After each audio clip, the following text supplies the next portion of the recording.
ang mga kwento ng pag-ibig, kwento ng buhay at kwento ng pag-asa dito sa Barangay Love Stories. Love Stories. Importante sa buhay na marunong kang kumilatis ng tao na pakikisamahan mo. Dahil meron na sa una lamang magaling pero sa uli ay iiwanan ka rin. Ikaw, kabarangay, marunong ka bang kumilatis ng tao? Dear Papa Dudut, magandang tanghali sa inyo at sa mga kabarangay natin na avid listener ng Barangay Love Stories. Ako nga pala si Milet, hindi ko tunay na pangalan. 35 anyos na ako sa ngayon at isang housewife na nakatira dito sa Bulacan. Panatiko na ako ng programa ninyo sa radyo, ang boses ni Papa Dudut, ang kasalo ko. Tuwing tanghalian at wala akong pinapalagpas na episode ninyo sa radyo maano online. Sa katunayan ay nakikinig na rin po kami araw-araw at bigla akong naisip na magpadala ng sulat sa inyong istasyon. Magsisimula ang lahat noong kabataan ko, Papa Dudut. Lumaki ako na binubuhay ng isang single parent. Ang tatay ko na lamang ang kasama namin ang tatlo ko pang nakababatang kapatid. Maaga kasing nawala si nanay. Buhay pa naman siya, nanlalaki lang. Kaya nga simula noon ay tinuong ko na lamang sa pag-aaral ang atensyon ko. Mapangarapin din po akong klase ng tao, Papa Dudut. At wala akong ibang hangad kundi ang matulungan ang kaisa-isang magulang namin at makabawi sa kanya.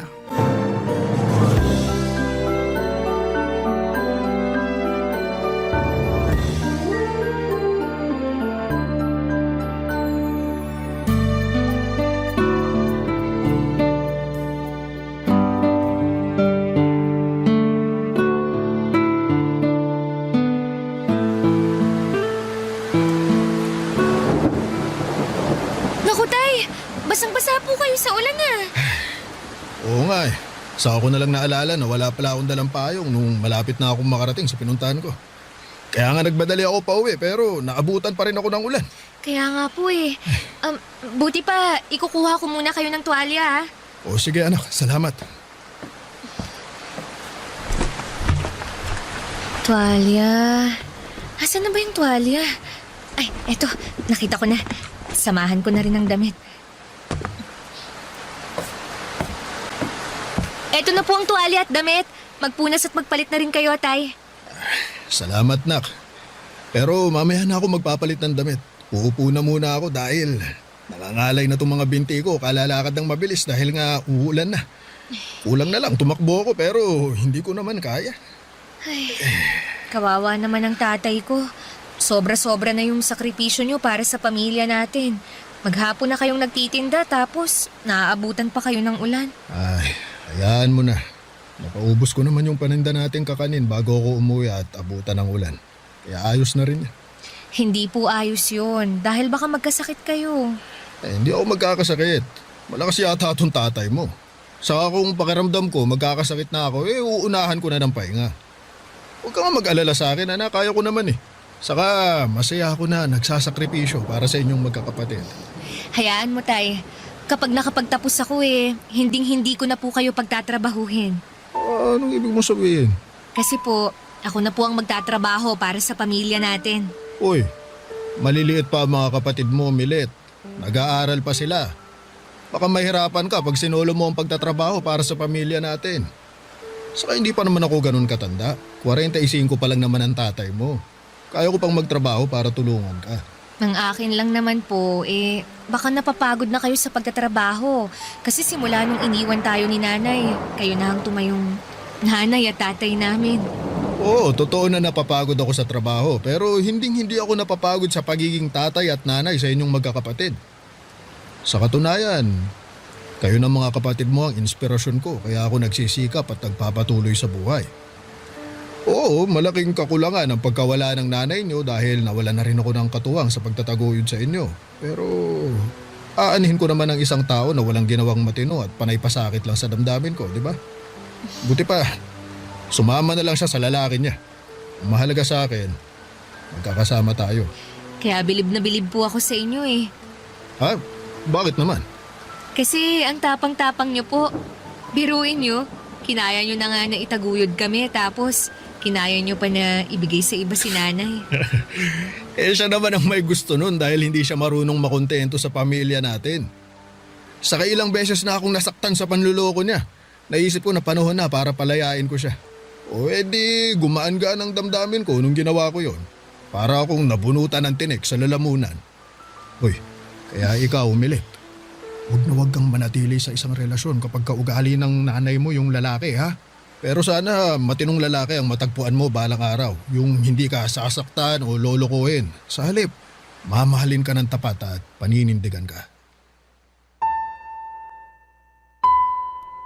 Papadudot inspirasyon ko ang tatay ko at ang munti naming pamilya kaya nagsikap akong makapagtapos ng pag-aaral.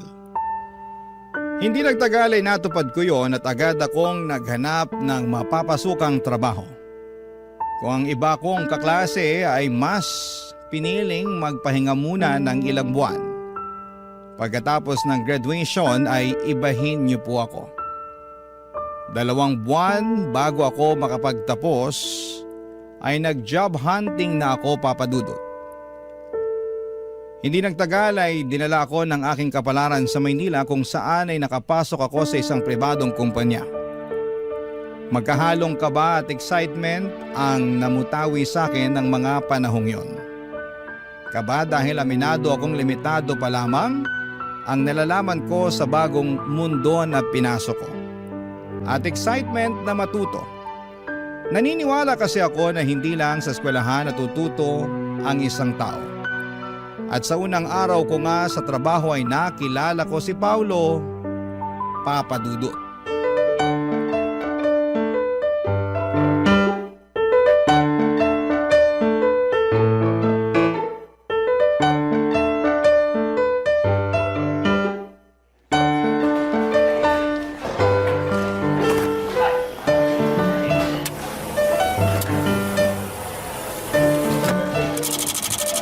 Teka, paano ba paganahin to? Medyo nabobobo ako rito ha. Ay, naku. Teka, kanino ba ako pwedeng magpatulong? Nagmamadali pa naman yung bisor ko na makuha tong mga pinapa-photocopy niya. Hello there, beautiful. What's up? May problema ba? Ako ba yung tinawag mong beautiful? Wala naman ako nakikitang maganda sa paligid bukod sa'yo. Kaya ikaw yung sinasabi ko maganda. Bigla naman akong nahiya. Bakit ka naman mahihiya? Saka huwag kang yumuko. Hindi ko makita yung kagandahan mo eh. By the way, Paolo nga pala, taga-IT department. Diyan lang sa gilid yung table ko. Kaya nga natanaw kita eh. Kako, mukhang may problema ka. Nice to meet you, Sir Paulo. Naku, Paolo na lang. Huwag na yung sir na yan. Sige. Ikaw, ano bang pangalan mo? Ako si Milet, taga-marketing naman. Bago lang ako rito. Unang araw ko pang hala ngayon eh. At tama ka, dahil namumroblema na ako dito sa photocopy machine na to. Ayun, hindi ko kasi alam kung paano ko to gamitin eh. Sana hindi mo ko husgahan at sabihang taga-ibang planeta ha. Bakit ko naman sasabihin yun eh? Nakakalito naman talagang gamitin yan. Saka unang araw mo pa lang. Normal yun. Makakapag-adjust ka rin. Buti pa, turuan na lang kita kung paano gamitin yan. Okay? Akin na yung ipo-photocopy mo. Ayan. Salamat. Ganito lang gagawin mo. Lagay mo tong papel dito sa feeder. Tapos, check mo muna kung may papel sa tray para sa pagkokopyahan mo. Meron naman. Nilagyan ko na kanina. Okay yan. Tapos, iset up mo na yung size dito sa screen. Yan ang hindi ko alam. Okay lang yan. At least ngayon alam mo na. Oo nga eh. Salamat ah. Wala nga naman. Pagkatapos mong iset up, pwede mo nang pindutin dito para mag-photocopy na. Yan. Wow, ganun lang pala yun. Ang galing ah. Oo, automatic na yan. Di mo na kailangan isa-isahin kasi mas matagal yun. Siguruhin mo lang na walang staple wire yung mga papel mo kasi kakainin yan. Matatagalan ka. Noted. Ayan, tapos na. Grabe, ganun lang pala yun kadali. Salamat talaga ah. Wala yun. Pero tinandaan mo ba yung mga tinuro ko? Oo naman, para sa susunod hindi na ako mahihirapan. Pag nahirapan ka, pwede mo naman akong istorbohin dun sa table ko para magpatulong. Naku, nakakahiya naman sa'yo. Huwag kang mahiya kasi trabaho ko naman yun. Saka, masaya ako na tumulong sa mga magagandang babae na kagaya mo. Naku, binobola mo lang yata ako eh. Uy, hindi ako bolero Nagsasabi lang ako ng totoo. Malapit na palang mag-lunch. May kasabay ka na bang kumain? Wala pa nga eh. Wala pa rin kasi akong kakilala rito. Meron na. Gusto mo, magpakilala ulit ako sa'yo? Hindi na kailangan, kilala na kita, no? O kung ganun, pwede ba kitang yayain mag-lunch? Wala rin kasi akong kasabay Saka kung ayos lang sa'yo, syempre. Ayos lang naman. Yun. Yan, may kasabay na ako. Hintayin na lang kita sa kantin mamaya Sige. Ibigay ko lang tong mga papeles na to sa bisor ko. Papa Dudut, gwapo, matangkad, matangos, ang ilong, maputi at makinis ang balat. Ganyan ko po ilalarawan si Paulo. Para siyang anghel na bumagsak sa lupa dahil tinulungan niya ako noong unang araw ko sa trabaho. Taga-IT department siya samantalang ako ay nasa marketing. Pero hindi siya nagatubili na dayuhin ako upang tulungan kapag may kailangan. Lalo na nga sa computer at office equipment na hindi ko alam gamitin. Bukod sa mga pisikal niyang katangian, palakaibigan din si Paulo. Palangiti rin siya, bagay na kinatuwa ko ng husto sa kanya. Palatawa at makwento. Mas matanda sa akin si Paulo ng 6 na taon. 28 years old na siya at ako naman ay 22 years old.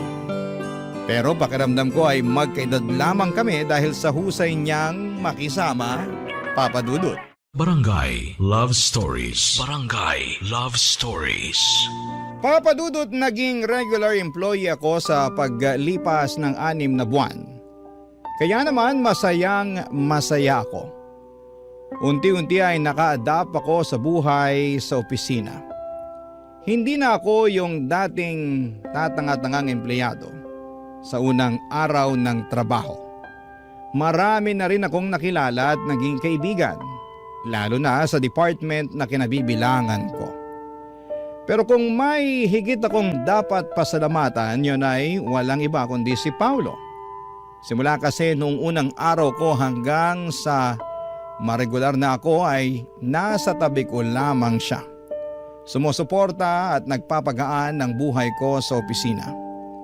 Naging mabuting kaibigan at katrabaho ko rin siya, Papa Dudut. Hindi nagtagal ay lumalim ang pagkakaibigan namin hanggang sa nagtapat siya ng nararamdaman niya sa akin. Pumayag akong ligawan niya. Pero nakarating sa akin ang usap-usapan na may pagkababaero daw si Paulo. Noong una ay hindi ko yon pinansin hanggang sa unti-unti ko nang napatunayan na totoo ang mga sinasabi nila.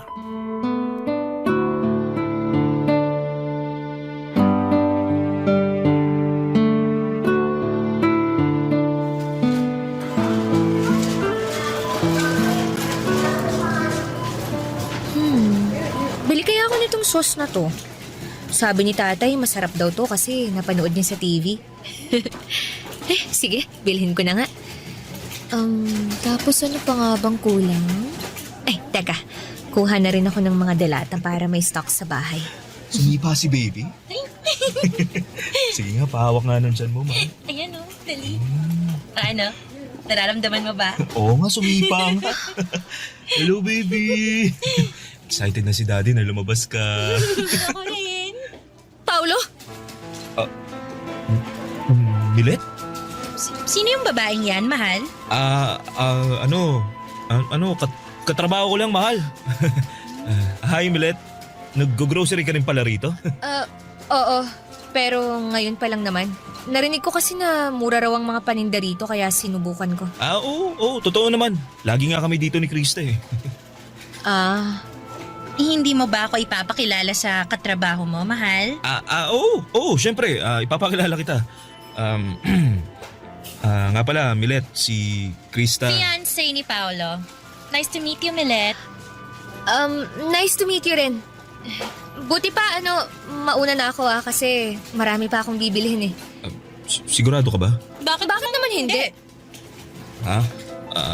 Kanina ka pa, Paolo, Nakita mo lang yung katrabaho mo na wala ka na sa wisyo kausap? Ano sinasabi mo? Hindi Hindi raw, pero halatang halata kaya sa'yo. Excuse me lang pero maiwan ko na kayo. Hoy, Milet, ayusin mo lang, ha? Ha? Ano nga ayusin ko? Yung buhay mo. Kung ayaw mo ng gulo, layuan mo si Paolo. Teka nga! Teka, Krista. Wala namang ginagawang masama si Milet, kaya wag mo na siyang awayin, mahal. Buti pa, pumunta na tayo dun sa cashier. Magbayad na tayo ng mga pinamili natin, ha? Bakit tayo magbabayad hindi pa nga tayo tapos mamili?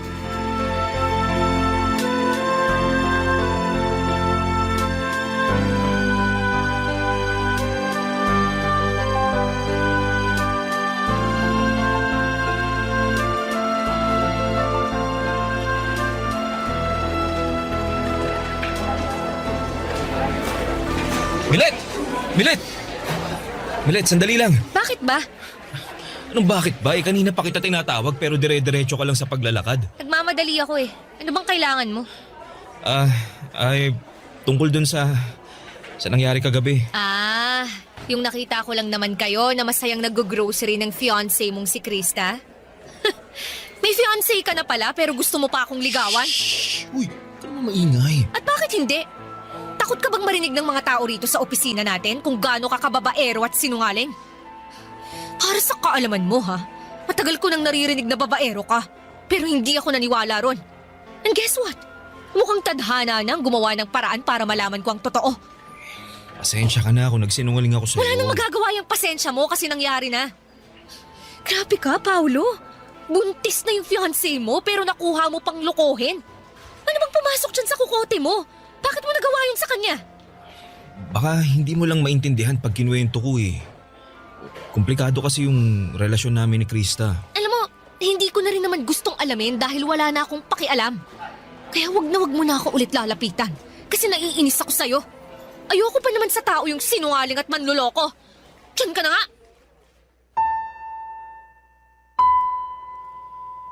Papa Dudut, hindi ako makapaniwala sa natuklasan ko tungkol kay Paolo. At kahit na nga humingi na siya ng pasensya sa akin ay wala na ring magagawa yon. Dahil nasaktan ako ng husto. Nagugustuhan ko pa naman siya noon at nagbabalak ng sagutin pero buti na lamang at nalaman ko ang katotohanan bago pa man mangyari ang bagay na yon.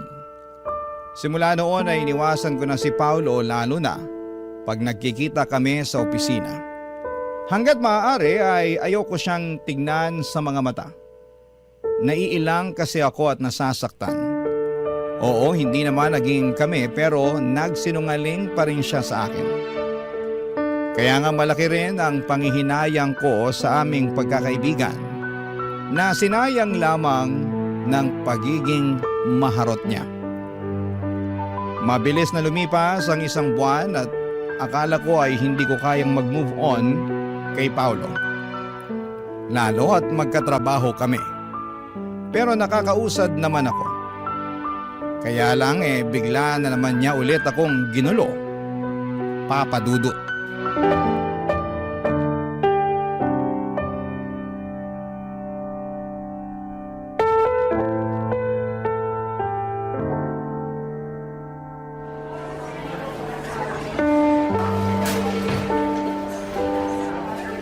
Milet, pwede bang kausapin mo na ako? Kinakausap naman kita. Oo nga, pero tungkol lang sa trabaho. Ano pa bang pag-uusapan natin bukod sa trabaho? Wala naman na, di ba? Meron kasing... Kasi Ano? Kasi... hiwalay na kami ni Krista. Ano? Matagal ko na talaga siyang gustong hiwalayan pero... Di ko magawa dahil nga magkaka-baby na kami. Di ko naman talaga siya mahal eh. Masyado kong nasasakal sa kanya. Napaka-control freak nun. Pero nakiusap siya sa akin na aayusin namin ang relasyon namin. Magbabago raw siya kaya nagstay ako alang-alang sa baby namin. Sinubukan ko naman na maging okay kami pero wala. Wala na talaga akong nararamdaman sa kanya.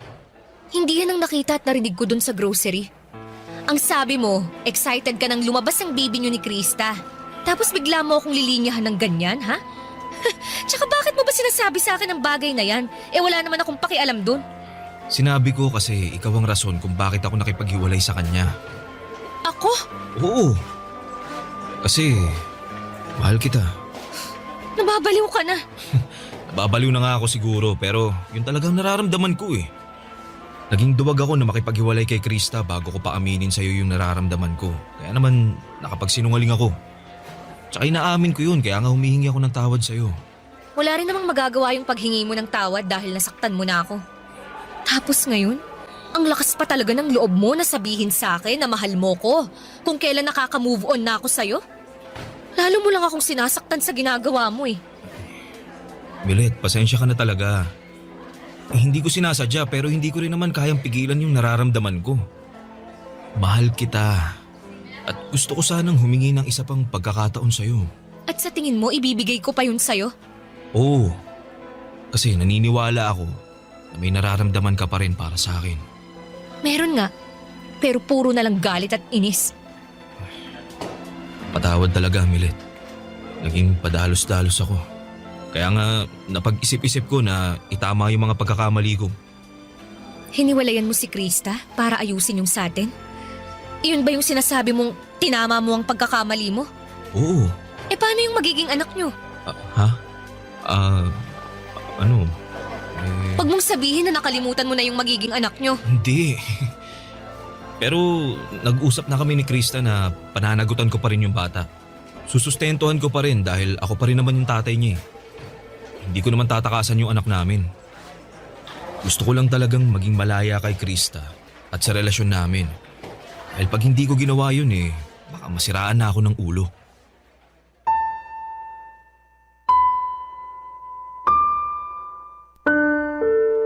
Papa Dudut, tawagin niyo na akong tanga, bobo, lukaret at uto-uto.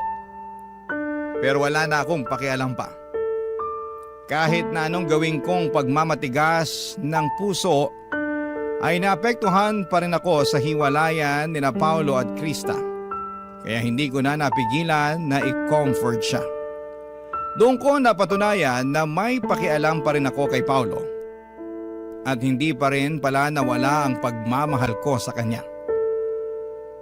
Mahal ko pa rin siya kahit na nagsinungaling siya sa akin. At dahil sa mga nangyari sa kanila ng ex niya ay naging malapit muli kami sa isa't isa.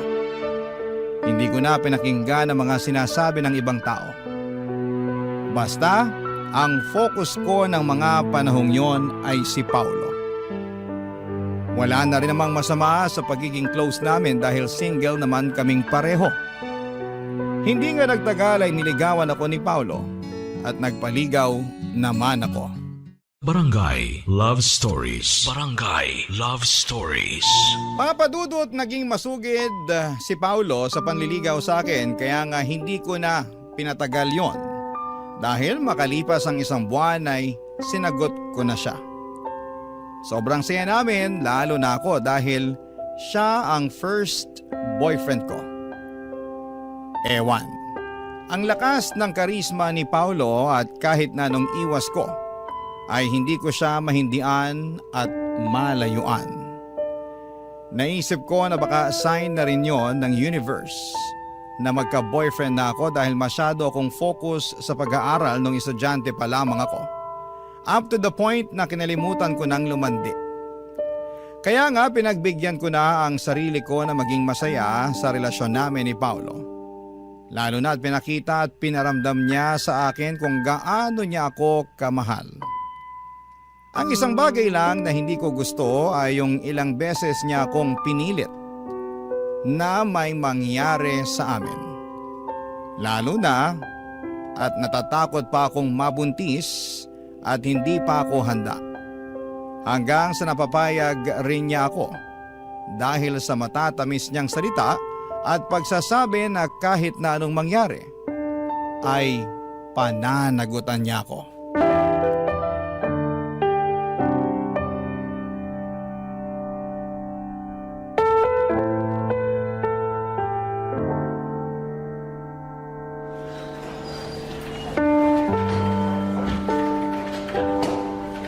Paolo, may sasabihin ako sa'yo.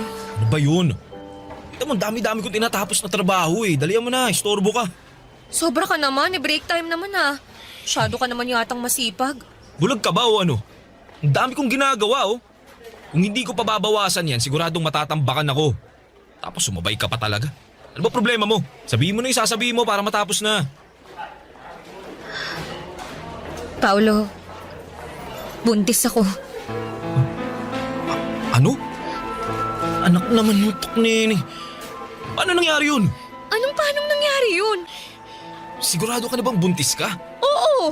Kasi 3 beses na ako nag-pregnancy test. At lahat lumabas na positive. Oh, eto, nasa bulsa ko. Tingnan mo para malaman mong nagsasabi ako ng totoo. Ayan, tingnan mo. Tingin nga. Buwisit naman buhay to. O bakit ka ba nagagalit? Hindi ka ba masaya na magkakababy na tayo? Yung mukhang to, tingin mo masaya? O bakit ka nga nagagalit? Kasi wrong timing naman yung pagbubuntis mo eh. Ang dami-dami ko ng problema, dumagdag ka pa. Kasalanan ko ba yun? Ikaw naman yung bumuntis sa akin, ha? Sabihin mo hindi. Di ka ba nakikinig? Ang dami-dami ko ng problema, gusto mo isa-isahin ko pa sa'yo? Tingin mo, paano ko susuportahan yung 2 bata? Sige nga. Hirap na nga ako dun kay Krista dahil napaka-demanding tapos dumagdag ka pa talaga. Sobra ka naman sa akin. Hindi ko rin naman to ginusto. Nagtiwala lang naman ako sa'yo kaya nagawa kong ibigay ang sarili ko ng buong buo. Alam mo ano magandang gawin? Palaglag na lang natin yung bata. Anong sinabi mo? Milit naman eh. Bingi ka ba o ano? Kakainis ka, paulit-ulit tayo. Sabi ko, ipalaglag natin yung baby dyan sa tiyan mo. Total, di pa rin naman tayo handang maging magulang eh. Nasisiraan ka na ba ng ulo? Basta, hindi ko pa nahanagutan yung nasa sinapupunan mo. Ayoko sa batang yan. At kung ipipilit mo pa rin sa akin, mabuti pa maghiwalay na lang tayo. Sige, mamili ka. Ako o yung pinagbubuntis mo.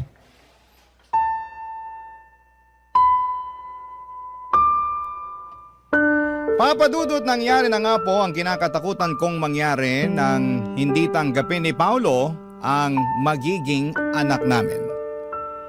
Para po akong binuhusan ng malamig na tubig na may sangkatutak na yelo kaya nagising ako bigla sa katotohanan. Na nagsinungaling na naman sa akin ang nobyo ko. At ngayon ay pakiramdam ko ay malaki ang natalo sa akin dahil nga sa nabuntis niya ako.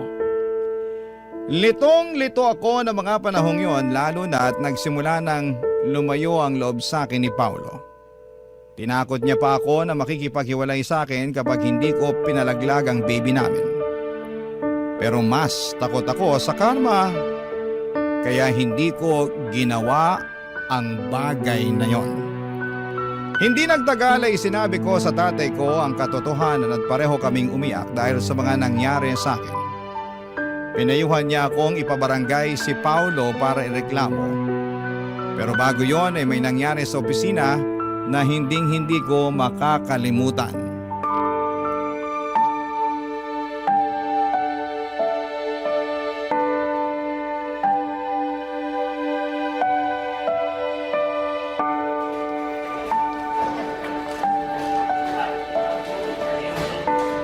Krista, anong ginagawa mo rito sa opisina namin?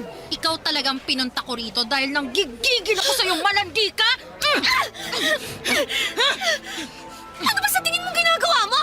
Ano pa? E di tinuturuan ng leksyon ng mga katulad mong higad! Ahas! Ano bang kasalanan ko sa'yo, ha? Malaki! Dahil inagaw mo lang naman sa akin si Paolo! Wala akong inaagaw sa'yo. Hiwalay na kayo ni Paolo, di ba? Oo! At dahil yun sa'yo, nung nalaman ko yun, wala akong ibang naisip kundi ang saktan ka! At wala akong paki kung mapatay pa kita!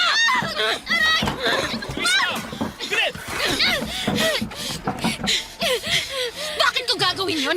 Dapat lang naman yan sa babaeng yan! Pwede ba, Krista? Tapos na tayo. Alubayan mo na ako. Lubayan?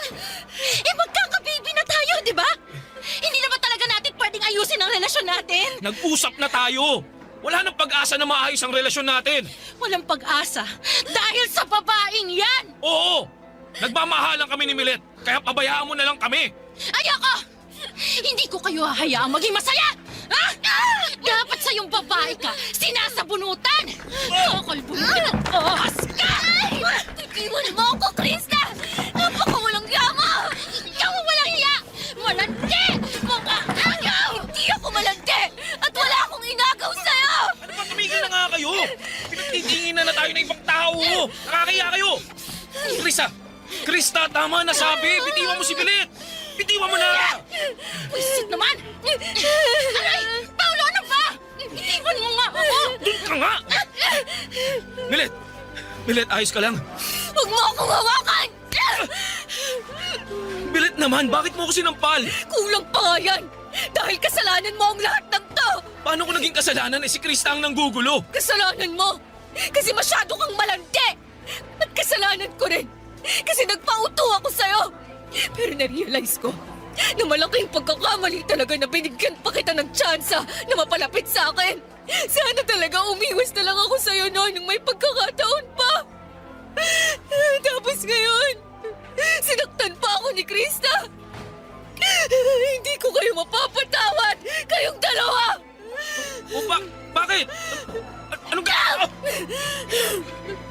Akala mo, hindi ako pinalaki ng tatay ko na duwag, no? Pwes, dyan ka nagkakamali! Walang iya ka! Ano to? Dugo! Bagay pala sa'yong may dugo sa nguso. Halika! Kulang pa yan at dadagdagan ko pa! Bilit, ano ba? Tumigil ka na! Ikaw ang tumigil! Simula sa araw na to, huwag ka nang lalapit sa akin! Kayong dalawa! Hindi ko nahahayaang kuluhin niyo pa ang buhay ko! Magsama kayong dalawa! Mga baliw! Mga baliw!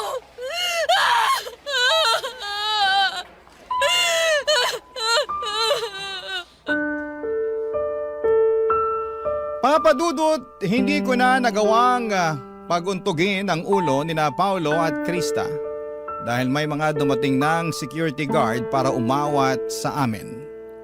Agad na dinala sa ospital ang dalawa para matahi ang mga nguso nila. Ewan, sana talagang tinuluyan ko nang paputukin pati ang mga ulo nila. Ayos lang naman ako noong mga panahong yon, pati na rin ang baby sa sinapupunan ko. Tapos nung sumunod na araw ay pinagharap-harap kami sa HR department dahil sa kaguluhang ginawa namin.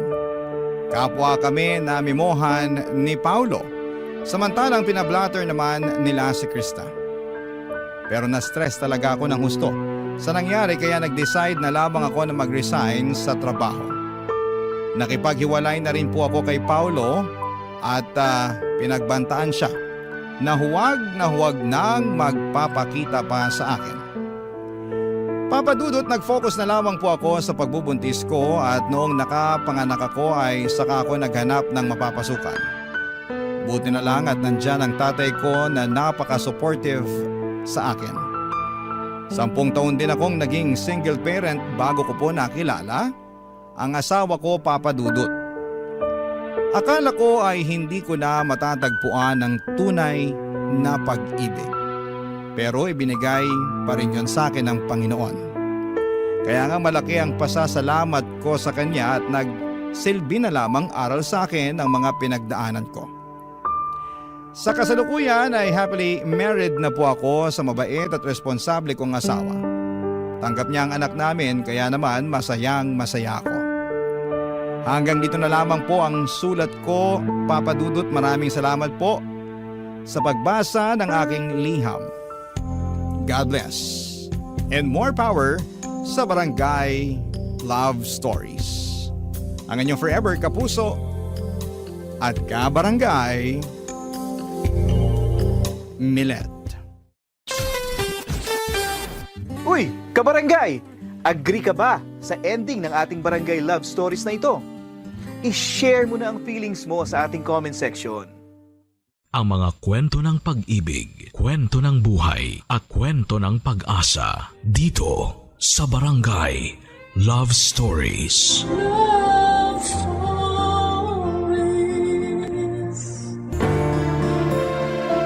Importante ang pagkakaunawaan sa isang tahanan upang magkasundo-sundo ang bawat miyembro ng ating pamilya.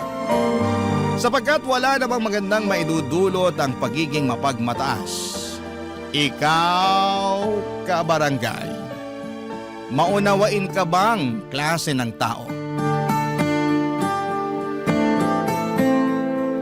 Dear Papa Dudut, Karamihan sa atin ay takot sa katapusan dahil ayaw nating magsimula muli. Ngunit minsan ang bagong simula ay nangangahulugan na mas pinili mong magpatuloy sa buhay at iwan ang kasawian at kalugmukan na dala ng kahapon. Pwede rin upang makawala sa mga bagay na palagi mo nang ginagawa. May ahalin tulad ito sa pagsikat ng araw kinabukasan pagkatapos nitong lumubog tuwing gabi. Ang bagong simula ay may hatid na pag-asa para sa akin dahil ganon ko tingnan ang buhay. Bago ko po ipagpatuloy ang pagbabahagi ng aking kwento ay gusto ko munang kunin ang pagkakataon na ito para magpasalamat sa programa ninyong Barangay Love Stories. Ito kasi ang naging libangan ko na kinagiliwan ko ng husto. Iniyakan, kinainisan at kinapulutan ng aral at inspirasyon. Kasama ko sa pakikinig nito ang mother-in-law ko na bedridden. Isang araw ay sinabihan niya ako na magpadala ng istorya sa inyong istasyon upang mabasa ninyo, Papa Dudut. At hindi na nga ako nagpatumpik-tumpik pa kaya agad ako nagpadala ng liham sa inyong email address na nakita ko po online. Ako nga pala si Giselle, 40 years old at taga Manila. Maaga akong naulila sa mga magulang noong pareho silang namatay sa isang aksidente. Bali lolo at lola ko na lamang po sa mother side ang nagpalaki sa akin. Taga Baguio City kami at doon din ako pinanganak at nakapagtapos ng pag-aaral. Mabait naman ang lolo at lola ko. Ibinigay nila sa akin ang pagmamahal ng isang magulang. Kaya naman masasabi ko na hindi rin ako lumaking nakukulangan sa pagkalinga. Bagaman wala rin akong kapatid ay nandyan naman ang mga pinsan ko na tinuring akong parabang tunay nilang kapatid. Kaso noong nagsilakihan na kami ay nagkahiwa-hiwalay na rin kami ng landas. Ang iba sa kanila ay nagtrabaho sa Maynila, Cebu at Davao at meron din nag-abroad at sa kasalukuyan ay doon na naninirahan. Pagkatapos mamatay ng lolo at lola ko ay nag-decide akong lumipat na sa Maynila matapos akong makahanap ng permanenteng trabaho dito. At doon na rin dumating sa buhay ko si Wendell, Papa Dudut.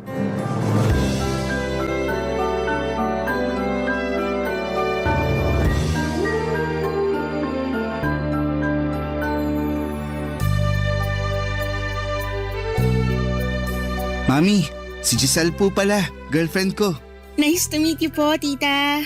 Nice to meet you, Giselle. Sa wakas pinakilala ka na rin sa akin ng anak ko. Opo. Kailan nga ba ulit naging kayo?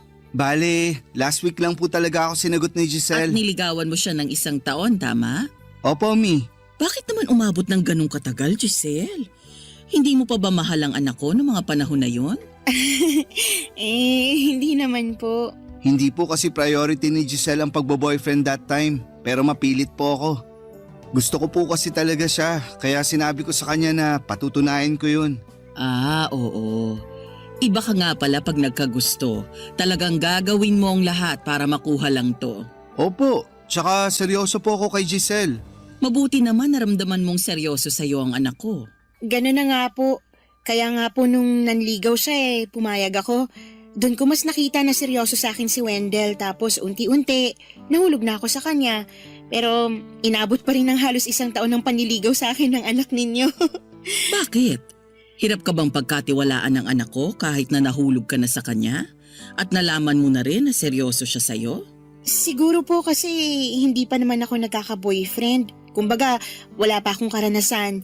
Pero ngayon na-realize ko na nung sagutin ko si Wendell, yun yung pinakamaganda at tamang desisyon na ginawa ko sa buhay ko. Iba po kasing magmahal at mag-alaga ang anak ninyo. Siyempre, pinalaki ko sa pagmamahal ang anak kong yan. Nag-iisang lalaki rin sa magkakapatid, kaya kabilin-bilinan ko na pag magkaka-girlfriend o asawa na siya, tratuhin niya ng maayos, katulad ng pagtrato niya sa akin at sa mga kapatid niyang babae. Kaya naman po pala lumaking mabuting tao si Wendell kasi mabuting tao din po ang mami niya. Naku, sinabi mo pa, babe. Ang mami ko yung pinaka-the best mami sa lahat. Kaya nga mahal na mahal ko siya Halata nga. Nambola ka pa talagang bata ka. Ilang beses ko po bang dapat sabihin na di na ako bata? Kaka-30 ko nga lang po, di ba? Baka mamaya isipin ni Giselle masyado akong mamas boy. Ano naman kung maging mamas boy ka? Magiging problema ba yon, Giselle? Wala naman po kasi nanay naman niya kayo. Huwag kang mag-alala. Ganito lang naman talaga ako sa mga anak ko, pero hindi naman ako katulad ng ibang mga nanay dyan na sobra kong makialam sa buhay ng mga anak nila. Yung kulang na lang diktahan ko ang buhay ng mga anak ko at sabihin sa kanila kung ano ang dapat nilang gawin sa isang sitwasyon o pagkakataon. Hindi ako ganong klase ng nanay. Kahit yung namayapa kong mister, hindi rin ganon sa mga anak namin. Tinuruan namin sila na rumispeto sa aming mag-asawa at sa ibang tao, pero hindi namin pinakikialaman ang mga desisyon nila sa buhay. Lalo na nung tumungtong na sila sa legal age. Siyempre, liban na lang kung makakasama yun sa kanila. Diyan na kami makikialam para sumuway at magpaalala. Nakakatuwa at nakakabilib po kung paano niyo pinalaki ang anak ninyo. Kaya mahal na mahal namin sina mami at daddy. Sayang lang kasi iniwan na kami ni daddy. Sana nakilala mo rin siya. Siguradong matutuwa ka at matatawa kasi keng ko yun.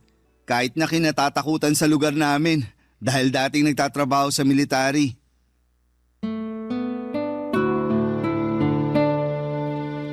Papa Dudut, pinakilala sa akin ang katrabaho ko si Wendell nang minsan akong sumama sa birthday party niya na ginanap sa isang hotel. Second cousin niya kasi ito and that time ay pareho kaming single. Pero choice kong hindi pumasok sa pakikipagrelasyon dahil mas focus ako sa aking career. Kaya nga noong naging kami ay malapit na rin ako noong mag-30 anyos. Kung ilalarawan ko si Wendell ay marami akong masasabing mabubuti at magagandang bagay sa kanya. Bukod sa gwapo, mapagpasensya, maunawain ay napaka-gentle and sweet ng boyfriend ko. Isang taon din niya ako niligawan at masasabi ko na sobrang tiyaga niya at hindi siya napagod sa akin. Doon ko napatunayan kung gaano siya kaseryoso sa intensyon niya sa akin at pagmamahal. Hindi po nagtagal ay pinakilala niya ako sa mami niya. Hindi kasama ang mami ni Wendell sa naturang birthday party kung saan kami nagkakilala dahil nasa out of town trip sila ng kanyang asawa. Kung ilalarawan ko ito ay masasabi ko na may pagka-istrikta at matapang ang boses nito. Pero mabait din naman. Pinaramdam niya sa akin. Nasuportado niya ang relasyon namin ni Wendell kaya naging panatag na ako sa kanya. Noong nabuntis ako ay tumira muna kami sa bahay nila pansamantala kaya doon ko lalong nakilala ang nanay ng kasintahan ko.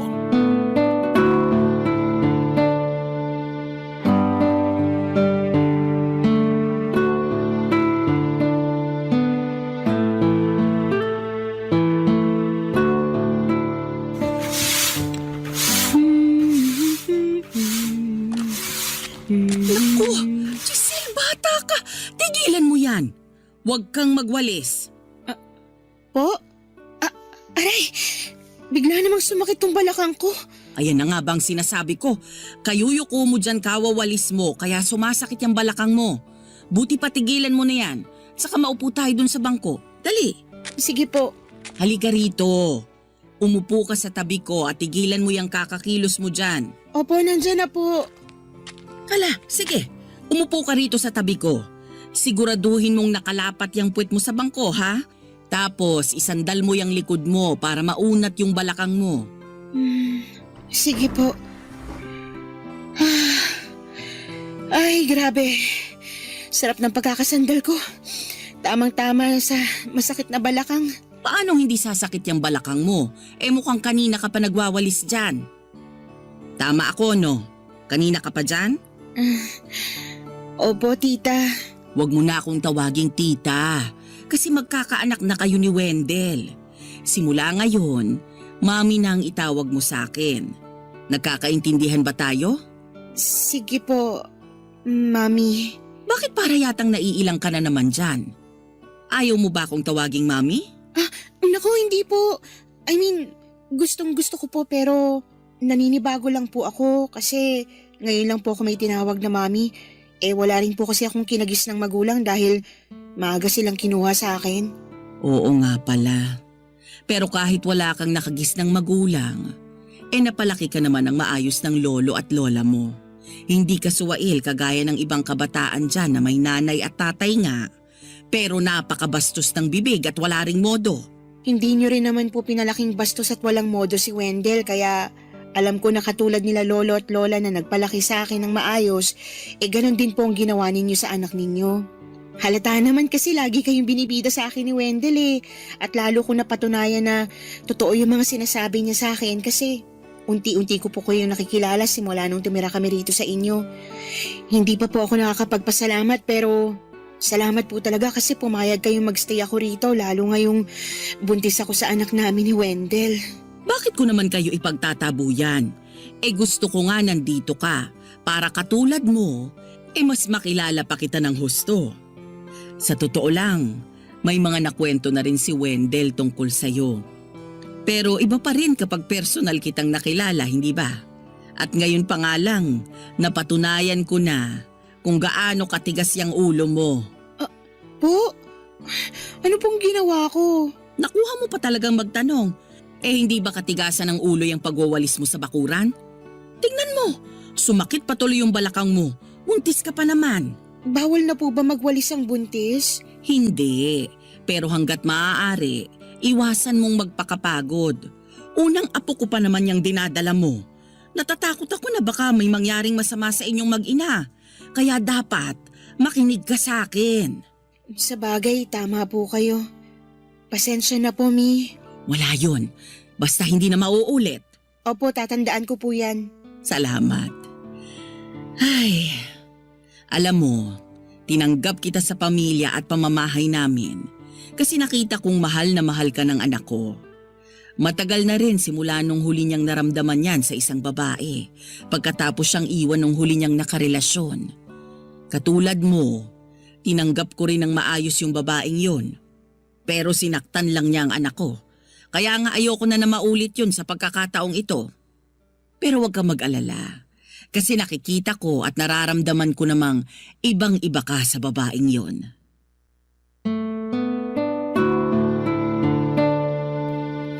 Papa Dudut, hindi ko minasama nung pinagsabihan ako ng nanay ni Wendell tungkol sa pagwawalis ko habang nagbubuntis ako.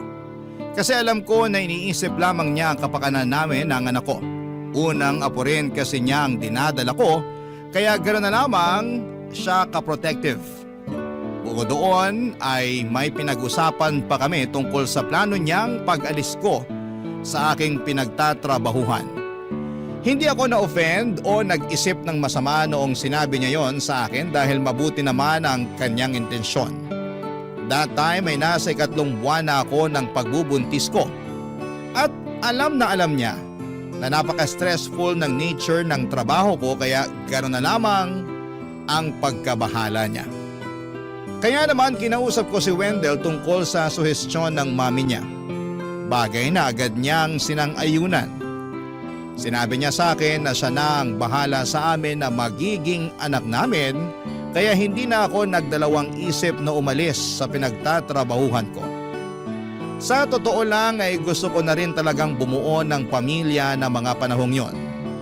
At malakas ang paniniwala ko na sinadya ng Diyos na makilala ko si Wendell at mapatunayan niya sa akin sa kanyang sarili. Alam ko na nasa mabuting at tamang tao na ako, Papa Dudut, ng mga panahong yon. Barangay Love Stories. Barangay Love Stories. Papa Dudut, bago naging kami ni Wendell, ay may nauna na siyang nakarelasyong babae at naka-live-in for 2 years. Siguro 3 taon na rin silang hiwalay bago kami nagkakilala. Wala naman silang naging anak at si Wendell ang nakipaghiwalay dito matapos nitong mag-cheat. Kaya gano'n na lamang ka-protective ang nanay niya sa kanya dahil nakita nito kung paano nasaktan ng husto ang kanyang anak. Base naman sa pagkukwento ng kanyang mami ay pinakisamahan nito ng maayos ang ex-girlfriend ni Wendell kaya hindi ito makapaniwala noong nagawa pa rin itong lokohin at saktan ang kanyang anak. Kahit ako na magulang ay magiging mapanuri at maingat na rin sa mga susunod na makakarelasyon ng anak ko. Dahil ayoko na ulit mangyari ang bagay na yon. Doon ko mas naintindihan kung bakit ganon siya ka-strikta nung unang beses niya akong makilala. Kung bakit matanong siya noon ay naninigurado lamang siya bilang magulang. Kaya nga noong nakilala ko na siya ng husto ay mas gumaan at pumanatag na ang kalooban ko sa kanya. Hindi nagtagal ay pinanganak ko na ang panganay namin ni Wendell at ang mami niya ang nag-alaga sa akin simula pa lamang noong nasa ospital ako hanggang sa makauwi sa bahay nila. Kahit na wala akong nanay, ramdam ko na anak rin ang turing niya sa akin. Bigla ko tuloy na-miss ang alaga ng lola ko na namayapa na ng mga panahong yon. 2 taon din na inalagaan ng mami ni Wendell ang baby namin bago po kami nag-decide ng kinakasama ko na bumukod na. Suportado naman kami ng nanay niya pero hindi maikakailan na malungkot ito nang nangyari ang pag-alis namin. Hindi nagtagal ay nagpakasal kami ni Wendell sa huwes upang opisyal nang maging mag-asawa, Papa Dudut.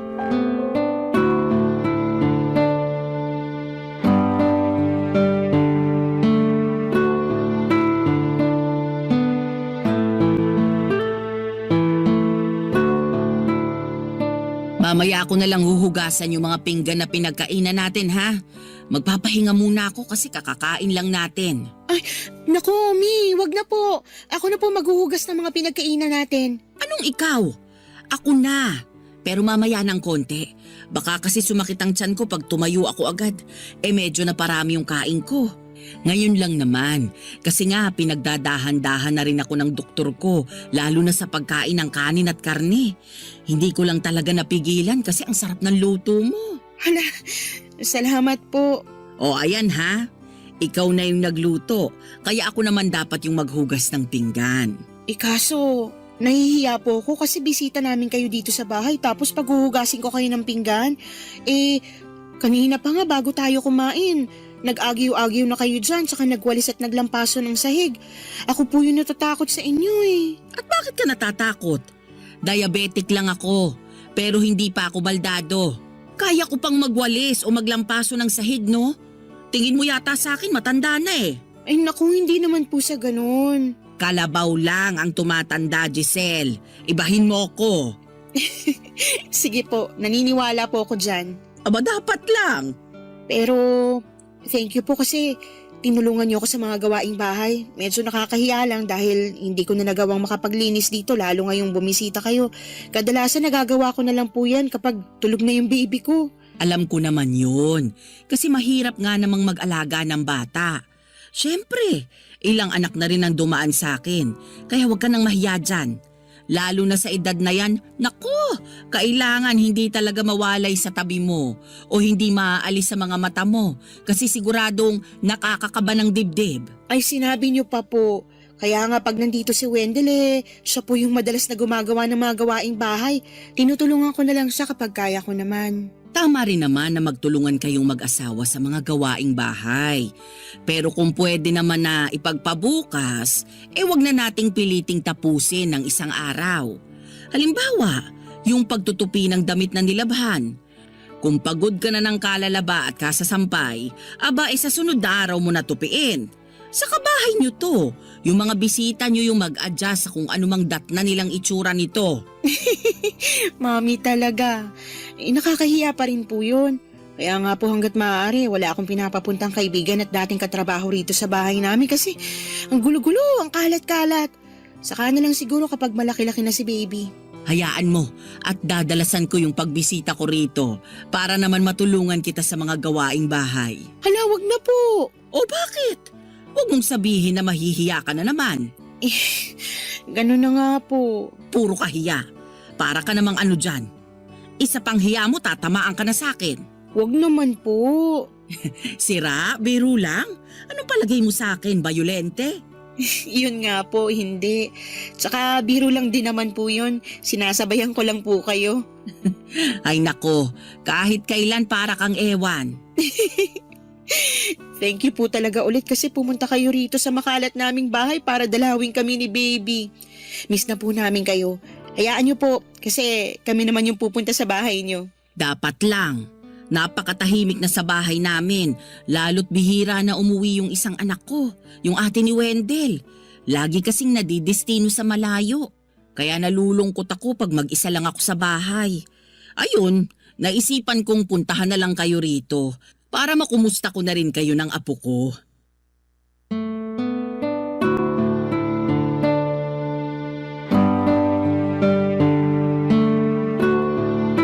Papadudod, sobrang thankful ako sa pagkakaroon ng mabuti at maalalahaning mother-in-law.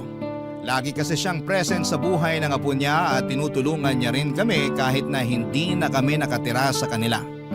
Sobrang na-appreciate ko ang pagbisita niya sa akin para maglinis ng bahay namin at ipagluto ako dahil alam nga niya ang hirap ng isang ina.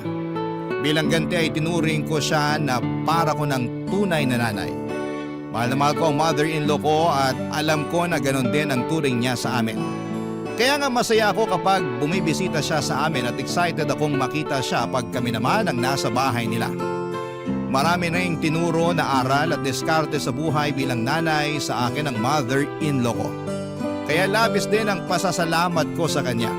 Sa loob ng 9 na taong pagbubukod namin ay di nawalay ang biyenan ko sa kanyang apo. Kaya nga sobrang close sila ng aking anak. Marami siyang tinuro rito katulad ng paggalang sa mga magulang, pagrespeto, paggamit ng po at opo at pagkakaroon ng consent. Minsan napapatanong pa rin ako sa Diyos kung ano ang ginawa ko sa nakaraang buhay ko upang biyayaan niya ng mabait at mabuting mother-in-law at pamilya.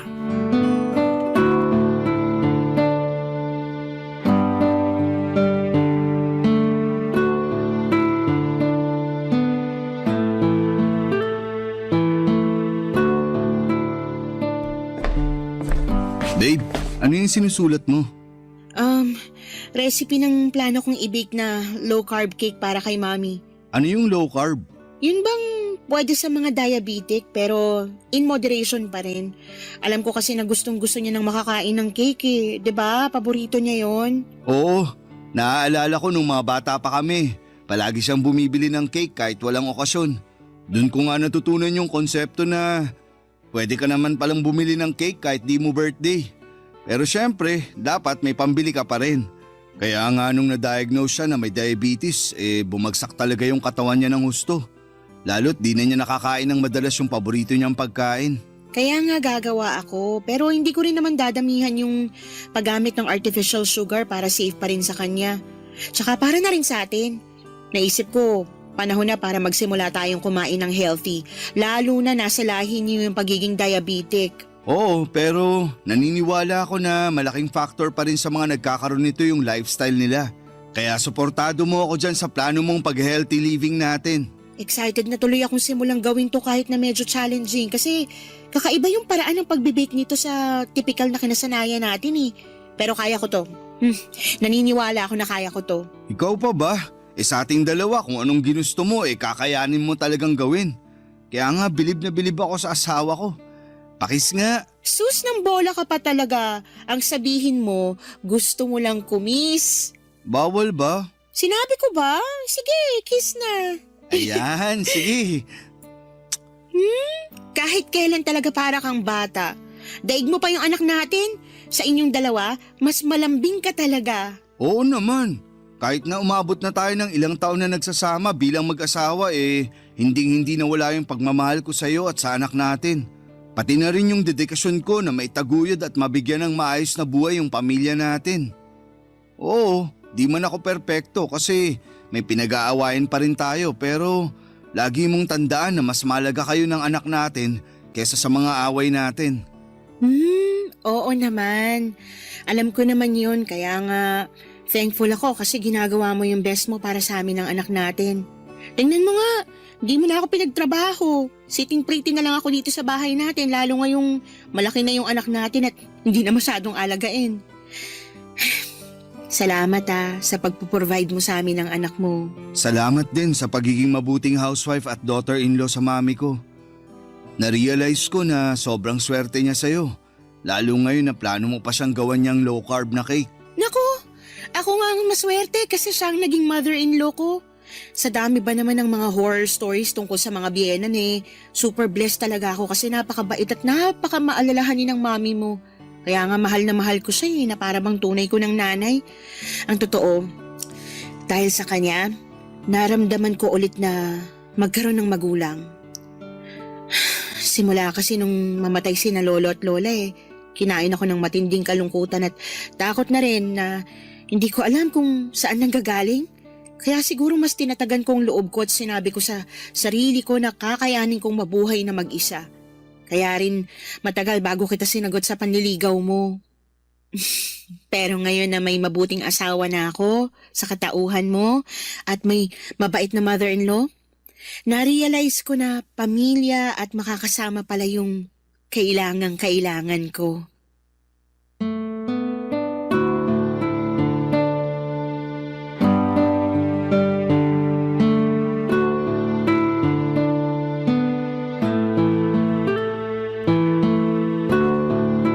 Papadudot ramdam ni Wendell na mahal ko ang kanyang nanay kaya masaya siya sa naging pag-uusap naming yon. At masaya rin ako dahil maligaya ang aking asawa. Gusto ko ring magpasalamat sa Panginoon kasi siya ang binigay sa akin upang makaisang dibdib ko. Maging tatay ng anak namin at makasama hanggang sa aking pagtanda kong luluubin. Marami-rami na rin kaming pinagdaanan ni Wendell. Hindi naman sa lahat ng pagkakataon ay maayos ang aming pagsasama. Sa totoo lang ay meron ding mga sandali na umiiyak ako at napapagod sa pakikisama sa kanya. Kaya nagsumbong agad ako sa mami niya. Sinabi ko po ang lahat ng saloobin ko rito at masaya ako dahil nauunawaan niya ang pinanggagalingan ko bilang kapwa babae at nanay.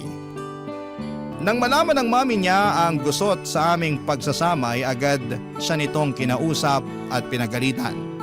Marami raw siyang napagtanto lalo na sa kahalagahan ng pamilya kaya pinangako niya na mas priority niya kami ng aming anak. Hindi naman yun tungkol sa pambababae kundi sa kawalan niya ng oras sa amin dahil sa trabaho kaya ako ang sumasalo sa mga gawaing bahay at pag-aalaga sa aming anak. Simula noon ay malaki na ang naging pagbabago ng mister ko. Natutuhan niyang magbalanse sa trabaho at sa pamilya. Kaya naman sobra-sobra ang pasasalamat ko sa nanay niya na nagsisilbi naming gabay bilang mag-asawa. Kaso, neto lamang bagong taon ng 2025 ay may nangyari sa pinakamamahal kong mother-in-law. Bagay na labis naming kinagulat ng husto. Papadudot. Barangay Love Stories. Barangay Love Stories. Papadudot na stroke ang mother-in-law ko nitong January 2025 lamang. Isang linggo matapos magbagong taon ay sobrang nagulat at hindi pa rin ako makapaniwala sa mga nangyari. Dahil malakas pa siya at magkakasama pa kaming nag-celebrate ng New Year. Noong na-ospital ang mami ni Wendell ay ako ang sumama at nagbantay sa kanya.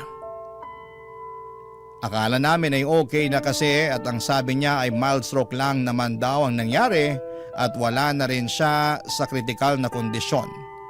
Pero noong araw na bago siya ma-discharge sa ospital ay na-stroke ulit siya. Dahilan para tuluyan nang maparalisa ang ibabang bahagi ng kanyang katawan. Natakot talaga kami ng husto kasi akala namin ay kukunin na ng kamatayan sa amin ng mother-in-law ko. Tandang-tanda ko pa na nag-iyakan na kami noon kasi akala namin ay hindi na siya makaka-recover pa. Pero salamat sa Diyos dahil hindi naman nangyari ang kinakatakutan namin yon pero nananatiling wala pa rin katiyakan kung magiging maayos at mabuti ba ang kondisyon ng mami ng asawa ko. Kitang-kita ko kung paano bumagsak ang mga balikat at pag-asa ni Wendell kung sakaling hindi na nga gumaling ang nanay niya.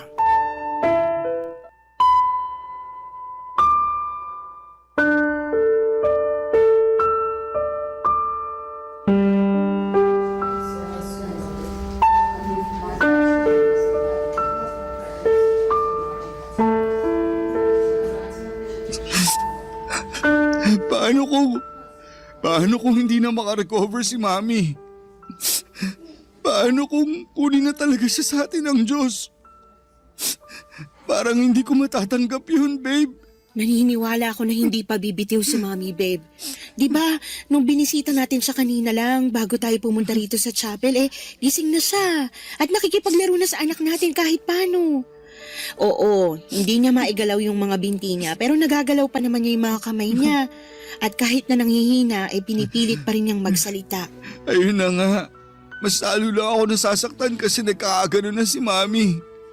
Hindi ko talaga matanggap na sa dinami-rami ng tao sa mundo, lalo na yung mga masasama, sa kanya pa nangyari yun. Bakit siya pa yung na-stroke, di ba?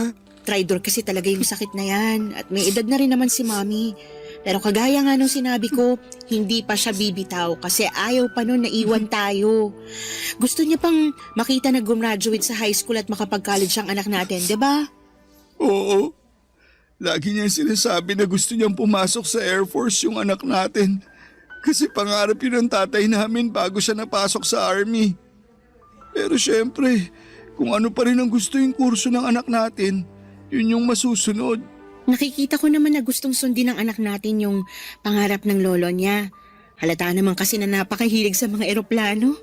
Kaya nga Kaya sana hindi pa mawala sa atin si Mami. Malakas ang Mommy mo. Sigurado akong lalaban siya. Babe, lalabanan niya yung sakit niya. Sana nga kasi hindi pa ako nakaka-recover sa pagkawala sa amin ni Daddy noon. Kahit na ilang taon na rin yung nakalipas. Ikaw ba, babe? Paano ka naka-recover sa pagkawala ng parents mo? Baby pa kasi ako nung nangyari yun, kaya masasabi ko na wala akong masyadong attachment sa kanila. Hindi katulad nila lolo at lola na tinuring kong para ko ng mga magulang kasi sila naman talaga yung nagpalaki sa akin eh. Pero aminado ako na namimiss ko pa rin naman yung mga magulang ko. Marami akong tanong at sana nung kabataan ko.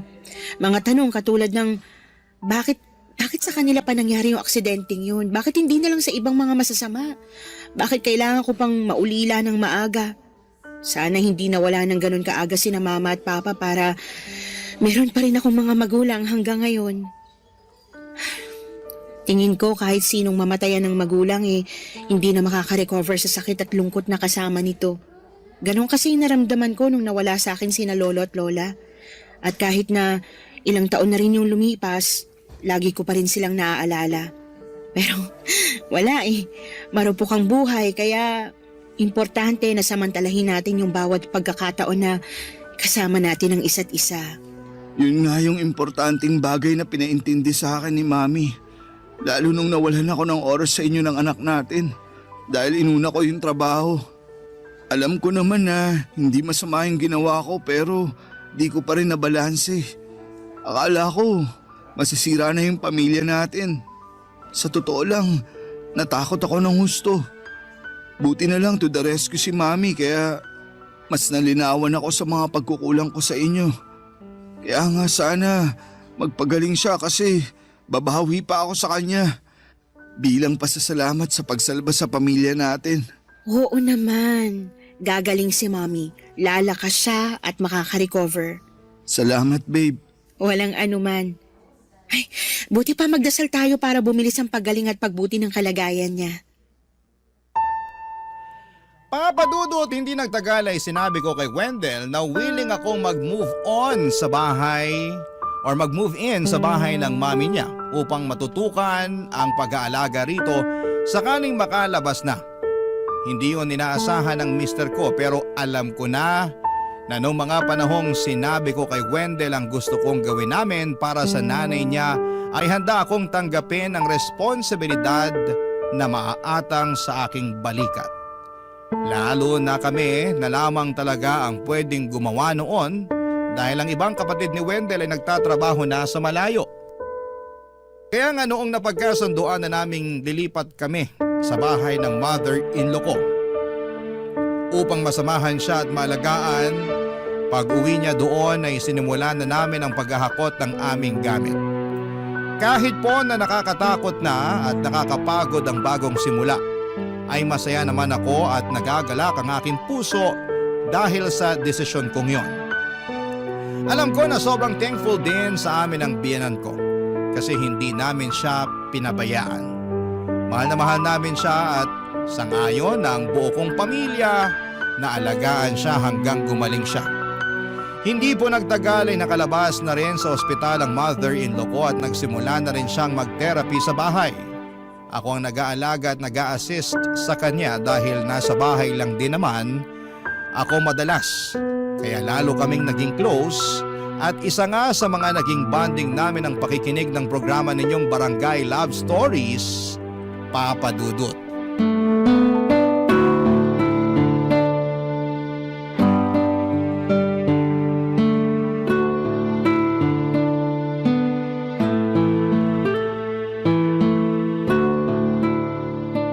Grabe naman yung ginawa ng babaeng yun sa biyenan niya. Dapat talaga, di na niya pinadala kay Papa Dudut yung kwento ng buhay niya. Nakakainis lang eh. Kaya nga po eh. Alam ko naman po na medyo pakailamera yung biyena niya, pero mali pa rin yung sagot-sagutin niya ng ganun.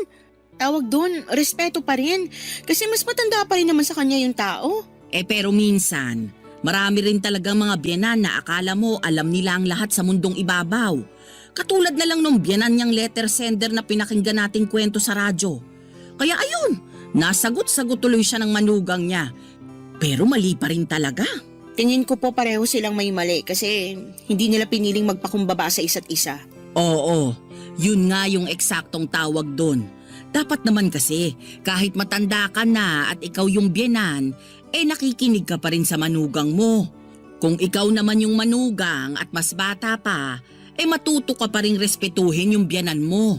Nanay pa rin yan ng asawa mo, no? Oh, kalma na po kayo, Mi. Baka ma-high blood na po kayo niyan. Bawal po yun. Ay, hindi naman ako high blood ha. Inis lang akong kaunti, pero hindi naman yung aabot doon. Ay nako, alam ko na kung kanino ako inis. Di lang dun sa letter sender, kundi pati na rin sa biyenan niya. Ang sarap nilang pag-untugin pareho. Grabe naman po yung pag-untugin. Oo, kasi ibabang bahagi lang naman ng katawan ko yung paralisado.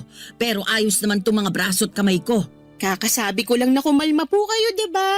Kalmado nga ako, Giselle. O sige, wag na lang po natin pag-usapan yung napakinggan natin sa radyo kasi problema na nila yon. Tayo maayos naman po yung turingan natin sa isa't isa, diba? Ay oo naman.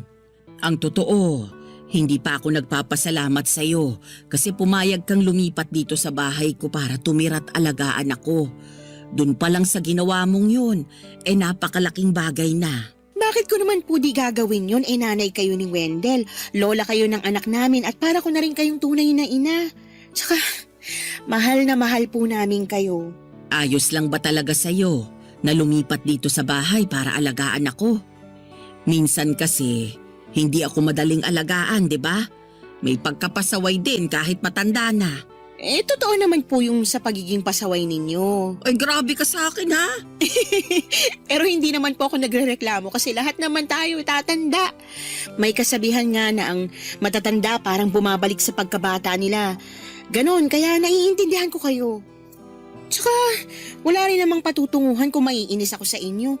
Nagpunta nga po ako rito para alagaan kayo, 'di ba? Lalo na pag therapy nyo at monitoring ng gamot na kailangan nyong inumin. Oo, kasi kung ako lang. Nako, hindi ko maaalala yung mga oras ng pag-inom ko ng gamot. Kaya maraming salamat talaga kasi nandyan ka. Pati na rin si Wendell, saka yung apo ko na palagi akong nililibang sa mga kwento niya pag pumapasok siya sa eskwelahan.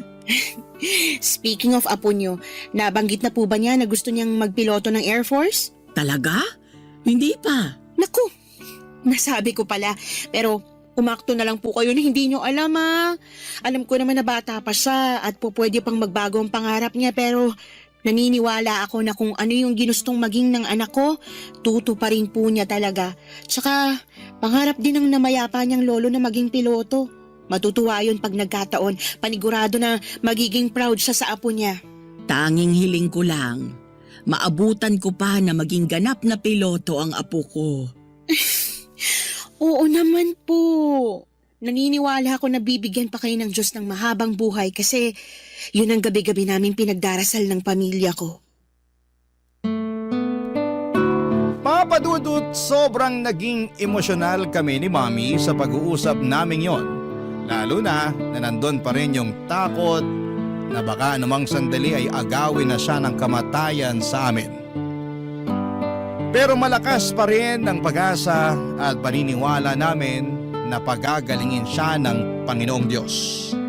Na makakasama pa namin siya ng mahabang panahon at aktwal niya pang makikita ang katuparan ng pangarap ng anak namin. Sa totoo lang ay wala na kaming ibang mahihiling kundi ang kaligtasan ng pamilya namin at tuluyang paggaling ng mother-in-law ko. Mahal na mahal ko ang biyenan ko at nakahanda akong samahan siya, alagaan at asikasuhin sa abot ng aking makakaya.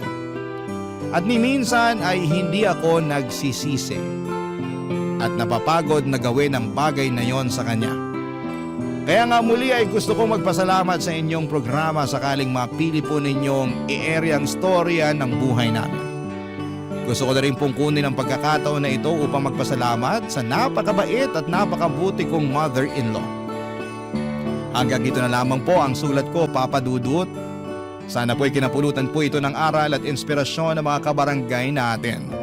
God bless po sa Barangay Love Stories and more power sa inyong istasyon. Ang inyong forever, kapuso at kabarangay, Giselle. Kwentuhan naman tayo dito sa comment section.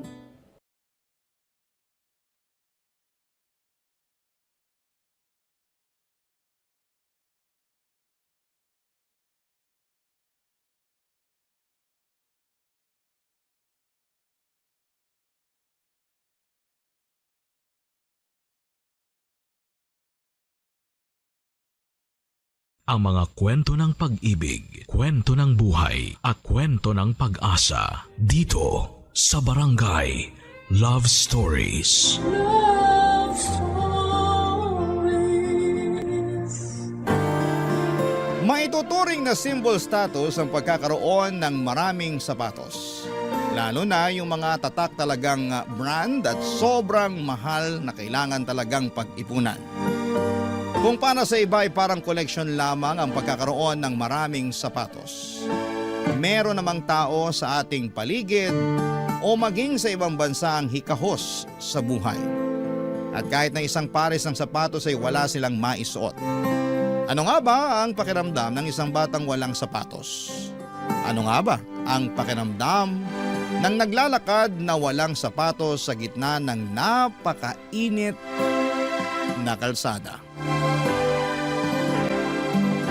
Dear Papa Dudut, maraming beses ko pong pinag-isipan ng sulat kong ito. Gusto ko lang pong sanang dalhin itong lahat hanggang sa huling hininga ko. Ngunit sa bawat araw ng pakikinig ko sa programa ninyo ay nagkaroon ako ng lakas ng loob para sumulat na sa wakas sa inyo. Ang kwento ko naman ang ibabahagi ko sa ating mga kabarangay. Ang kwento ko naman ang magbibigay aral o inspirasyon sa ating mga tagapakinig. Kung tutuusin, Papa Dudut, lahat ng hirap na dinanas ko ay parang isang pagsubok para pagsumikapan ang mga pangarap ko sa buhay. Kung hindi ako naghirap, wala siguro ako sa kinakatayuan ko sa ngayon. Ako po si Martina at sariwa pa sa alaala ko noong mga araw na wala kaming baon tuwing pumapasok sa eskwelahan ng kapatid kong si Hernan. Elementary kami noon, Papa Dudut, at nakaranas na kaming dalawa ng matinding pambubuli dahil sa mahirap lamang kami. Kesyo ang babaho daw namin dahil sa walang pambili ng uniforme ay mga pinaglumaan ng amo ng nanay ko ang isinusuot namin. Halata ang paninilaw dahil sa kalumaan ng tela. Sa aking murang kaisipan ay nainggit ako sa ibang mga bata na may maayos na mga sapatos. Lalo na tuwing unang araw ng pasukan. Nagpapayabangan ng kanilang bagong sapatos. Samantalang kaming dalawa ng kapatid ko ay gustong itago sa ilalim ng lupa ang mga paa namin dahil wala kaming mga sapatos. Hindi kaya ng mga magulang ko na bilhan kami kahit na isang pares lamang ng sapatos. Buong elementary ko, Papa Dudut, ay hindi nakatikim ng sapatos ang mga paa ko. Hindi ko alam kung ano ang pakiramdam na suot ang isang black school shoes. At hindi ko alam kung paano maglakad suot ang isang pares ng sapatos. Hanggang sa mag-high school na ako, Papa Dudut.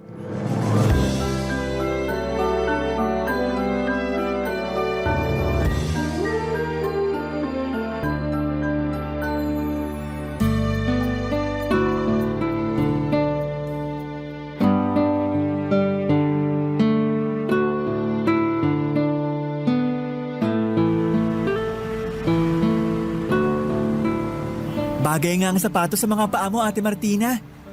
Sa ukay-ukay ko pa binili yan. Ingatan mo yan, ha? Salamat, Hernan. Pinaglaanan mo talaga ako ng sahod mo sa poultry para lang magkaroon ako ng sapatos. Siyempre, para kapag maging teacher ka na, ako naman ang bibilhan mo ng sapatos. Yung tulad ng sa mga basketball player. Sana nga makapagtapos ako. Mangyayari yan. Naniniwala kong kaya mo yan, ate. Hindi ka na ibubuli nung Lisa Faye na yun dahil may sapatos ka na. Naninibago nga ako eh. Parang iba sa pakiramdam ang may sapatos habang naglalakad tayo. Hindi ko nararamdaman ang init at saka yung sakit ng mga bato sa lupa. Ganito pala kapag may sapatos. Mawawala ng kalyo sa paa mo niyan, ate. Okay ka lang ba talaga sa trabaho mo sa poultry, Hernan? Oo naman. Masaya din kaya yun nagpapakain ka ng mga manok. Nakakatuwa, lalo na kapag nakita mong marami silang itlog. Masaya din ang amo namin kaya hindi mainit ang ulo niya. Salamat, Hernan. Salamat sa sapatos. Magsusumikap ako. Makakatapos din ako. Kakayanin ko. Haharapin ko yung mga bully. Hindi nila ako matatalo. Ngayon pa na may sariling pares na ako ng sapatos na bigyan ng pinakamabait na kapatid ko sa buong mundo. Naks naman, ate. Basta, huwag kang magpapaapekto dun sa kanila. Sumbong mo sila sa akin. Hahagisan ko sila ng dumi ng manok, yung basa. Grabe naman yun. Sabi ni nanay at tatay, huwag gantihan ng kasamaan ang gumawa sa'yo ng kasamaan. Sa bagay.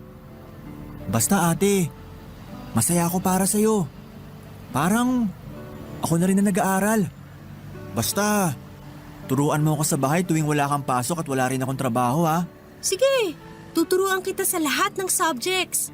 Salamat, ate. Basta mag-ingat ka sa mga bully, ha? Oo naman.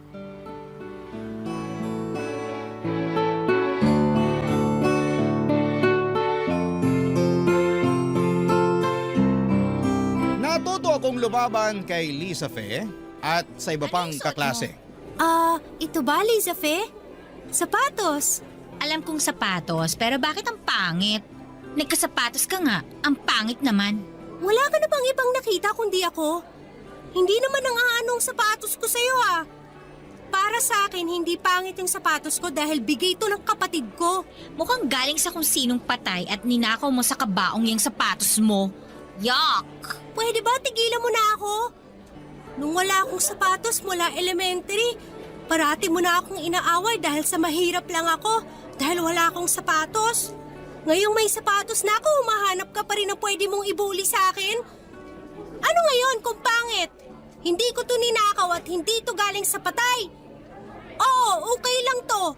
Hindi bago, pero sa isang katulad kong mahirap, malaking bagay na tong sapatos na to. Ang drama-drama mo naman?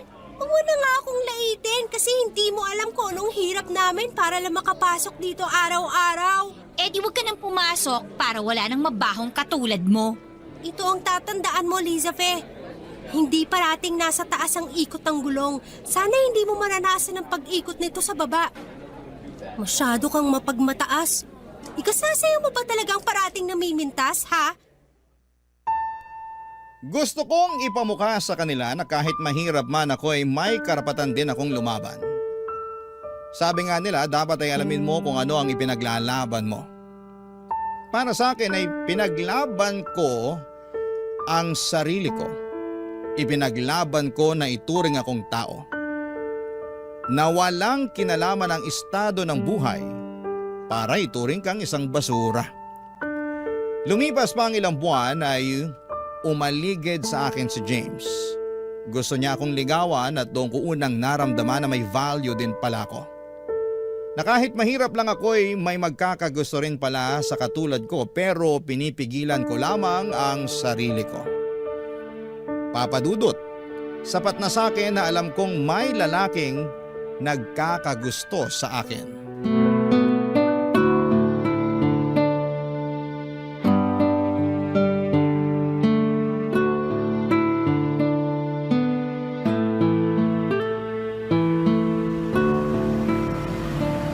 Martina!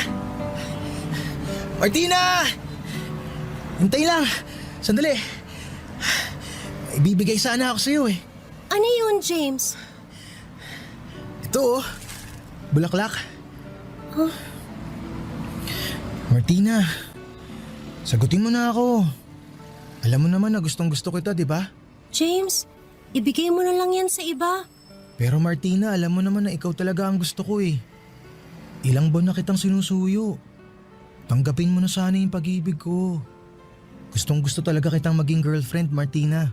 Sorry talaga, James. Ayoko pa magka-boyfriend. Gusto ko pa makapagtapos ng pag-aaral. Alam mo naman na mahirap lang kami, di ba? Magkaibang bagay naman yung gusto mong makatapos sa pag-aaral tsaka yung pag-ibig ko eh. Pangako, hindi kita guguluhin sa pag-aaral mo. Bibigyan pa nga kita ng inspirasyon kung pahihintulutan mo ako eh. Promise, hindi ako magiging hadlang sa mga pangarap mo. Susuportahan pa kita. Salamat, James, pero buo ang desisyon ko. Gusto ko muna makapagtapos ng pag-aaral bago ako pumasok sa isang relasyon. Sige na, paparating na yung kapatid ko. Umalis ka na, please. Ay, kung yan talaga ang gusto mo. Sino yun, ate? Ah, kaklase ko. Bakit parang umiiyak ka ba, ate? Tapat ako sa'yo, Hernan. Wala akong tinatago. Gusto ko lahat ng nangyayari sa akin kinukwento ko. Nanliligaw sa akin si James pero ayokong tanggapin ang pag-ibig niya kasi hindi ako handa. Wala akong karapatang umibig. Walang karapatang umibig ang isang tulad kong mahirap. Kailangan ko makapagtapos. Tama, ate. Magtapos ka muna. Pero mali yung sinabi mong walang karapatang umibig ang tulad nating mahirap. Alam mo lang kung anong prioridad mo sa ngayon. At hindi ang pagkaroon ng boyfriend ang pinunta mo sa paaralan, kundi ang magkaroon ng magandang kinabukasan. Kaya, punasan mo na ang mga luha mo, ate. O eto, may dala akong itlog ng manok. Binigay ng amo ko.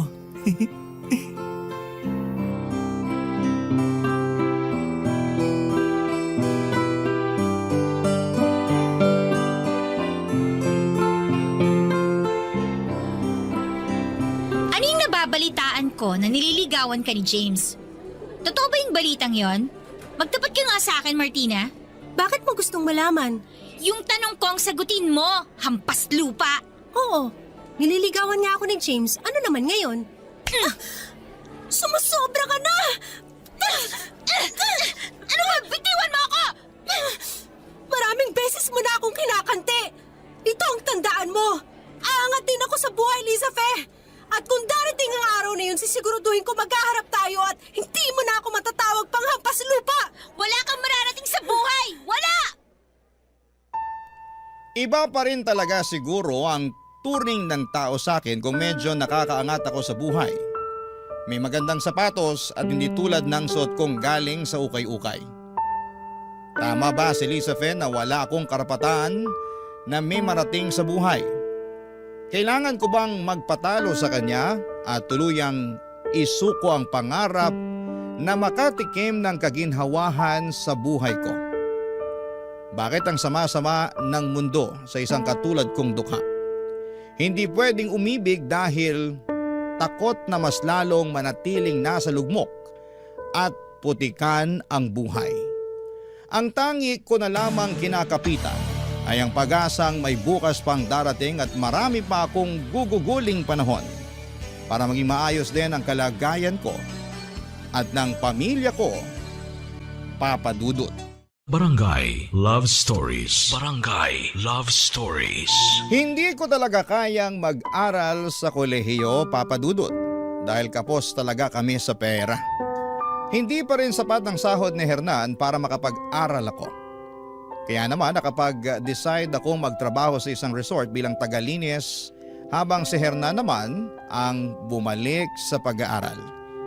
Ilang beses ko rin siyang kinausap na bumalik sa pag-aaral dahil nahihiya na siyang pumasok dahil sa kanyang edad. Ang sabi ko ay wala namang pinipiling edad ang pag-aaral. At siguro ngayon ay hindi na siya mabubuli ng kanyang mga kaklase dahil malaki at malakas siya kumpara sa kanila. Mabuti naman at nakinig siya sa akin.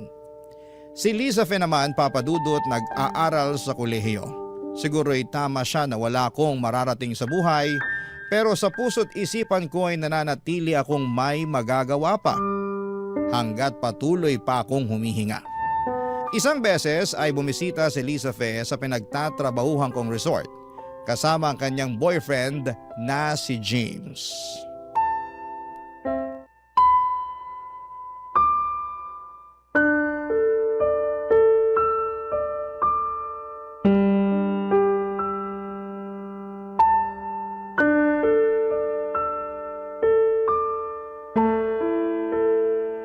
Dito ka pala nagtatrabaho. Oo, Liza Fe. Tama nga ako. Hanggang tagalinis lang talaga ang mararating mo sa buhay mo, Martina. Liza Fe, hanggang dito ba naman ayaw mo pa rin akong tantanan, ha? Bakit? Aawayin mo ba ako, ha? Baka gusto mong ipasisanti kita dito sa resort. Ganyan ba talaga kalaki ang galit mo sa mga tulad ko mahihirap? Nakakairita ka kasing tingnan eh. At saka huwag kang nga makalapit-lapit sa boyfriend ko. Yes, kami na ni James. Ako pa rin ang nagwagi sa puso niya, Martina. At kahit nakasapatos ka ngayon, tingin ko pa rin sa'yo na kayapak na dugyot. Masyado ka talaga mapanglait, Liza Fe. Kahit wala naman akong ginagawa sa'yo, ikinaliligaya mo pa rin yung manlait sa kapwa mo. Sana balang araw, hindi mangyari na lalaitin ka ng iba dahil hindi biro ang laitin. Yung mararamdaman mo na sobrang liit ka sa harap ng ibang tao. Hay nako, masyado kang madama.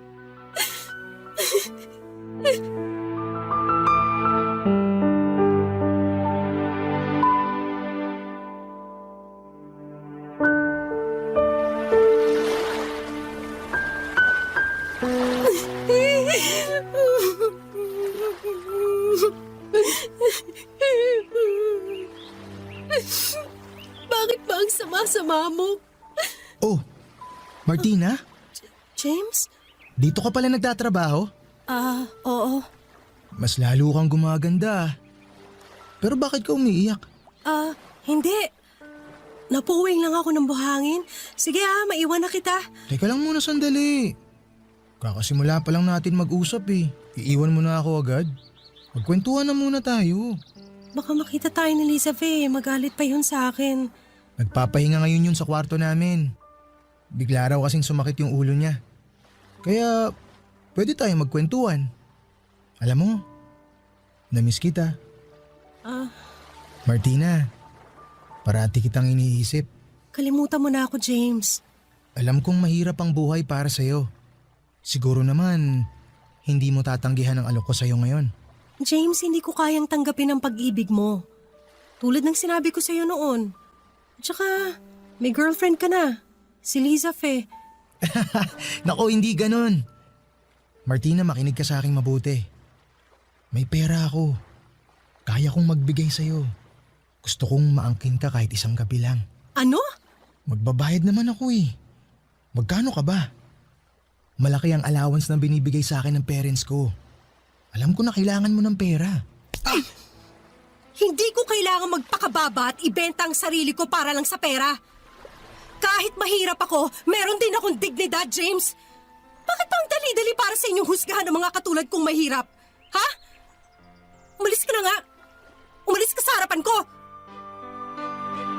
Sobra ako na insulto sa sinabi ni James sa akin, Papa Dudut.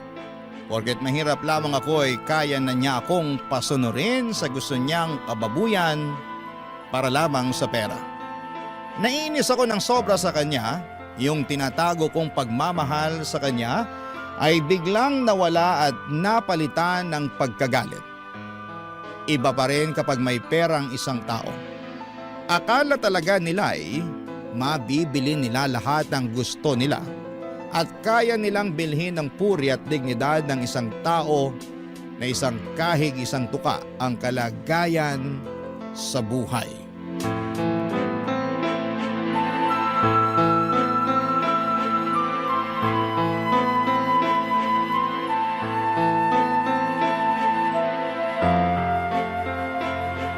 Nakikipaglandian ka ba sa boyfriend ko, Martina? Ako nakikipaglandian? Hindi ko gagawin yan, Liza Fe. Kung malikot yung boyfriend mo, bantayan mong maigi.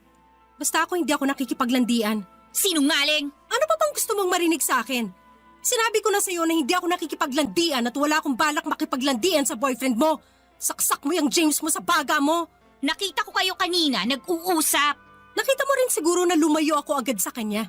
O di namin mo rin nakipag-usap ka sa kanya? Lumapit yung boyfriend mo sa akin. Lumayo ako agad dahil wala akong balak na agawin yung boyfriend mo. Kung ano man yung iniisip mo, mali yan. Kung wala ka ng ibang kailangan sa akin, naalis na ako. Hindi ako takot sa'yo. Bantayan mo yung boyfriend mong higad.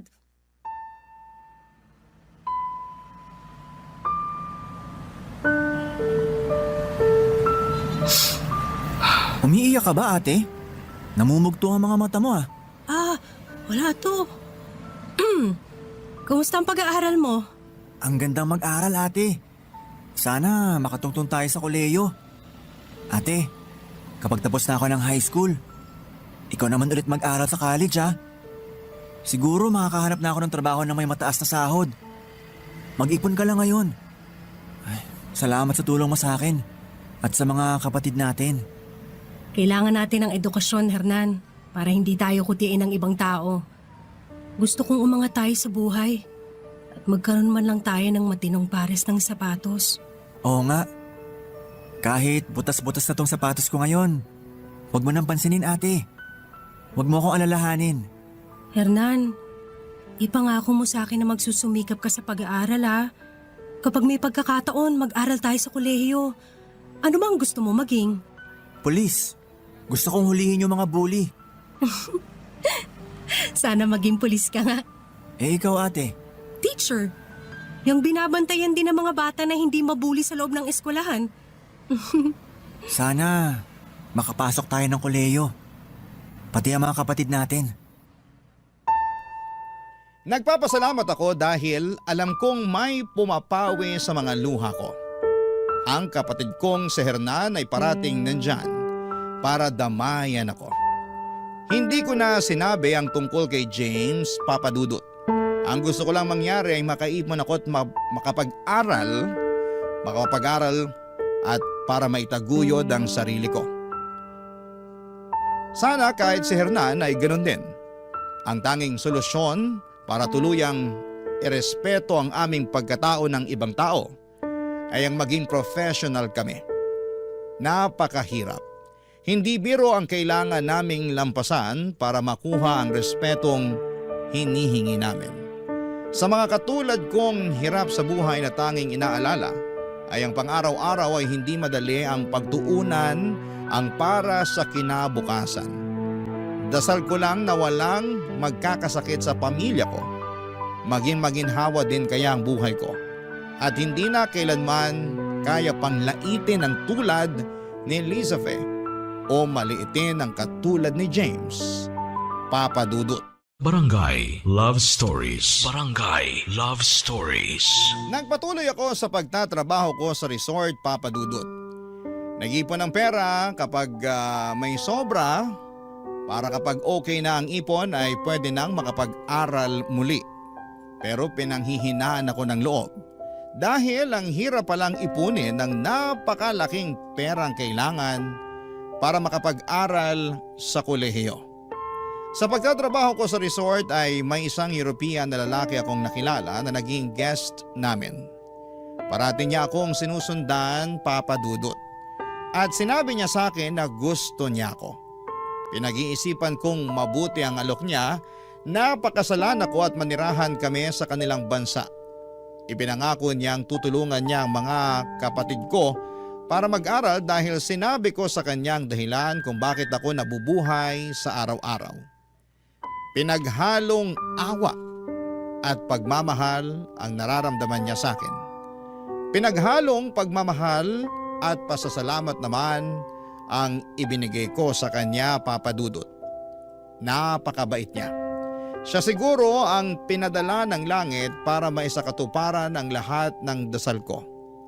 Hindi man maganda ang mag-isip ng masama sa kapwa, pero noong mga panahon na yon ay nasa isip ko talaga na makagaganti na ako sa mga taong umalipusta sa akin. Naging maganda ang buhay ko sa Europa at naging maayos din ang buhay ng pamilya ko sa Pilipinas. Dahil nakakapag-aral na ang lahat ng mga kapatid ko at hindi iniintindi ang gastusin.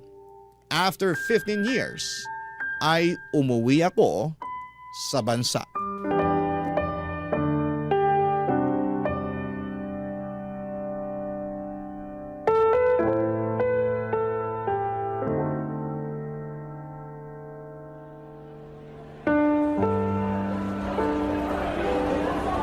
Ate, pwede na natin bilhin kahit ilang sapatos ngayon. Pulis na rin ako. May pamilya na ako.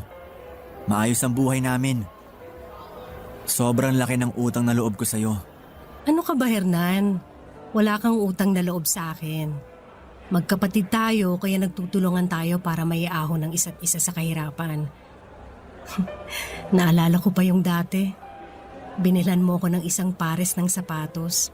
Naaalala ko pa yung itsura ng sapatos. Yung amoy niya, yung amoy ukay-ukay. Yung saya sa puso ko na sa wakas, makakatikim na ng sapatos yung mga paa ko. Parang kailan lang ang lahat, ate. Naaalala ko nga yung panahon na yun na sobrang hirap ng buhay natin. Pero mayaman tayo sa pangarap. Oo, mayaman tayo sa pangarap. Anong gusto mong sapatos? Sagot ko.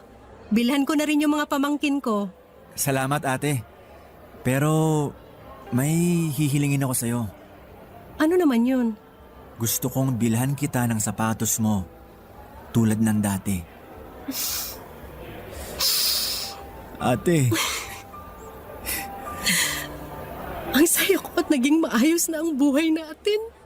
At natupad na rin ang pangarap mo maging isang teacher, ate. Sa ibang bansa nga lang. Nag-iba ang ikot ng kapalaran sa atin. Kaya kailangan nating pasalamatan ng Diyos at hindi niya tayo pinabayaan. Ate, naalala mo pa si James? Yung may gusto sa'yo? Yung niligawan ka dati? Oo, naalala ko siya. Bakit? Nagkaroon ng rumble sa isang bar. Nandun pala siya. Kasali siya dun sa gulo. Namatay siya, ate. Natamaan ng bala ng baril ng kalaban nila. Totoo? Alam mo, hindi ko sinabi sa'yo dati na nakahanginan ako kay James. Buti nga hindi mo sinagot yun, ate. Paano na lang kung naging kayo? Ah, oo nga. Pero ang lungkot naman ang naging dahilan ng pagkamatay niya. Kapag lumalapit ka sa ganon, tiyak na malapit sa kapahamakan ng buhay mo. Si Liza Fe, may balita ka ba sa kanya? Puntahan mo kaya? Magpakita ka sa kanya. Nasaan ba siya?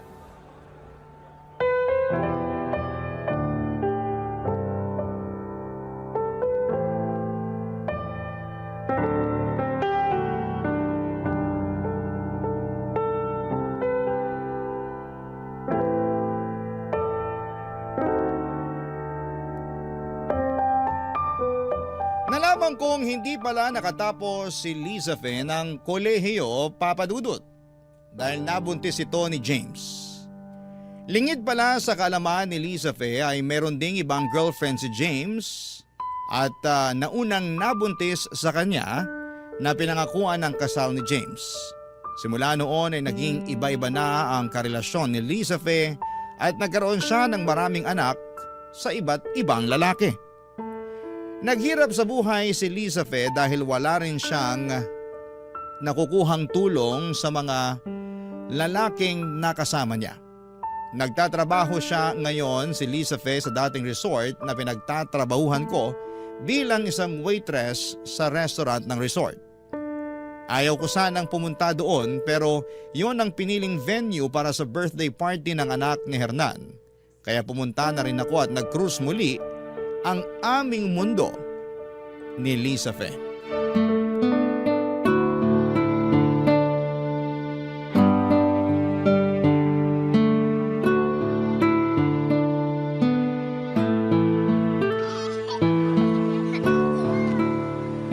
Liza Fe? Martina? Mabuti naman at natatandaan mo pa ako. Oo naman, natatandaan kita. Malaki nang ipinagbago mo at ng pamilya mo Mayaman ka na. Ako, heto, naghihirap sa buhay. Martina, marami akong kasalanan sa'yo. Sana mapatawad mo ko. Liza Fe, matagal na kitang pinatawad. Nagpapasalamat nga ako sa'yo dahil naging pursigido ako sa pag-abot ng mga pangarap ko. Kung hindi dahil sa'yo, malamang wala akong pangarap sa buhay. Ang sama-sama ako sa'yo. Tama, tandang-tanda ko pang sinabi mo sa akin noon na hindi parating nasa itaas ang ikot ng gulong. Masyado akong mapagmataas. Hindi ko inisip na mararanasan ko yung pag-ikot ng gulong ng kapalaran sa ibaba. Naalala ko pa na wala kang sapatos noon na pumapasok. Pinagtatawanan kita. Ang sama akong bata pati nung high school tayo. Naalala ko nung binilang ka ng kapatid mo ng sapatos sa ukay. Nilait-lait ko pa yung sapatos mo noon. Hindi ko alam na para sa iba, malaking bagay pala yung maliit na bagay sa mga mata ko. Patawarin mo ko, Martina. Tama na ang paghingi mo ng tawad. Pinatawad na kita. Kalimutan mo na ang nakaraan. Gusto kong maging magkaibigan tayo. Talaga? Ang ganda ng suot mong damit. Ibang-iba na ang itsura mo pero ganun pa rin ang puso mo, Martina. Alam mo, naikwento sa akin ni James ang nangyari sa inyong dalawa. Inalok ka pala ni James na bayaran para maikama ka niya. Gago talaga yun. Pero mahal ka daw niya. Ikaw daw ang mahal niya.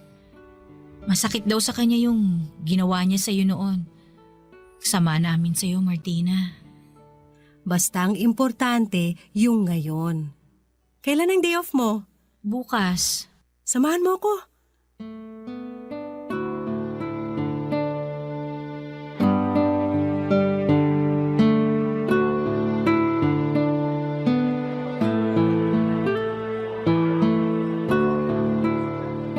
Bakit tayo nandito? Liza Fe, dati tinitignan ko parati yung mga sapatos mo. Nangarap ako na sana balang araw magkaroon din ako ng mga sapatos ng tulad sa'yo. Nakita kita kahapon tsaka ngayon, hindi maayos ang suot mo. Ayoko makita kang ganyan. Gusto kong bilhan ka. Martina. Pumili ka. Hindi ko deserve yung ganito, Martina. Ano ka ba? Magkaibigan tayo. Sige na. Gusto mo to? Kasi gusto ko rin to. Gusto kong bumili ng dalawa para pareho tayo. Bakit ba ang bait-bait mo? Sa totoo lang, kinamumuhian talaga kita noon eh. Pero dati yon. Gusto kong tuluyang mawala ang peklat ng nakaraan. Gusto kong palitan ng magagandang ala-alang tungkol sa'yo. Gusto kong lumaya sa nakaraan. Martina. Pinatatag mo ako noon. Kaya nung nandun ako sa Europe, malakas na yung loob ko sa lahat ng mga hamon. Pinatibay mo yung puso ko. Ano? Biling ko na to. Salamat.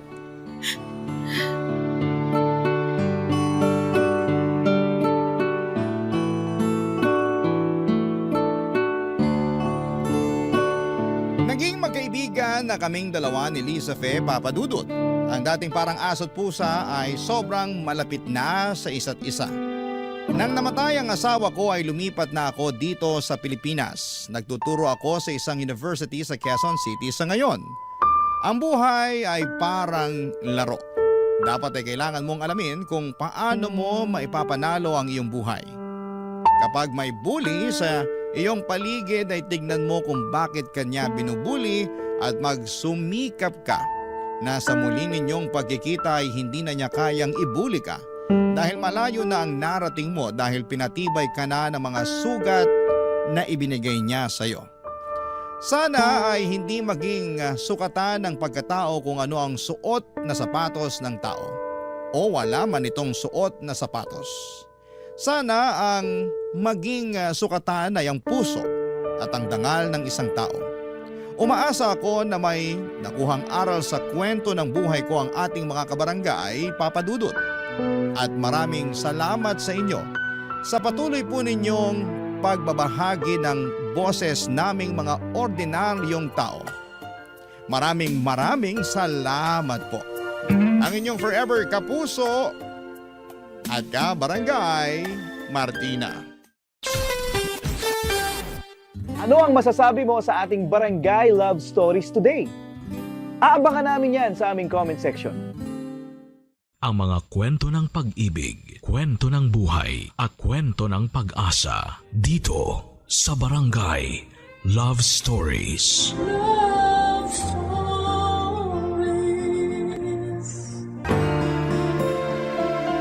Paano kung matapos ang ilang taon ng pagsasama ninyo ay doon mo lang matutuklasan na may the one who got away pala, ang asawa mo?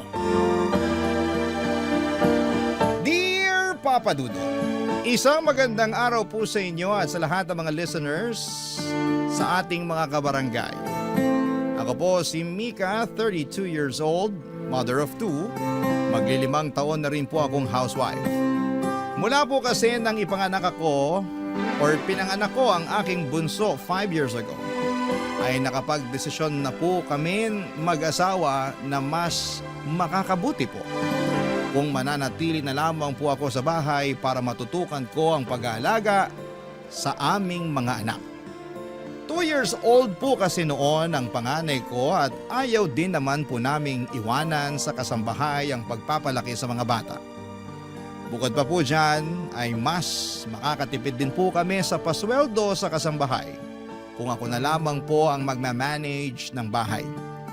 Bago po ako naging housewife ay nagtatrabaho ako bilang receptionist sa isang maliit na hotel kung saan ko rin po nakilala ang aking asawa na si Warren na nagtatrabaho naman doon bilang cook. Naging maayos naman po ang pagsasama namin ni Warren, Papa Dudut.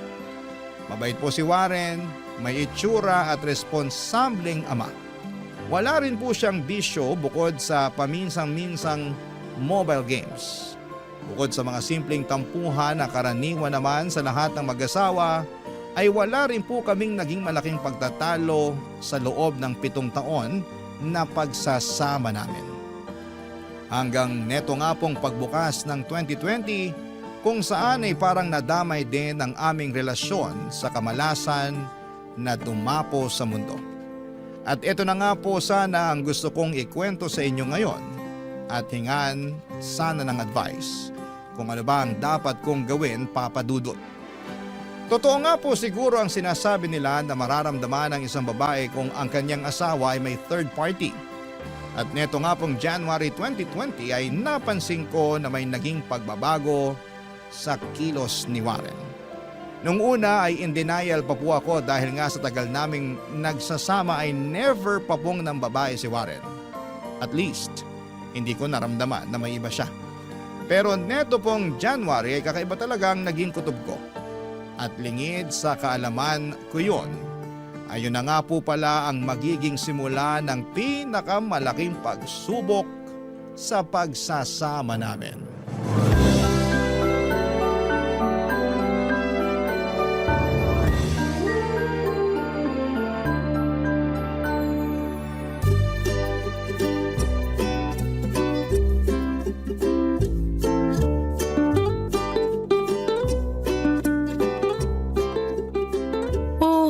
Saan ka galing?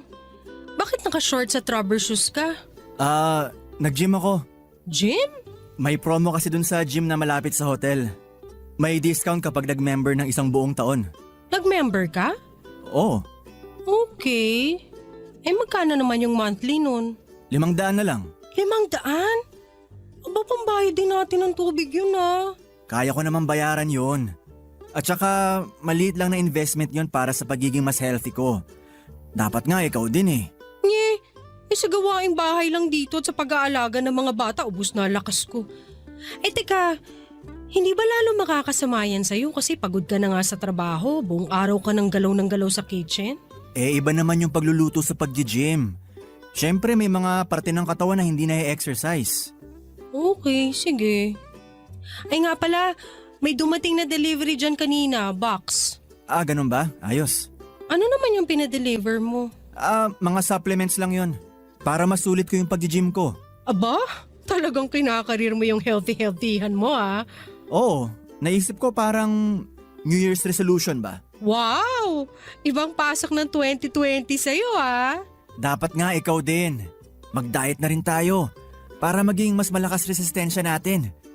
Siyempre, hindi na tayo bumabata. Kailangan na natin palakasin yung katawan natin. Mahal na magpa-ospital ngayon. Sige, support na lang kita dyan. Okay na ako sa ganito. Papadudot ng Chineco po ang internet. Ang mga biniling supplements ni Warren ay nakita kong mga pampalaki sila ng katawan. Doon na po talaga ako nagtaka na may parang kakaiba. Kung ang pakay lang po ni Warren ay mas maging healthy, bakit kailangan pa na magpalaki siya ng katawan? Para kanino? Para sa akin? Para sa sarili niya? Pero bakit parang nagmamadali siyang magpaganda ng katawan? Napakarami pong mga tanong na sumagi sa isipan ko noon, Papa Dudut. Pero sinubukan ko pong magmaang-maangan. At pilit na sinantabi ang mga agam-agam ko. Nang lumipas nga po ang mga araw ay napansin kong mas nagiging banidoso na nga po si Warren. May mga bagong damit na binili, sapatos, pati pabango. Nang hindi na po ako nakatiis ay kinumpronta ko na po siya tungkol sa bagay na ito.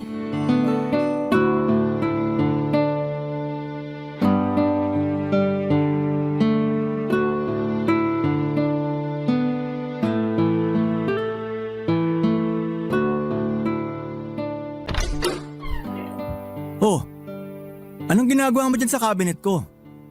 Nag-spray ka ng pabango? Oo, gusto ko maamoy Bakit nag-spray ka pa? Maaamoy mo rin naman yan kapag ginamit ko. Binuksan mo pa, kakabili ko lang nito Mukhang mamahalin yan Mura lang yan. May nagbebenta lang dun sa hotel.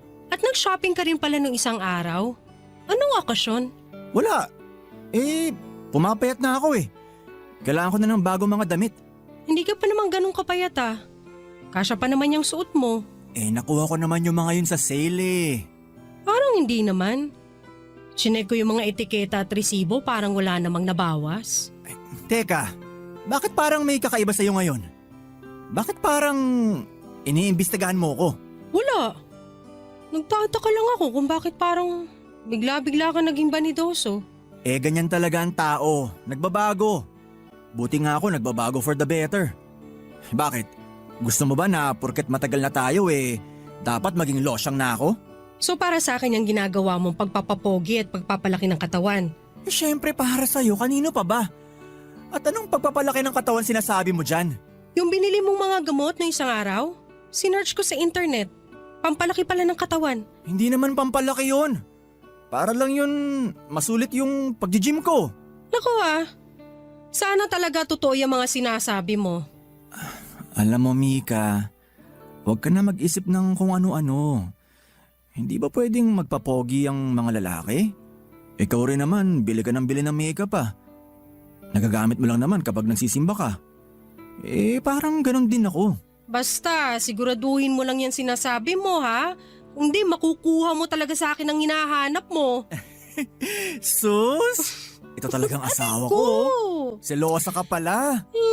Kasi naman kung kailan ka tumanda tsaka ka pa nagpapapogi dyan. Uy, kung makamatanda ka naman dyan, 32 lang kaya tayo. At saka, bakit ka ba galit na galit? Para sa'yo naman tong pagpapapogi ko. Sus! Ay nako, siguraduhin mo lang Warren kundi malilintikan ka talaga sa akin.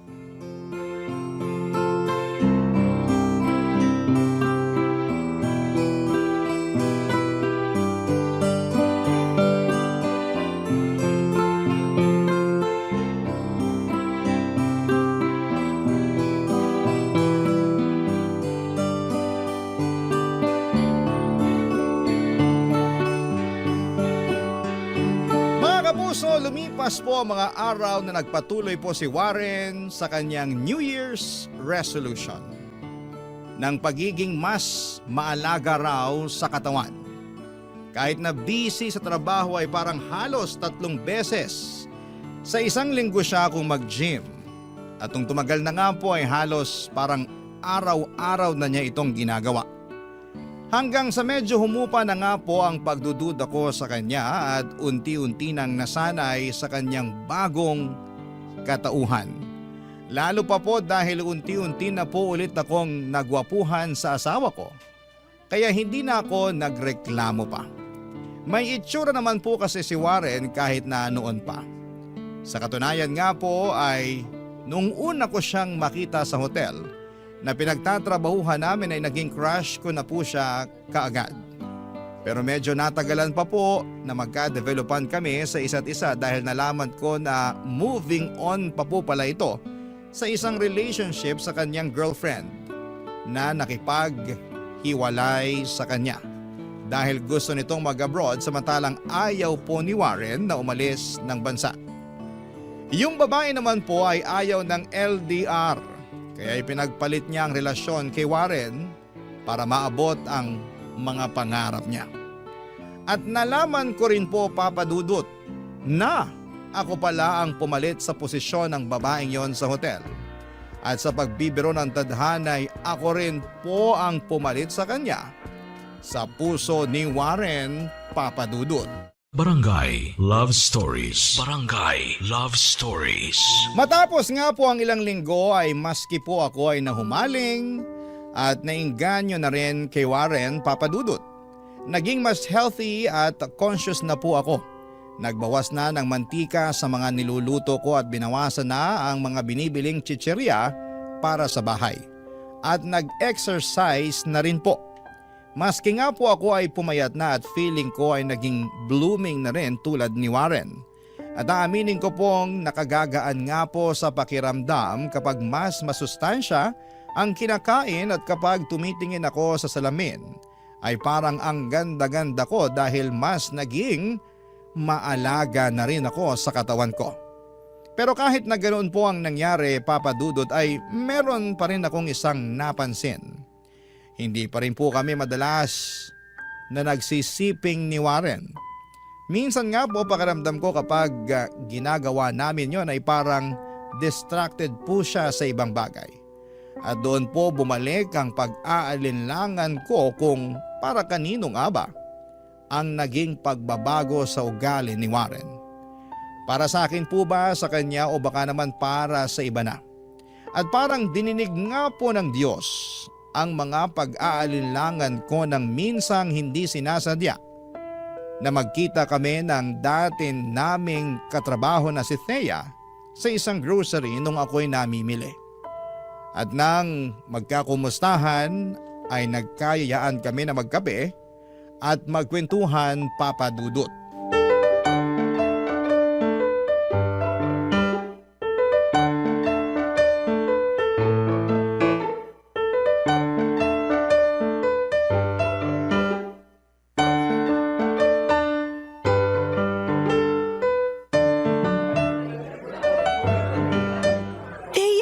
Kumusta ka na? Okay naman. Uy nga pala, libre ko na to ha. Naku, ano ka ba? Hindi na, sagot ko na. Kaka-promote ko lang din kasi sa trabaho ng isang araw. Wow! Congratulations! Ay, salamat. Pero nako, parang totoo yung kasabihan na. Pag swerte sa trabaho, malas naman sa love life. Dahil hanggang ngayon, single pa rin ako eh. Talaga? Bakit? Wala ba dun sa hotel ninyo? Naku ang babata ng katrabaho ko. Tapos yung mga kaidaran ko naman, lahat kundi may asawa na, may girlfriend na. Ikaw, housewife ka pa rin ba hanggang ngayon? Oo. Pagkatapos kong mag-resign, hindi na ako nagtrabaho. At mukhang panghabang buhay na nga to. At least hanggang tumuntong siguro ng high school yung mga bata. Wagas ka, Mika. Grabe, ang hirap siguro niyan. At ang boring. Pero in fairness ha, parang bumata ka mula nung huli tayong nagkita. Salamat. Ngayon taon kasi, mas naging health conscious na kami ni Warren eh. Kaya yun, diet, exercise. That's good. Naku, sobrang stress sa trabaho. Wala na akong time mag-gym. Kahit na meron naman kaming libre dun sa hotel. Buti nga, nagkita tayo ngayon. Nakahinga-hinga man lang ako. Kahit nga tuloy yung reunion ng batch namin ni Warren, hindi na ako nakapunta. Reunion ng batch nyo? Oo, sa hotel. Yung batch namin ni Warren. Diba parang kami yung mga first trainees dun? Talaga? Kailan? Di mo ba alam? Mga 2 weeks ago siguro. Teka, hindi ka ba sinabihan ni Warren? Hindi. Wala naman siyang nababanggit. Pero late na nga siyang umuwi nung isang Sabado. Ang sabi niya, nagkayayaan daw sila ng inuman ng kitchen staff. Ba't kaya? O bakit? Wala. Oy, Thea, ano yan? Sabihin mo sa akin, kundi, naku! Parang wala tayong pinagsamahan, ha? Hindi. Baka kasi hindi ka in-invite ni Warren kasi ayaw niyang maging awkward. Andun kasi si Ana. Si Ana? As in yung ex-girlfriend ni Warren? Oo. Bumalik kasi ng Pilipinas galing Abu Dhabi. Yun nga rin yung dahilan kung bakit nagkayayaan ng reunion eh. Ganun ba?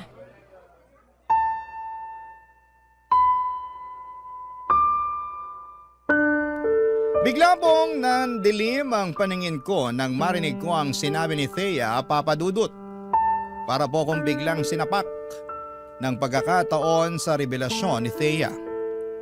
Hindi ko na po maalala kung kailan ako huling nagselos kay Thea. Siguro nung una o sa ikalawang taon namin ni Warren, Papa Dudut.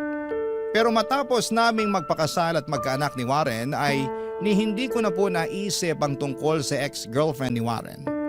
At hindi ko rin po akalain na matapos ang 7 taon, nang pagsasama namin ni Warren ay bigla ulit papasok sa eksena si Ana. Buong akala ko rin po ay naka-move on na si Warren sa loob ng matagal na panahon naming pagsasama. Pero sa nabanggit kong impormasyon ni Thea ay parang hindi pa pala. At pakiramdam ko po ay parang naloko din ako sa loob ng mahabang panahon. Dahil din po sa sinabi ni Thea ay bigla ko tuloy na pagtagpi-tagpi ang mga pagbabago kay Warren. Si Ana kaya ang dahilan kung bakit biglang nakaisip na magpapogi at magpalaki ng katawan si Warren. Kinagabihan po matapos naming magkita ni Thea ay kinumpronta ko na si Warren para malaman ko na ang katotohanan.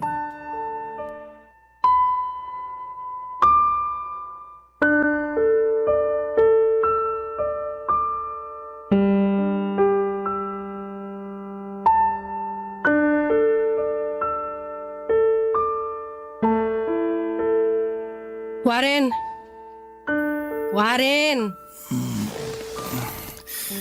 Oo, Kumising ka, may tatanong ako sa'yo. ano? Hindi ba pwedeng bukas na yan paggising natin? Bakit hindi mo sinabi sa akin na may reunion kayo? Ano? At bakit hindi mo sa akin sinabi na nandun si Ana? Alam ko na kasi yung magiging reaksyon mo kaya hindi ko na sinabi. Bakit mo naman iisipin na ganito ang magiging reaksyon ko? Siyempre, dahil ex ko yung tao. So kahit na more than 7 years na kayong hiwalay, kasal na tayo at may mga anak na tayo, iniisip mo pa rin na magseselos ako kay Ana, ganun ba? Oo. Hindi mo ba naisip na sa pagtatago mo ng totoo, mas lalo akong maghihinala sa'yo? Maghihinala na ano? Pwede ba, Mika? Gabing-gabi na. Ginising mo ako para dyan sa walang kakwenta-kwentang bagay na yan? Kailan mo nalaman na babalik si Ana dito? Ewan, hindi ko alam. Doon ko lang nalaman nung nag-attend ako ng reunion. Sinungaling? Anong sinungaling? Kaya kayo nag-reunion dahil bumalik si Ana sa Pilipinas. Yun ang dahilan. Siya ang nagyaya. Tapos sasabihin mo na hindi mo alam? Teka, bakit ba ang dami mong alam? Sino ba nagsabi sa'yo? Huwag mo ibahin ang usapan. Hanggang ngayon nagsisinungaling ka pa rin sa akin. Hinaan mo ang boses mo. Magigising ang mga bata. Ano ba yan, Mika? So kaya ka ba bigla nag-gym? Ha? Kaya ka bigla nagpalaki ng katawan para ihanda ang sarili mo sa pagmumotel nyo? Napakabastos yung bibig mo, ha? Tumahimik ka na. Sagutin mo ako! Hindi nga! Tumigil ka na dyan sa pagiging silosa mo na wala namang batayan. Etong tandaan mo, Warren, ha? Barkado ka na sa akin. Malamang ko lang na may ginagawa kayong milagro ng Ana na yon, hindi ako magdadalawang isip na hiwalayan ka! Matulog ka na dahil ini-stress mo lang ang sarili mo dyan sa pagiging insecure at malisyosa mo.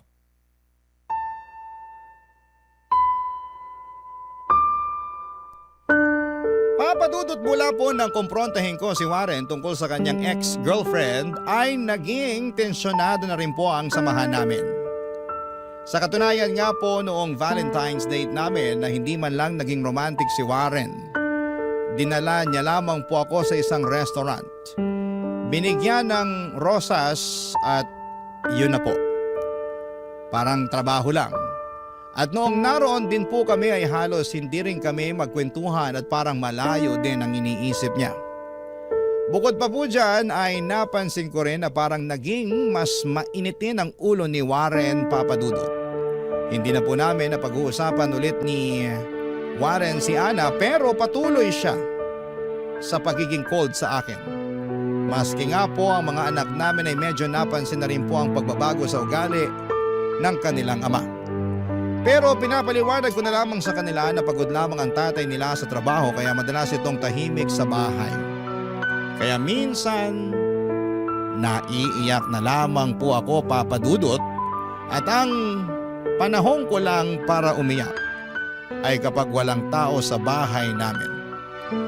Kapag nasa eskwelahan ng mga bata at nasa trabaho naman si Warren.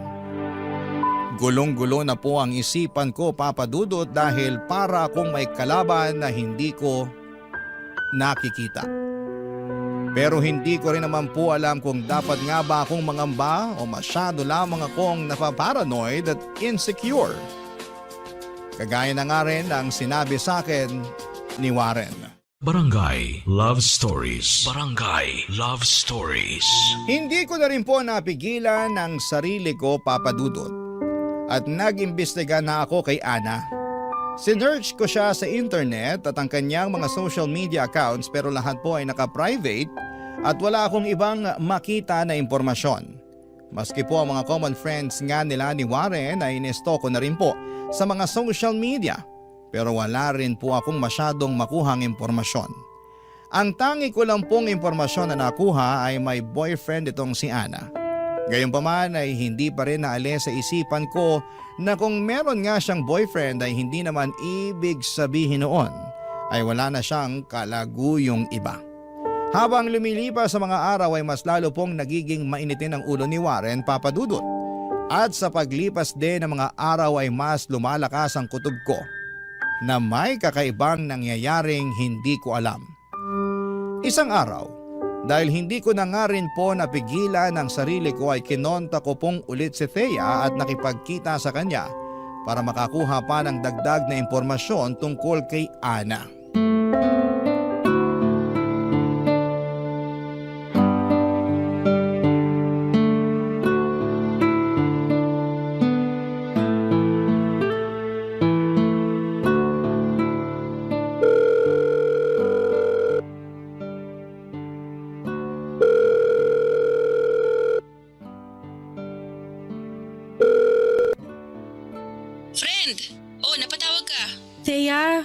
Busy ka ba?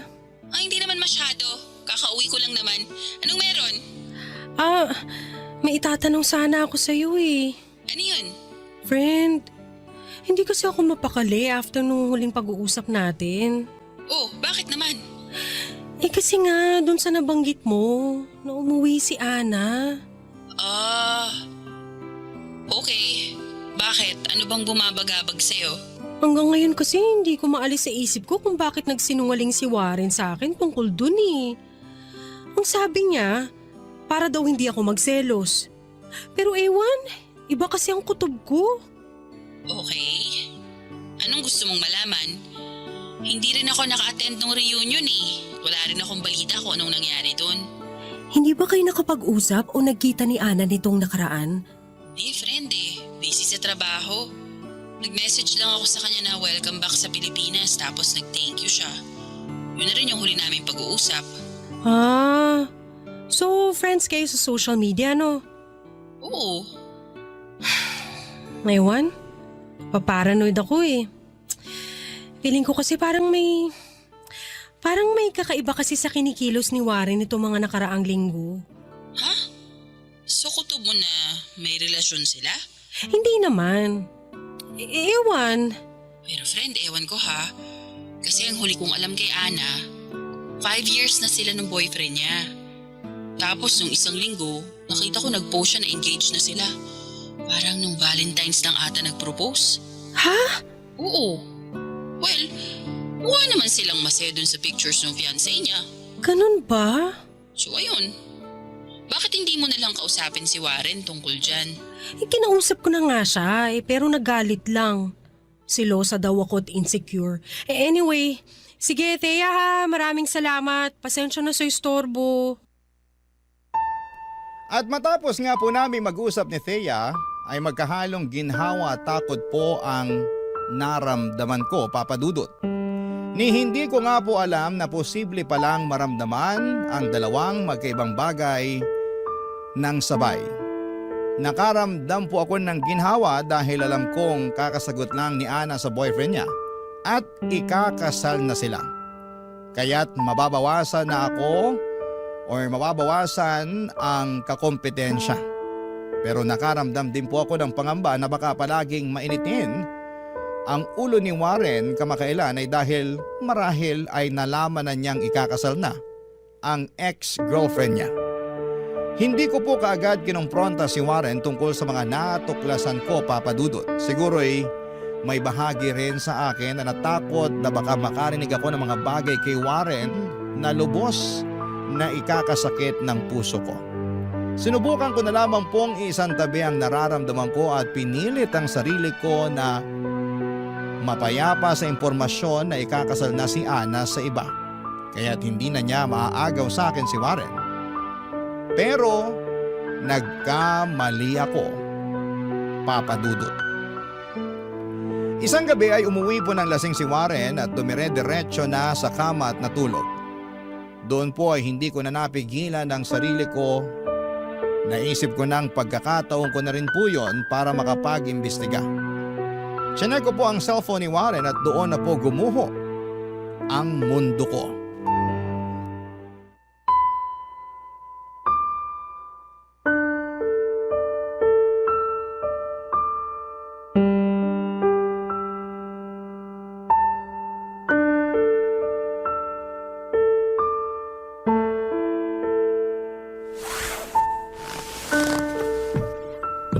Silipin ko nga tong phone mo kung wala ka talagang tinatago. Ano nga uli yung password niya? Text ni Warren kay Ana. Ana, mahal na mahal pa rin pala kita. Ana, please wag ka muna magpakasal.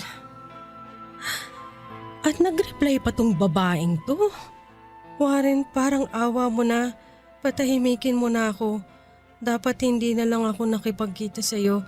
Maawa ka sa asawa mo. Warren! Warren, kumising ka dyan! Ano ba? Kumising ka, sabi! Ano ba ang problema? Ang ingay-ingay mo. Ano to mga message na to kay Ana, ha? Anong message? Eto! Ana, mahal na mahal pa rin pala kita. Ana, please, wag ka muna magpakasal. Ana, bigyan mo naman ako ng pagkakataon pa. Ano to mga to? Akin na yan. Hayop ka! Hayop ka! Hayop ka! Kailan pa? Ha? Kailan mo pa ako niloloko? Hindi kita niloloko. So ano yan? Huling-huli ka na, itatanggi mo pa? Mahal mo pa rin si Ana! Niloko mo ako! Hindi ko sinasadya. Hindi ko sinasadya. Akala ko naka-move on na rin ako, Mika. Maniwala ka. Pero nung nakita kami, ewan ko, parang bumalik lahat. Bumalik lahat? Kaya pala babalikan mo siya at iiwan mo kami ng mga anak mo? Ganun ba plano mo, ha? Hindi. Ewan ko. Naguguluhan ako. Huwag ka na maguluhan! Lumayas ka na dito! Iwanan mo kami ng mga anak mo at sumama ka na dyan sa ano mo na yan! Hindi ko gagawin yan. Hindi mo gagawin pero yun ang gusto mong gawin, di ba? Patawarin mo ako. Hindi! Hindi kita mapapatawad! Ayaw mo umalis, ha? Ito, alisin mo lahat ng mga gamit mo dito! Umalis ka na! Puntaan mo na yung ana na yon! Pigilan mo siya sa pagbabangat niya! Mika, ano ba? Matulog na lang tayo. Hindi! Sa tingin mo makakatulog pa ako? Sa tingin mo makakatulog pa ako bukas? Sa isang araw o sa isang linggo? Hindi! Hindi ako makakatulog hanggang nandito ka at nakikita ko yung pagmumukha mo! Hindi ko kaya matulog sa isang bahay na kasama ang asawa ko na sa loob ng ilang taon may iba naman palang mahal! Lumayas ka! Lumayas ka na! Mika, please. Pag-usapan natin to. Wala na tayong dapat pag-usapan. Niloko mo ako, pare. Niloko mo kami ng mga anak mo!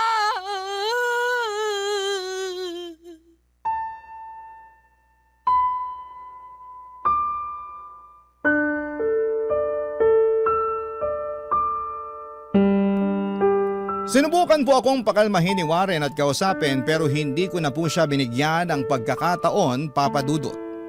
At kinabukasan matapos ng insidenteng yon ay umalis na nga rin po si Warren sa amin at nakituluyan muna sa kanyang kapatid. Hirap na hirap din po akong ipaliwanag sa mga anak namin ang mga nangyari.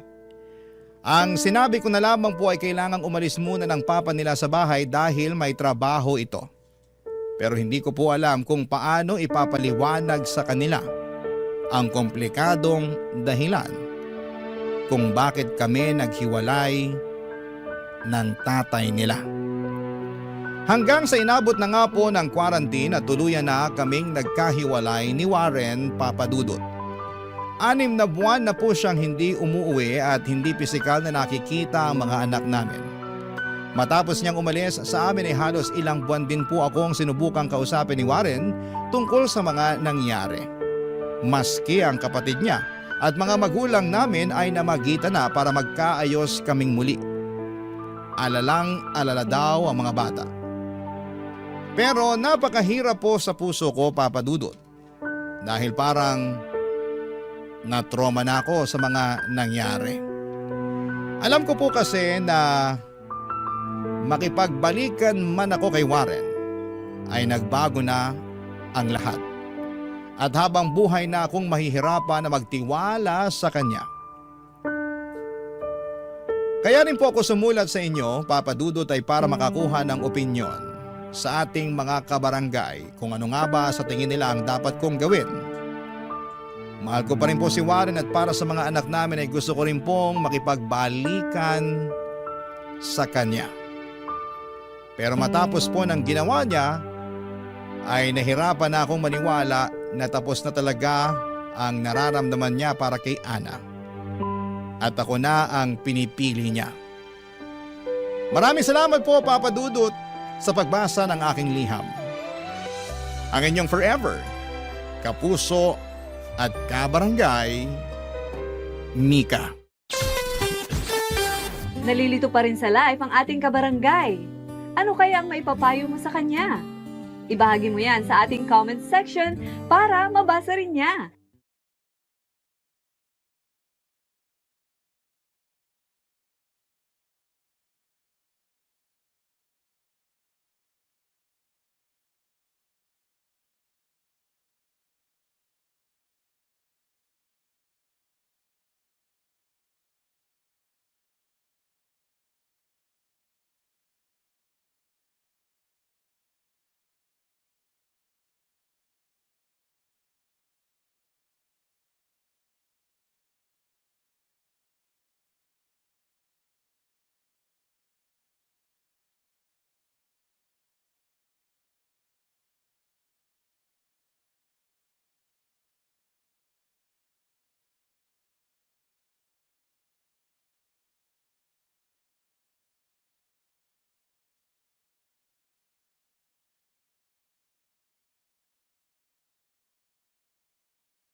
ang mga kwento ng pag-ibig, kwento ng buhay at kwento ng pag-asa dito sa Barangay Love Stories. Love Stories.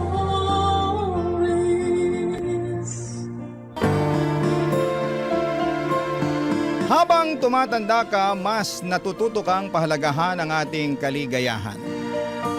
At minsan ay dumarating ang pagmamahal sa pinaka-hindi inaasahang oras at pagkakataon.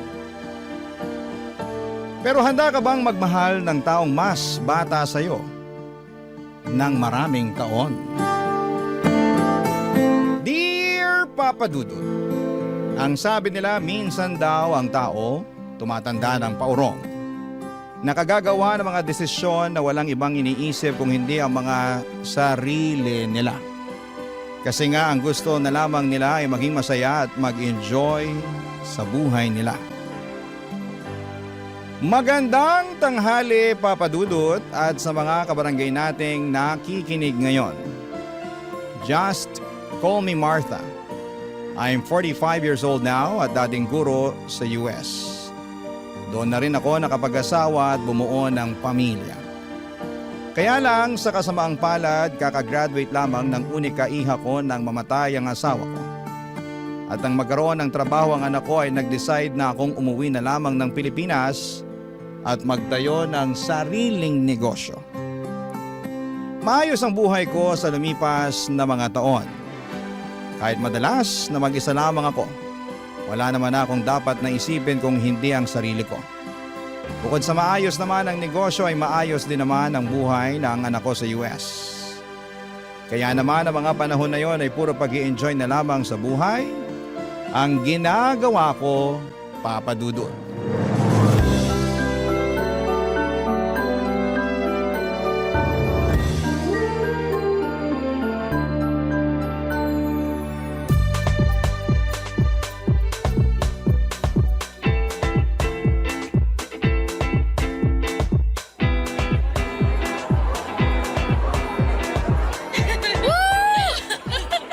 Sayaw pa tayo, Mars! Mars! Pahinga muna tayo. Ano? Ang sabi ko, magpahinga muna tayo kasi nangangawit na yung binti ko sa kakasayaw natin dito. Ay, ano ba naman yan, Mars? Sabi ko naman kasi sa'yo, dalasan mo pagsama sa akin sa gym. Gagawin ko talaga nang maabutan ko naman yung kaseksihan mo. Pero sa ngayon, umupo muna tayo kasi sumasakit na talaga yung mga kasukasukan. Ay nako, tara na nga dun sa table. Grabe, Mars! Ang taas pa rin talaga ng energy mo no hanggang ngayon. Hindi may dedenay na hawak mo pa rin yung title na Queen of the Dance Floor.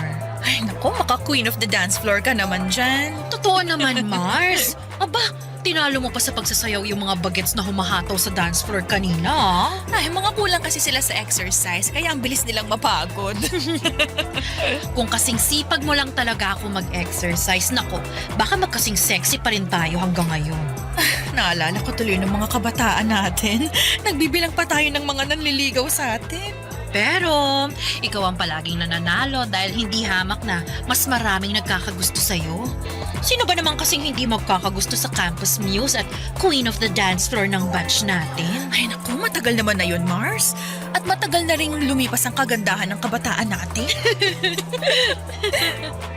Ay, Mars, teka. May nakatingin dito. Papalapit. Hi ladies. Free cocktails nga pala para sa inyo. Wow, free cocktails. Anong meron, Pogi? May special promo kasi kami tonight para sa mga best dancers sa floor kanina.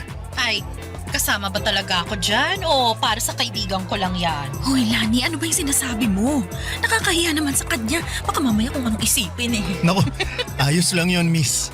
Magaling ka naman talagang sumayaw kanina. I'm Jeric nga pala, isa sa mga DJ sa resto bar na to. Ah, oo, alam ko. Alam mo? Ibig sabihin, kilala mo na siya? Ay, hindi ko siya kilala, pero alam kong DJ siya. Kanina ko pa kasi siya nakikita na tumitingin sa'yo mula dun sa pwesto niya sa booth. Alam mo, Mars, kanina ka pa humihirit ng ganyan ha. Nakakaya na talaga dito kay Jeric. Jeric, pagpasensyahan mo na tong kaibigan ko ah. Ganyan lang talaga yung kakulit. Ayos lang, miss. I'm Martha nga pala at siya naman si Lani. Nice meeting you, ladies. I guess it's time for you to enjoy the drinks and the night. Thank you ulit dito sa cocktail na binigay mo ha. You're welcome, Martha. See you later. Tama ba yung narinig ko, Mars? Tinawag ka niyang Martha! Ano namang problema doon? Ayun naman talagang pangalan ko. Wala man lang miss, ma'am, o madam. Martha talaga? Ang FC, ha? Alam mo, Mars, malakas ang kutob ko na type ka ng bagets na yan. Ay, grabe ka naman mag-isip, Mars. Nagbigay lang ng cocktail, type na kaagad ako. Eh, bakit naman hindi? Kanina ko pa kaya siya napapansin na panay ang tingin niya sa'yo mula dun sa may DJ booth. Tsaka, aminin mo, yummy si bagets. Oo, pero alam mo namang hindi ako pumapatol sa mas bata pa sa akin, no? Kasi ayokong ako yung mas nag-aalaga pagdating sa relasyon. Malay mo naman, mabago ni Bagets ang pananaw mo pagdating sa bagay na yan. Basta, malakas ang kutob ko, mukhang tinamaan sa'yo yang si Jerry.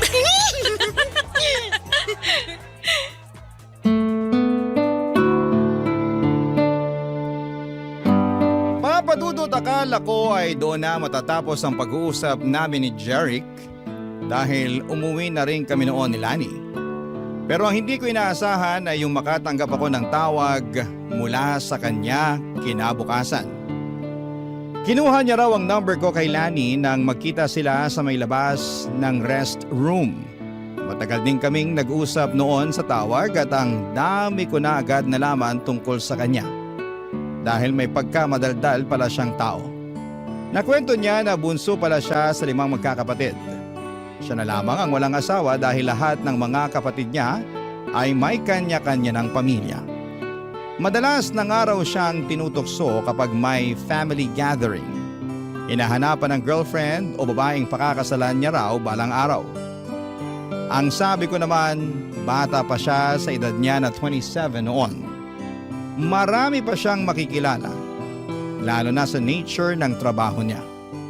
Nang sumunod na mga araw ay pinagbigyan ko na rin si Jeric na magkita kami sa labas. Sa isang coffee shop kami nakita. At aaminin ko na lalo akong nagwapuhan sa kanya noong araw na yon. Noong nakita ko kasi siya sa club ay nakasuot siya ng maluwag na t-shirt. Pawis ang mukha at medyo magulo ang buhok niya. Pero nang araw na nagkita kami sa coffee shop nakasuot ng polo shirt, nakaayos ang buhok at walang bahid ng pawis ang mukha niya. Napaka-komportable ng pakiramdam ko noon, nakausap at kasama ko siya. Kaya naman muling nasundan ang mga pagkikita namin. Mas naging close pa kaming dalawa hanggang sa tumatambay na rin siya noon sa bahay ko para manood ng movie Papadudot.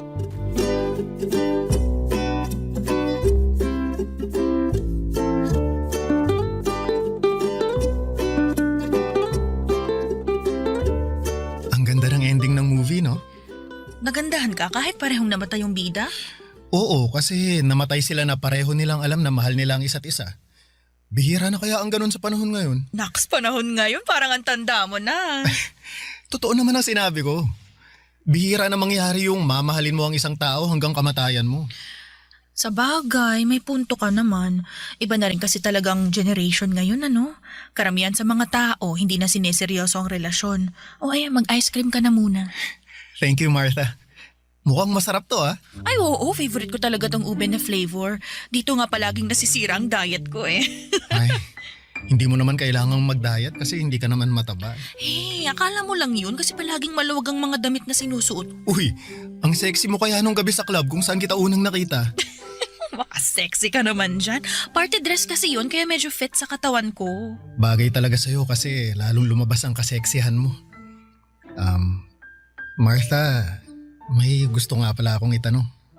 Ano yun? Kaya ba hindi ka na nakipagrelasyon mula nung mamatay ang asawa mo? Kasi takot kang hindi seryosohin ang magiging karelasyon mo? At sino namang nagsabi sa'yo niyan? Si Lani? Hindi, hula ko lang yun. Bakit? Totoo ba? Alam mo, hindi naman ako takot pumasok sa relasyon. Siguro sabihin na nating sadyang masaya lang ako sa buhay na meron ako ngayon. Wala ka bang namimiss o hinahanap sa buhay na meron ka nung may asawa ka pa? Kaya naman ang ano. Gaya ng taong magpapasaya at magpapakilig sa'yo araw-araw. Minsan, kailangan din ng tao ng konting tamis sa buhay. Kung gusto ko ng tamis sa buhay, anytime pwede naman akong bumili ng ice cream na kagaya nitong hawak ko ngayon, ano? Hindi naman matamis na pagkain ang tinutukoy ko eh. Teka. Jeric! Bakit mo ako hinalikan? I'm sorry. Hindi ko napigilan ang sarili ko. Ayos lang. Wala namang problema para sa akin yung ginawa mo. Anong ibig mong sabihin? Okay lang na hinalikan kita? Oo. Binata ka naman at matagal na akong byuda. Kaya wala akong nakikitang mali sa ginawa mo. Ibig sabihin, okay lang na halikan ulit kita? Hindi. Ha? Akala ko ba walang problema kasi pareho naman tayong single? Oo, pero ang ibig kong sabihin, mas okay kung ako ang hahalik sa'yo.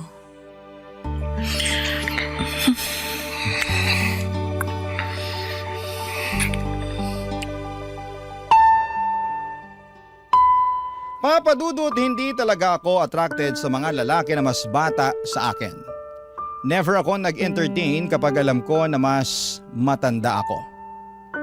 Ayoko kasi na ako ang nagdadala, pero iba ang charm ni Jeric. Kahit halos doble ang edad ko sa kanya ay nakita ko na medyo matured na siyang mag-isip at magsalita. Alam ko rin naman na hindi pera ang habol niya sa akin dahil may kaya rin siya sa buhay. Walang ibang responsibilidad kung hindi ang sarili niya. At ramdam ko na maganda ang intensyon niya para sa akin. Ayun nga lang ay hindi ko alam kung ano na ba ang estado ng relasyon namin noon. Pero ayos lang naman sa akin kasi wala pa rin sa isipan ko na pumasok sa seryosong pakikipagrelasyon. Ang mahalaga sa akin noon ay nag-i-enjoy ako sa kung ano ang meron sa aming dalawa ni Jeric Papadudut. Barangay Love Stories. Barangay Love Stories. Papadudut na uwi rin po sa relasyon ang namamagitan sa amin ni Jeric. Siya mismo kasi ang humingi ng label at assurance sa aming dalawa. Gusto niya raw kasi na masiguradong wala ng ibang lalaki ang aaligid sa akin. Kahit nga ang kaibigan kong si Lani ay kinikilig noon sa aming dalawa ni Jeric. Sinabi niya na mukhang seryoso daw sa akin si Jeric. Inamin ko naman noon sa kanya ang katotohanan na hindi ako seryoso sa kung ano man ang meron sa amin ni Jeric. Oo, masaya at nag-i-enjoy ako sa company niya. Lalo na at first time kong makipagrelasyon sa mas bata sa akin. Pero wala talaga sa isipan ko na seryosohin ang kung ano man ang namamagitan sa aming dalawa. Pakiramdam ko rin naman noon, Papadudut, ay nasa stage si Jeric ng pag-i-explore. Kasama na ang pakikipagrelasyon sa mas matanda sa kanya. Ramdam ko na pareho kami ng hinahanap sa isa't isa. Gusto lamang naming mag-explore at mag-enjoy. At natagpuan namin yon sa isa't isa noon, Papadudut.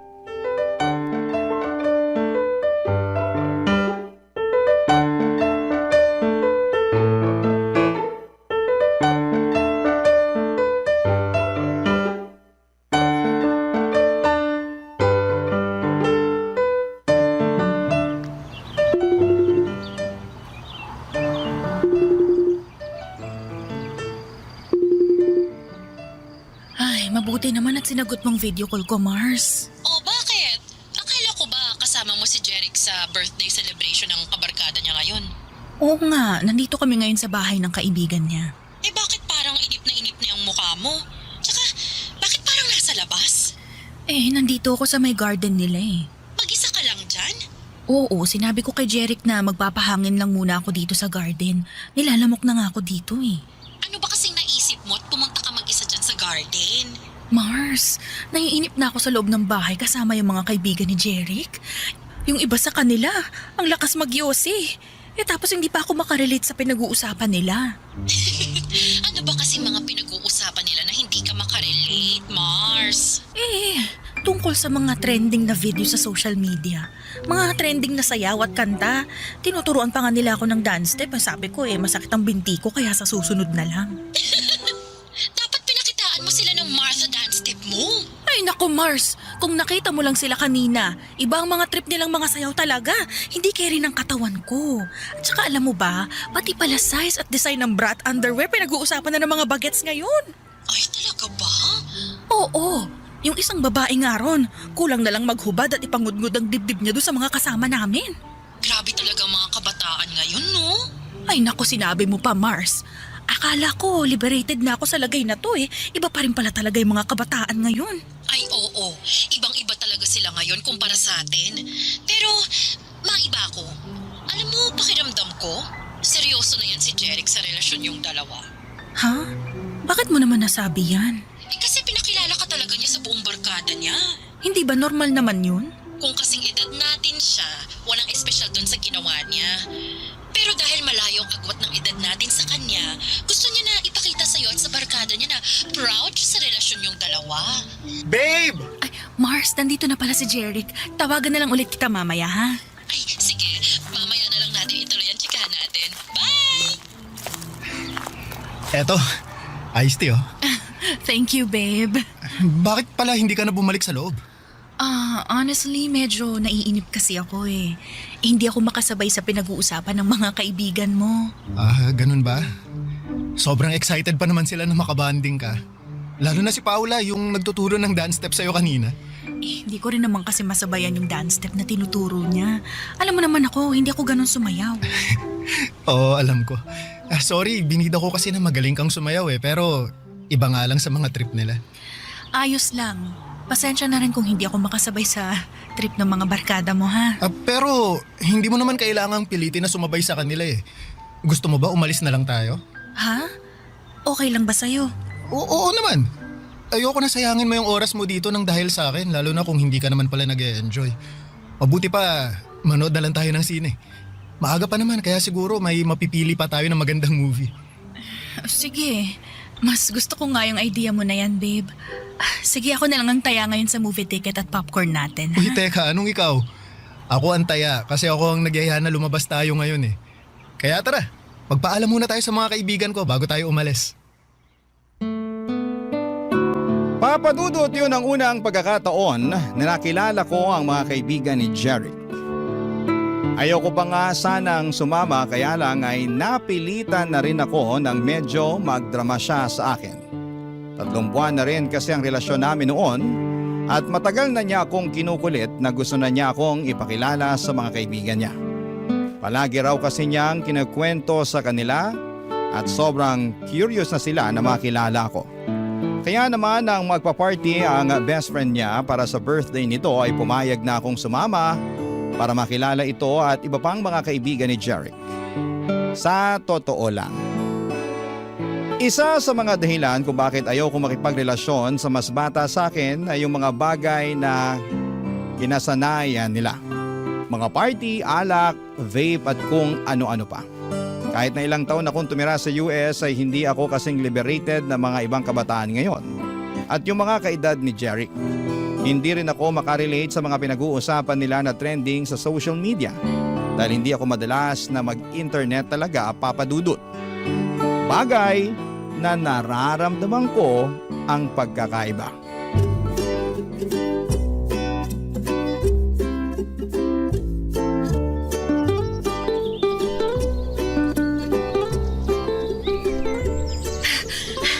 Sandali lang, babe. Pahinga muna tayo sa pagtakbo. Medyo hinihingal na kasi.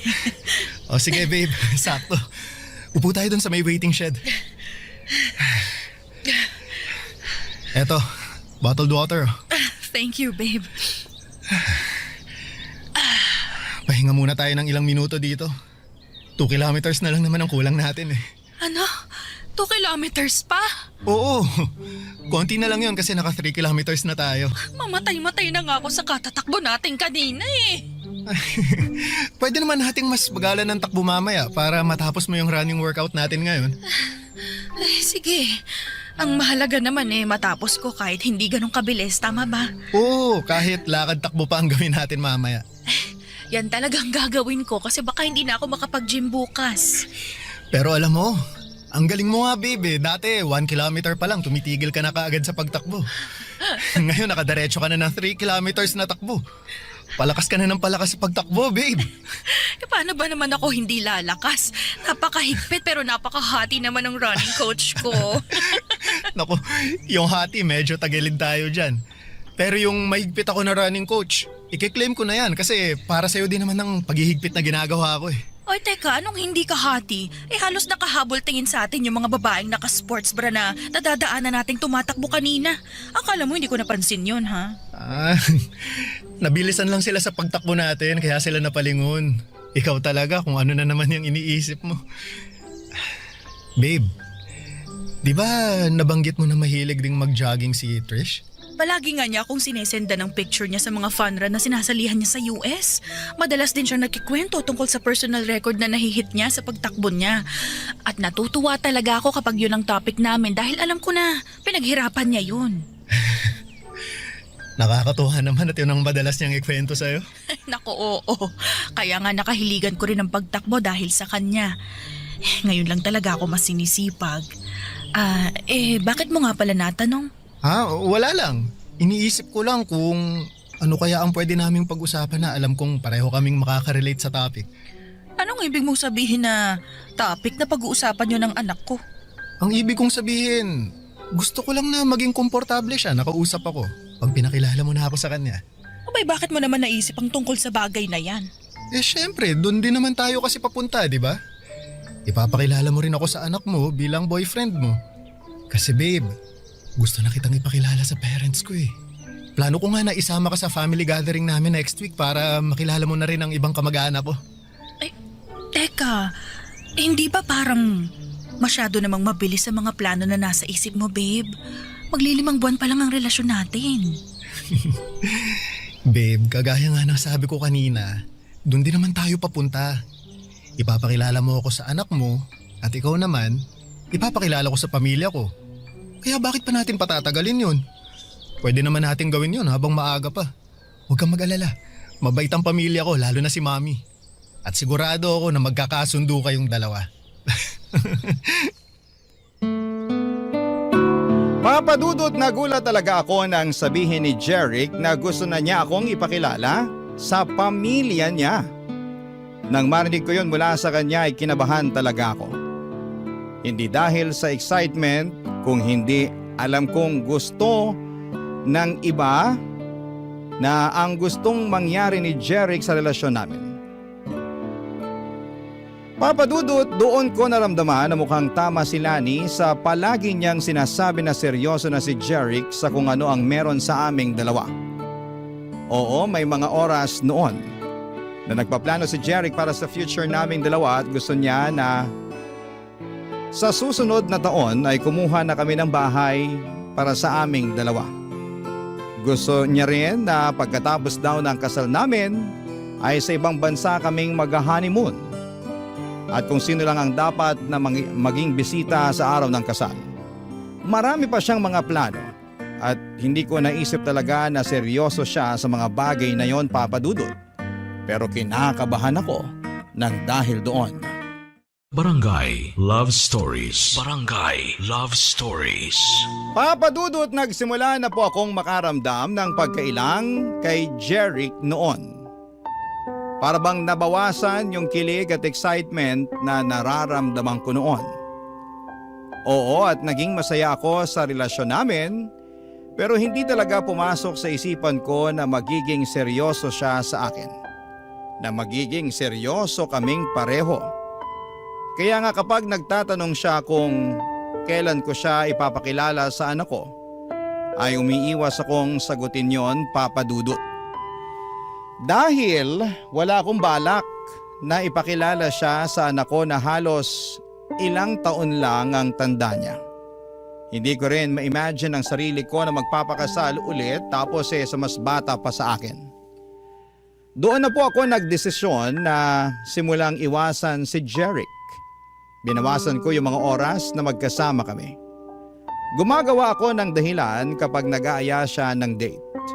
Sinasabi ko na umalis ako ng bahay at may mga kailangan na ayusin sa negosyo. Napapadalas tuloy noon ang pagdadrama niya sa akin dahil hindi ko sinasagot ang mga tawag niya. Sandamakmak na chat or text message naman ang natatanggap ko mula sa kanya. Hanggang sa isang araw ay hindi ko na siya naiwasan nang bigla siyang pumunta sa bahay, Papa Dudut. Sakto naman na may ine-expect ako na delivery kaya lumabas ako at pinagbuksan ko siya ng gate ng mga oras na yon.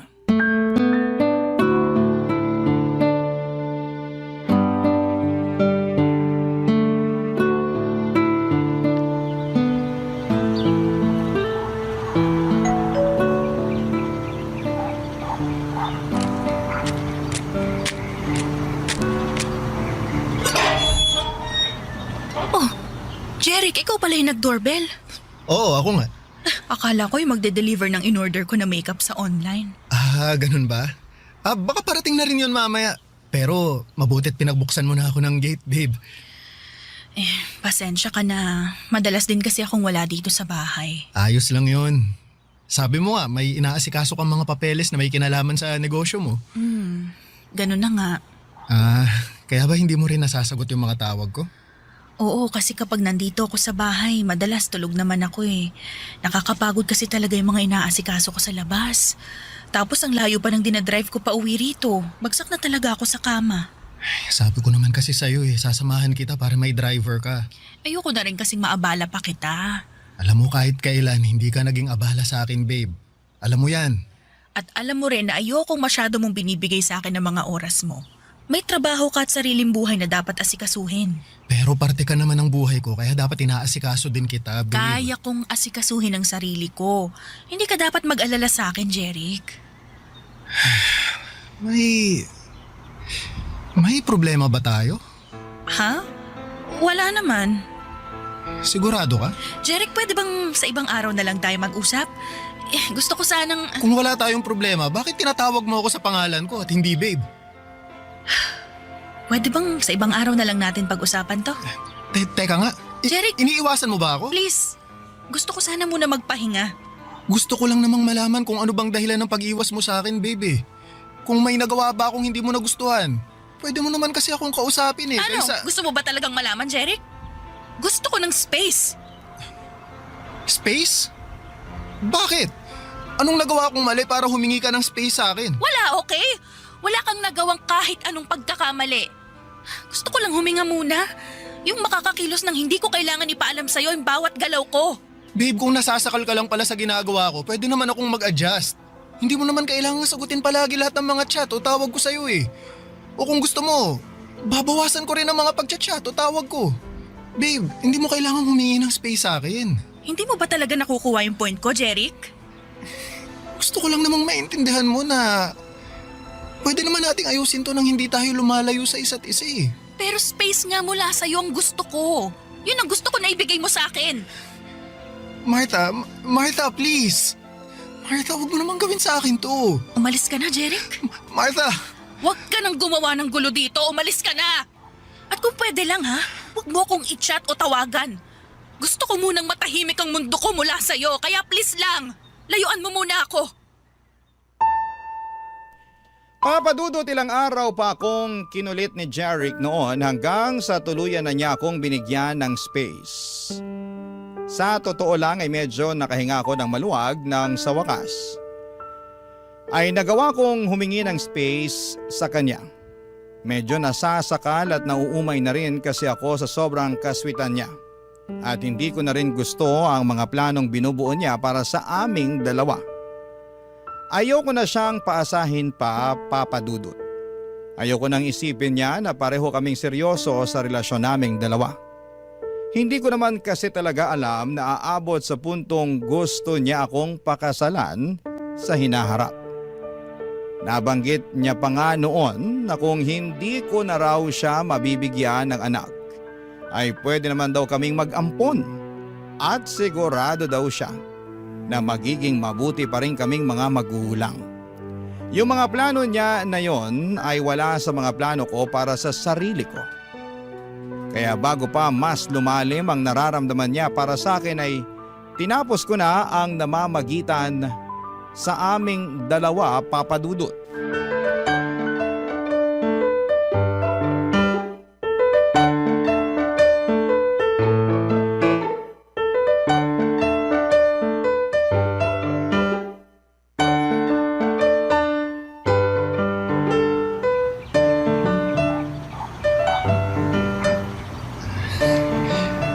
Martha, pwede ba tayong mag-usap?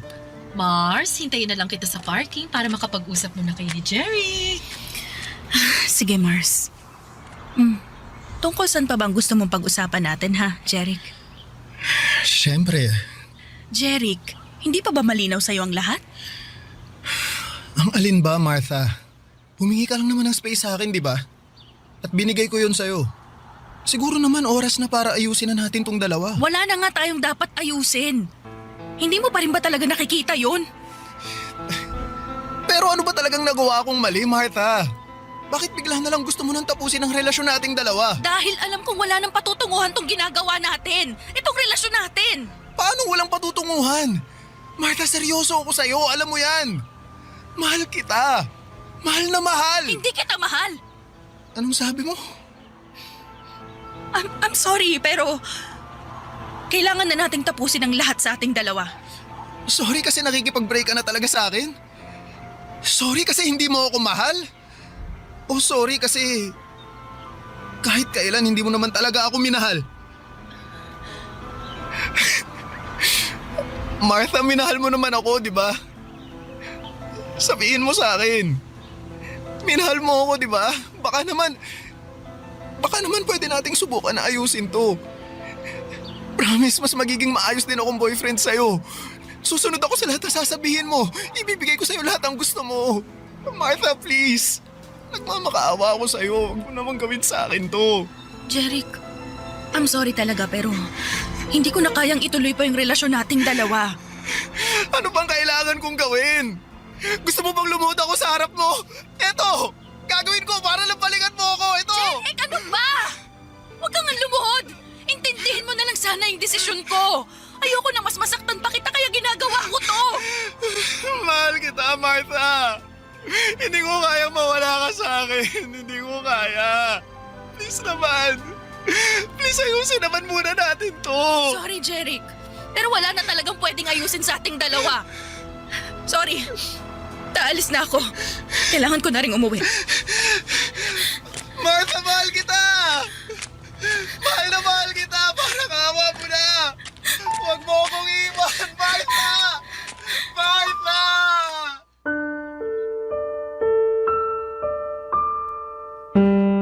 Papa Dudut, hindi rin naman naging madali sa akin ang pakikipaghiwalay kay Jeric. Kahit paano ay naging espesyal siya sa akin at aaminin ko na napakilig niya rin talaga ako. Para akong bumata ng 10 taon ang mga panahon na magkarelasyon kaming dalawa. Wala siyang ibang pinaramdam sa akin kung hindi puro kilig at saya lamang. Siguro kung nakilala ko siya noong kabataan ko at pareho kami ng edad ay baka siya na ang nakatuluyan ko. Pero hindi ngayon na gusto ko na lamang mag-enjoy sa buhay na mag-isa. Hindi rin kagad sumuko noon si Jeric, Papa Dudut. Sinubukan niya pa rin gumawa ng paraan para magkabalikan kami. Sa kabila ng ilang ulit na pagtataboy ko sa kanya, may ilang beses pa siyang pumunta sa bahay para subukan na kausapin ako. Pero hindi na ako lumalabas para harapin siya. Kinukulit niya si Lani na tulungan siyang makausap ako at may isang beses na pumunta siya sa bahay na lasing at sumisigaw sa labas. Napilitan akong lumabas para kausapin siya. Halos sumagulhol ulit siya at nagmamakaawa na balikan ko siya. Hindi ko na rin tuloy napigilan ang sarili ko na maluha noon dahil sa awang nararamdaman ko. Hindi ko naman talaga gustong paasahin at saktan si Jeric noon. Gusto ko lamang na mag-enjoy sa buhay at maging masaya. At kahit ramdam ko kung gaano kaseryoso sa akin si Jeric ay hindi ko na siya pwedeng paasahin pa. Dahil alam ko na magkaiba kami ng pananaw sa buhay. At sa bandang huli mas masasaktan ko lamang siya. Nagigilty pa rin ako hanggang ngayon pero umaasa na mahahanap na ni Jeric ang babaeng masusuklian ng tama ang pagmamahal niya. Hanggang dito na lamang po ang sulat ko at salamat po sa pagbibigay ng oras sa pagbabasa ng aking sulat. Ang inyong forever, kapuso at kabarangay, Martha. Anong say mo sa Barangay Love Stories na ito? Pagkwentuhan natin sa comment section yan. Ang mga kwento ng pag-ibig, kwento ng buhay at kwento ng pag-asa dito sa Barangay Love Stories.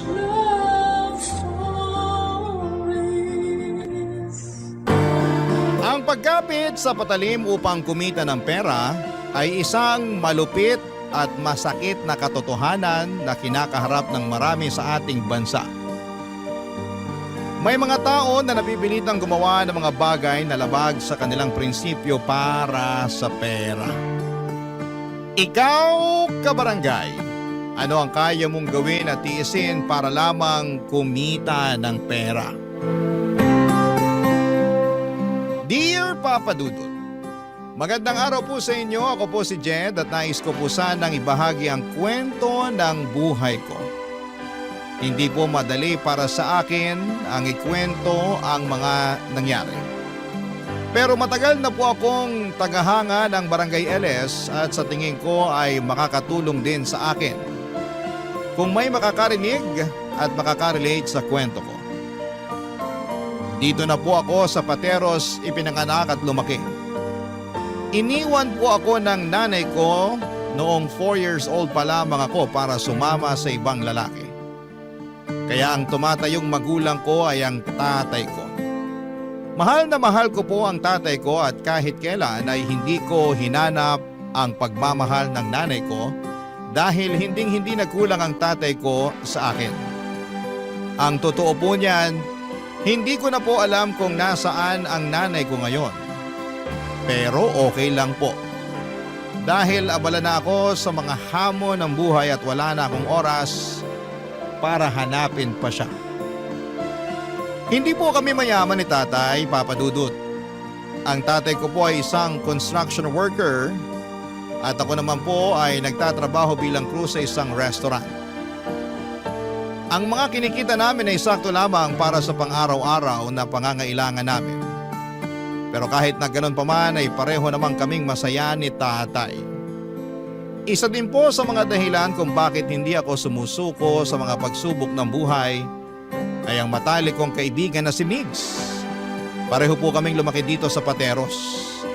Pakiramdam ko po ay isa sa mga dahilan kung bakit nagkakaintindihan kami ni Migs ay dahil pareho kaming lumaki sa broken family. Si Migs po ay iniwan ng tatay niya noong 6 years old pa lamang siya. At ang nanay na lang po niya ang kasama niya. Paminsan-minsan nga po ay nagbibiroan kami ni Migs na sana ay magkatuluyan na lamang ang tatay ko at ang nanay niya para maging kapatid ko na lamang siya. Hindi ko po alam kung bakit may mga magulang na ganon, Papa Dudut, pero hanga pa rin ako sa mga magulang na ginagawa ang lahat para sa kanilang mga anak. Tulad ng tatay ko at ng nanay ni Migs. At bukod po sa pagkakaroon ng broken family tulad ko ay hindi rin po nakapagtapos ng pag-aaral si Migs. Nagtatrabaho po siya sa isang talyer at tuwing nagkakatugma, ang mga araw ng day off namin ay nagvi-videoke at nagiinuman kami. At tuwing nagkakaroon ng malalim na usapan ay hindi namin maiwasan na magkwentuhan tungkol sa mga pamilya namin, Papa Dudut.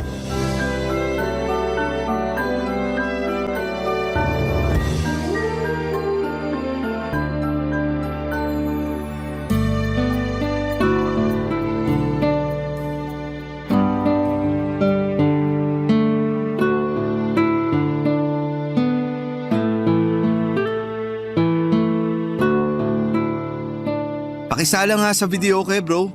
44914. Hindi ka ba nagsasawa sa kakabidyoke mo? Ang pangit ng boses mo eh. Nagmana lang naman ako sa'yo. Ang totoo nga niyan, parang masusuka na nga ako eh. Ang dami ko na rin kasing nainom. Ang hina mo naman. Pero seryoso, mamaya ka na kumanta. Magkwentuhan na muna tayo. Oh, ba't mukhang problemado ka dyan? Naaawa na kasi ko kay nanay eh. Alam mo naman na pinalaki niya ako na mag-isa, di ba? Gusto kong bigyan na maginhawa na buhay yung nanay ko, bro. Pero wala eh. Kulang na kulang yung kinikita ko sa talyer. Uy, ba't ka nagdadrama? Mukhang marami ka na nga nainom. Hindi eh. May sahayop kasi yung tatay ko na yun. Bubuntisin niya si nanay tapos hindi niya naman pala kami kayang panindigan. Wala siyang kwenta. Hayop siya. Ay, ganun din naman yung nanay ko eh. Huwag kang mag-alala, hindi ka nag-iisa. Ang saya siguro nun, no? Yung alin? Magiging magkapatid tayo kung sakali magkatuluyan yung mga magulang natin. Loko, ikaw talaga. Kung ano-ano na lang yung naiisip mo eh. Yung nanay mo ba bro? May bala ka pa bang hanapin yon? Naku, wala na. Mag-overtime na lang ako sa restaurant kaysa hanapin ko pa yun. Sayang lang sa oras. Pero ikaw, kahit nasasaktan ka, sa tingin ko sabik na sabik ka pa rin na makita yung tatay mo, no? Tama ba? Siguro. Ewan ko ba? Gusto ko siyang makita pero gusto ko rin siyang sumbatan sa ginawa niyang pang-iiwan sa amin ni nanay. May balita ka ba kung nasan yung tatay mo? Wala eh. Pero sigurado ko nasa Pilipinas lang yun. Ang sabi kasi sa akin ni nanay, bobo daw sa English yun. Kaya sigurado kung hindi pa nakakalis ng bansa yun. Grabe ka naman sa tatay mo. Eh ikaw ba? May balita ka ba kung nasan yung nanay mo? Ang sabi sa akin ni tatay, may pamilya na raw yung nanay ko sa Iloilo. Ang layo naman. Uy, may naisip ako. Ba't di mo kaya hanapin yung nanay mo sa Iloilo? Loko-loko, nandito na sa Maynila yung buhay ko. At isa pa, ano namang magagawa ko dun? Hindi nga ako marunong mag-Ilonggo eh. Nakakatuwa sila pag nag-aaway, no? Para naglalambingan lang. Pero seryoso, gaya nga ng sabi ko, ayoko nang hanapin yung nanay ko. Kung masaya siya sa bago niyang pamilya, edi congratulations. Pero ako, hindi ko pababayaan si tatay. Alam mo kung ano yung pinagpapasalamat ko, bro? Kung tutusin, pwede sana akong ipamigay ng tatay ko sa mga kamag-anak namin nung sanggol pa lang ako. Pero hindi niya ginawa yun. Pinanindigan niya yung pagiging ama niya sa akin. At yun ang kaulugan ng isang tunay na lalaki. Nako, mukhang magkakasundo nga sila ng nanay ko. Kasi ganun din yung nanay ko eh. Nung iniwan siya ng tatay ko, pinanindigan niya rin yung pagiging nanay niya sa akin. Kakatuwa, no? Ang dami pala nating similarity. Oo, at isa na dun yung talent natin sa pagkanta. Pero seryoso, salamat bro ha. Salamat saan? Kasi sobrang solid ng samahan natin. Nandyan ka parati para damayan ako. Eto pinapangako ko sa'yo bro. Walang makakasira sa samahan natin. I love you bro. Pakis nga. Sapakin kita dyan eh. Ayoko na talaga. Nasusuka na ako eh. Uwi na tayo. Sobrang killjoy naman ito. Tiisin mo na muna yan. Oh, etong pulutan oh. Hindi ko na talaga kaya bro. Uuwi na ako. Ako na magbabayad nitong in-order natin. Hindi na nga pala ako nasusuka. Ano nga ulit yung number mo? Saan ko na dito sa videoke? Yan tayo eh. Huwag kang mag-alala, titiisin ko na lang. At isa pa, hati na rin tayo sa bayad. Ba't ko naman iaasa sa iyo yung bayad? Eh pareho lang naman tayo na nagtatrabaho. Yun! Papadudod si Migs na talaga yung kasama ko sa lahat ng bagay. Hindi siya yung tipo ng kaibigan na iiwanan ka kapag nahihirapan ka. Siya yung klase ng tao na kahit may pinagdadaanan siya ay hindi kanya pababayaan. At ganon din naman po ako sa kanya, Papa Dudut. Para ko na siyang kapatid at gagawin ko rin ang lahat para sa kanya. At isa pa ay magkalapit lang din kasi ang bahay namin. Kaya hindi kami nahihirapan kapag kailangan namin ang isa't isa. Ang totoo niyan ay nalulungkot ako para kay Migs kasi hindi siya yung tipo ng tao na nag-o-open up tungkol sa tatay niya.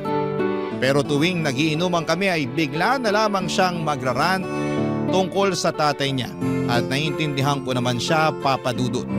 Kasi hindi naman nagkakalayo yung kwento ng buhay namin.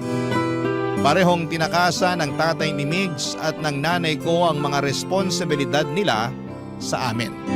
Ang totoo po niyan ay asar na asar ako noong unang malaman ko na nasa Iloilo na pala ang nanay ko kasama ang bago niyang pamilya. Sobrang naiinis ako kasi ang kapal naman ng mukha niya na umasta na parang wala siyang iniwang anak dito sa Maynila.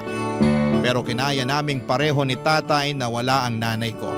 At sigurado ako na hinding-hindi na namin siya kakailanganin kailanman. At ganoon na lang din yung sinabi ko kay Migs na hindi na niya kailangan ng tatay niya kasi nakayanan niya na mabuhay na hindi humihingi ng tulong sa tatay niya. Lumipas nga po ang ilang linggo at wala namang nagbago sa buhay ko. Kayod sa trabaho tapos uuwi para makapagpahinga. Tapos kinabukasan ay magtatrabaho na naman. At ganoon din ang naging sistema ng buhay ni Mix. Hanggang isang araw. Nagbago po ang lahat ng dynamics. Nasa trabaho ako nang mabalitaan kong naaksidente ang tatay ko sa construction site na pinagtatrabahuhan niya. Sobra po akong nataranta ng araw na yon. At ang pinakamasakla pa ay wala akong sapat na ipon para ipagamot siya. Pero wala akong ibang choice kundi ang ipa-admit siya sa ospital. Mawala na po ang lahat sa akin, Papa Dudut. Wag lang po ang tatay ko. Habang tumatagal ay tumataas ang bayarin sa ospital. At wala na rin akong kinikita dahil nagpaalam po ako sa amo ko na hindi na muna ako makakapag-duty kasi kailangan kong bantayan si tatay sa ospital. Hindi na rin ako nagparamdam kay Mix kasi ayaw ko na siyang abalahin pa. Oo, kasangga ko siya sa lahat ng laban sa buhay. Pero may mga pagkakataon talaga na mas pipiliin ko na lamang na solohin ang problema ko kaysa maging pabigat sa ibang tao. Aaminin ko na ma-pride akong tao at yung ayoko sa lahat ay yung kinakaawaan ako. Pero dumating din yung pagkakataon na hindi ko na talaga kinaya pa. Kaya naman nakapag-decide ako na tawagan si Migs at hilingin sa kanya na dalawin ako sa ospital, Papa Dudut.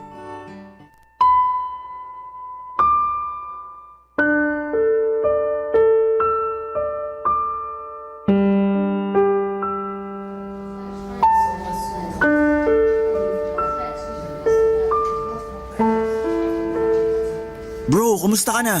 Dito na lang tayo sa labas mag-usap. Nagpapahinga pa kasi si tatay sa loob. Sige. Bro, may papakiusap sana ako sa'yo eh. Bakit? Ano yon?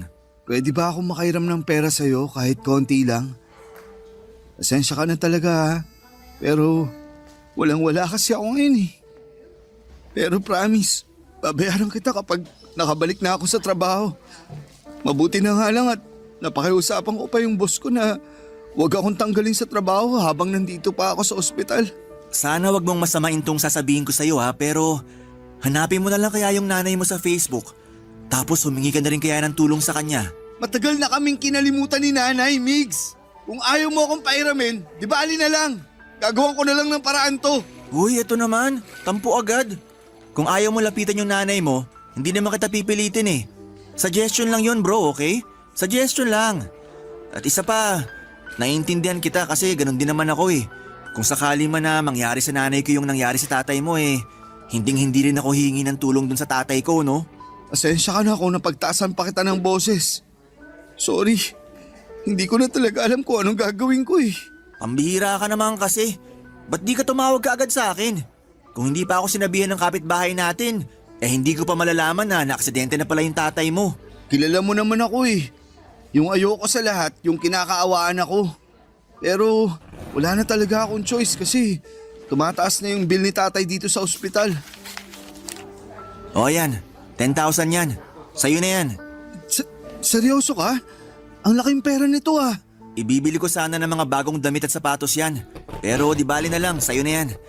Sige na, tanggapin mo na. Bro, salamat talaga. Pero hindi, babayaran kita. Hulugan ko to. Ang tigas naman ng ulo mo eh. Sinabi nang sa'yo na yan. Alam mo naman na parang kapatid na yung turing ko sa'yo, di ba? The best ka talaga. Hindi ko alam kung anong ginawa ko para magkaroon ng kaibigan na tulad mo. Huwag ka na magdrama dyan. Baka maiyak lang ako sa'yo. Nga pala, saan ka naman nakakuha ng ganito kalaking pera? Nag-overtime ka ba sa talyer? Nako, alam mo naman na barya-barya lang yung kinikita ko sa talyer eh. So saan ka nakakuha ng ganito kalaking halaga? May sideline ka? Baka pwede mo naman akong i-refer oh. Gusto mo ba talagang malaman kung saan ko nakuha yung ganyan kalaking pera? Oo. Halika dito, lumapit ka sa akin. Ibubulong ko sa'yo. May pinupuntahan akong bar pagkatapos ng shift ko sa talyer, bro. At maraming silahis na, alam mo na, nagbibigay ng pera kapalit ng good time. Seryoso ka? Kailan mo pa ito ginagawa? Noong nakaraang linggo lang. Pambihira ka, bro. Hindi ka ba mapapahamak dyan? Sa hirap ng buhay ngayon, wala akong choice. Mamamatay kami pareho sa gutom ng nanay ko kung yung sahod ko lang sa talyer ang aasahan ko. Pero lilinawin ko lang sa'yo, walang pilitan to ah. Pwera na lang kung interesado ka. Ayoko. Baka mapahamak lang ako dyan. Mukha ba ako napahamak? Sandali lang, may papakita ako sa'yo. Ito yung bago kong cellphone, bro. Pambihira. Patingin nga. Ito yung bagong labas na model ah. Ito yung palagi ko nakikita sa Facebook. 60,000 yung presyo nito. Nako, barya lang yan dun sa katransaksyon ko. Nakita niya kasi na kakarag-karag na yung luma kong cellphone. Kaya ayan, binilhan niya ako ng bago. So ano, aatras ka pa ba? Kung sakaling bigyan ako ng ganito kamahal na cellphone, pwede ko rin to ibenta para may pambayad na ako dito sa ospital. Pero hindi ko talaga kaya. Di bali na lang. Bro, maniwala ka sa akin. Wala pa yan sa kalahati ng pwede nilang ibigay sa'yo. Basta gagalingan mo lang. Loko ka. Sapakin kita dyan eh. Akala ko ba walang pilitan ha? Sayang lang kasi ang gwapo mong yan. Sigurado ako na hindi ka mahihirapan. Sobra akong nabigla sa mga sinabi sa akin ni Migs Papadudut. Akala ko po kasi ay sa mga teleserye o sa TV lamang nangyayari ang mga ganong klase ng sitwasyon. Yung binabayaran ka ng malaking halaga kapalit ng pagsama sa ibang tao. Pero nangyayari pala talaga siya sa totoong buhay. Sobrang inosente ko po ng mga panahong yon at hindi ko talaga inaasahan na papasukin ni Migs yung ganong klase ng sideline. Aaminin ko noong una ay hinusgahan ko siya, pero habang tumatagal ay na-realize ko naman na wala namang masama doon basta't pareho kayong may kasunduan ng makakatransaksyon mo. Pero ayoko pa rin talaga, Papadudut. Kasi hindi ko kayang makipagsiping sa isang tao na hindi ko namang kilala. Akala ko po ay magagawan ko ng paraan yung bill sa ospital ni tatay, pero mas lalo pang lumala ang sitwasyon. Nang isa-isa nang pumunta sa bahay namin yung mga katrabaho ni tatay sa construction. Doon ko po napag-alaman na may utang pala si tatay sa kanila at ngayon ay naniningil na sila ng bayad.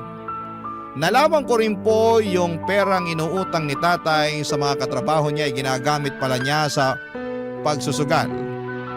Hindi ko po akalain na nagsusugal pala siya at hindi ko po malalaman kung hindi pa dumating yung mga katrabaho niya sa bahay para maningil. Para po ako mababaliw sa dami ng problema ng mga panahong yon. Bumalik po ako sa trabaho ng mga panahong yon at pagkatapos ng shift ko, dumidiretso ako sa ospital para bantayan si tatay. Yung bahay naman namin ay pinaubaya ko na kay Migs, mabuti na lamang at mapagkakatiwalaan ko siya.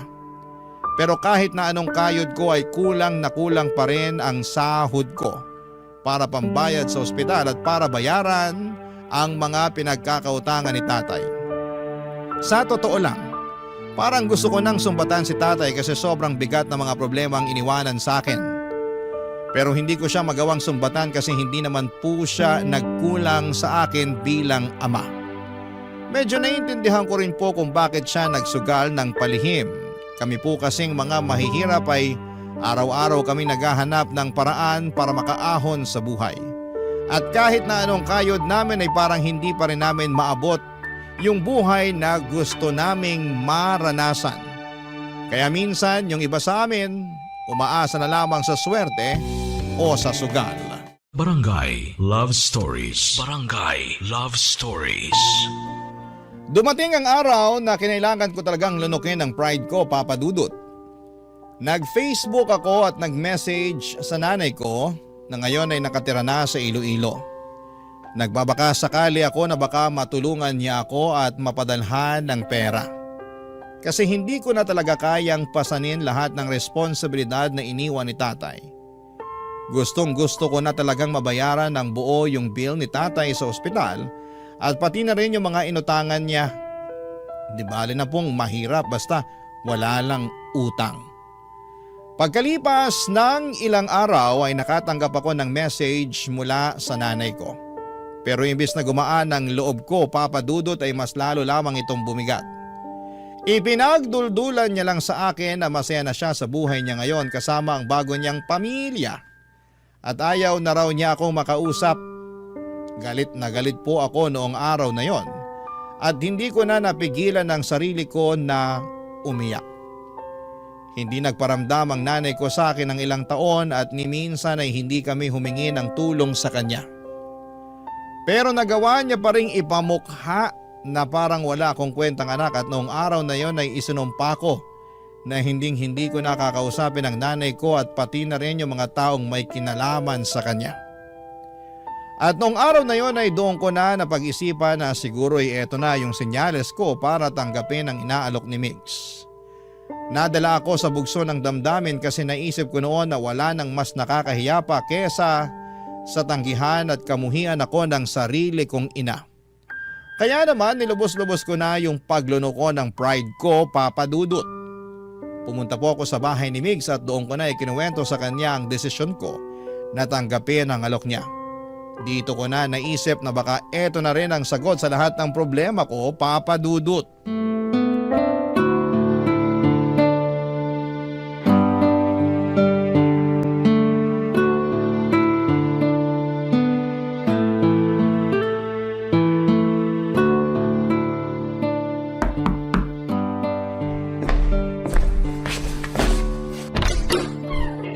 Bro, halika, pasok! Salamat ha.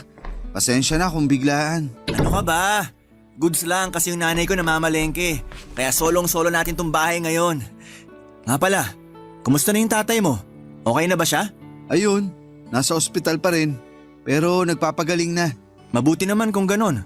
Pero bro, mas lalo lang ako namomroblema ngayon eh. O bakit? Anong nangyari? Paano ba naman kasi tong si tatay? Hindi niya sinabi sa akin na nabaon na pala siya sa utang. Kaya eto, ako ngayon yung sinisingil ng mga inutangan niya sa construction. Kaya pala. Ha?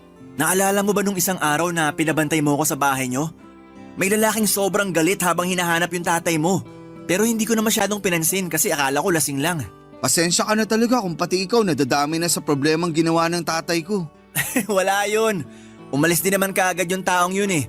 Natakot ata kasi pinagtitinginan na siya ng mga kapitbahay nyo habang nagsisisigaw siya sa labas ng bahay nyo. So, ano nang balak mo ngayon?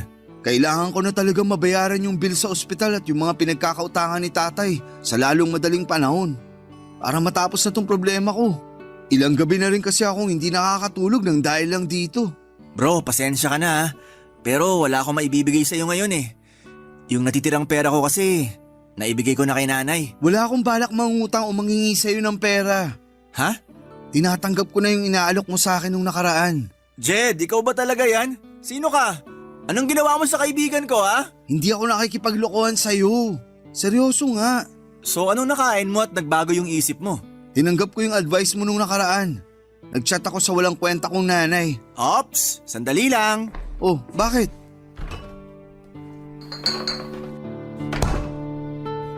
Oh, eto, 1 litro ng beer. Binili ko yan nung isang araw. Pambihira, ba't may beer ka? Iniinom ko yan tuwing tinatalakan ako dito sa bahay. Puro kakalokohan, hindi ka na talaga nagbago. O eto, shot ka muna. Salamat. Sarap. Sige lang, magkwento ka lang dyan. Ayun na nga, ipinamukha niya lang sa akin na may bago na siyang pamilya at ayaw niya na raw ako makausap. Ibang klase din talaga. Alam mo yung nanay mo, tatay ko? Wala silang pinagkaiba eh. Ang dapat sa mga yan, binabalatan ng buhay. Hayaan mo na lang. Wala din namang mangyayari kung iisipin pa natin sila. Huy, saglit. Balik tayo. Seryoso ka? Tinatanggap mo na yung inaalok ko sa'yo nung nakaraan? Oo, bakit? Ayaw mo ba? Hindi naman sa ganon. Nakakapanibago lang kasi. Kilala kita, sobrang taas kaya ng pride mo. Hindi ikaw yung tipo ng tao na basta-basta na lang babawiin yung mga salitang nabitawan mo na. Hindi mababayaran ng pride na yan ang bayarin ko sa ospital at yung mga inutangan ng tatay ko. At isa pa, harap-harapan yung pinagduduldulan ng nanay ko sa akin na wala akong kwentang anak. May masasakit pa ba dun? Lugmok na nga yung pride ko.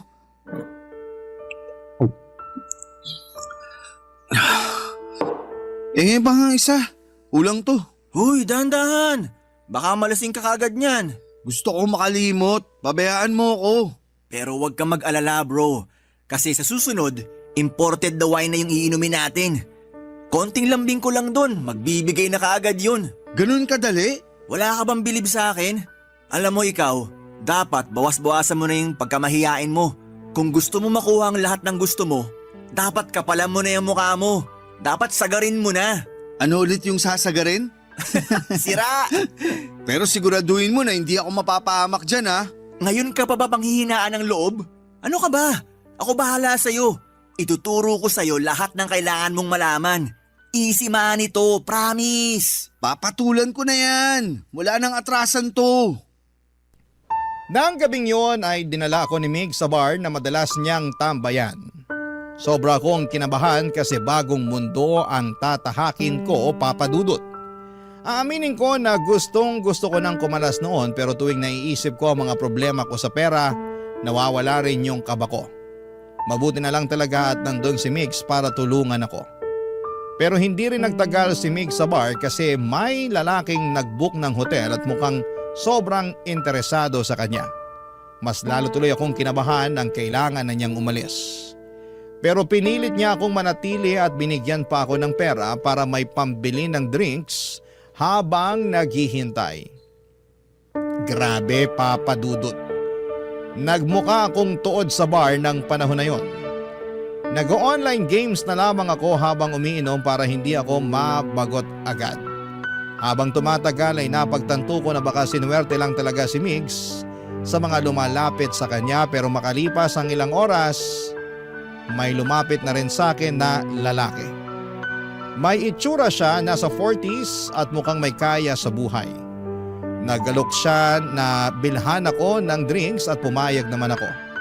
Nagkwentuhan kami at tinanong niya kung ilang taon na ako. Saan ako nakatira, may mga simpleng tanong lamang. Pero habang tumatagal ay mas lumalalim na yung mga tanong niya. Nagsimula siyang magtanong tungkol sa mga personal na bagay at hindi nagtagal ay dinala na niya ako sa kotse niya. Nag-drive siya at nag-park kami sa isang liblib na lugar. At doon na may nangyari sa amin. Kitang-kita ko na nagustuhan niya yung ginawa ko sa kanya at bilang pasasalamat ay binigyan niya ako ng 5,000 pesos. Kinuha rin niya yung number ko. Grabe, Papa Dudut. Sa trabaho ko sa restaurant ay baka nga hindi ko pa makuha yung 5,000 sa isang linggo. Tapos nung gabing yon ay hindi pa umaabot ng 5 oras ay naka 5,000 na ako. Lumipas ang ilang linggo at nagpatuloy yung arrangement namin at lumaki na rin nang lumaki yung pera na natatanggap ko sa kanya. Nang ikinuwento ko sa kanya ang kalagayan ng tatay ko ay hindi siya nagdalawang isip na bigyan pa ako ng pera. At doon na nga mas gumaan ang buhay ko. Nabayaran ko na po ng buo ang hospital bills ni tatay at pati na rin yung mga pinagkakautangan niya. At nung nagkapera na ako ay naisipan kong yayain si Mig sa bahay. Bumili ako ng mga mamahaling alak bilang pasasalamat na rin sa kanya. Kasi kung hindi dahil kay Migs, baka nabubog na ako ng mga inutangan ni tatay at baka mas lalo pang lumaki ang bayarin ko sa ospital, Papa Dudut.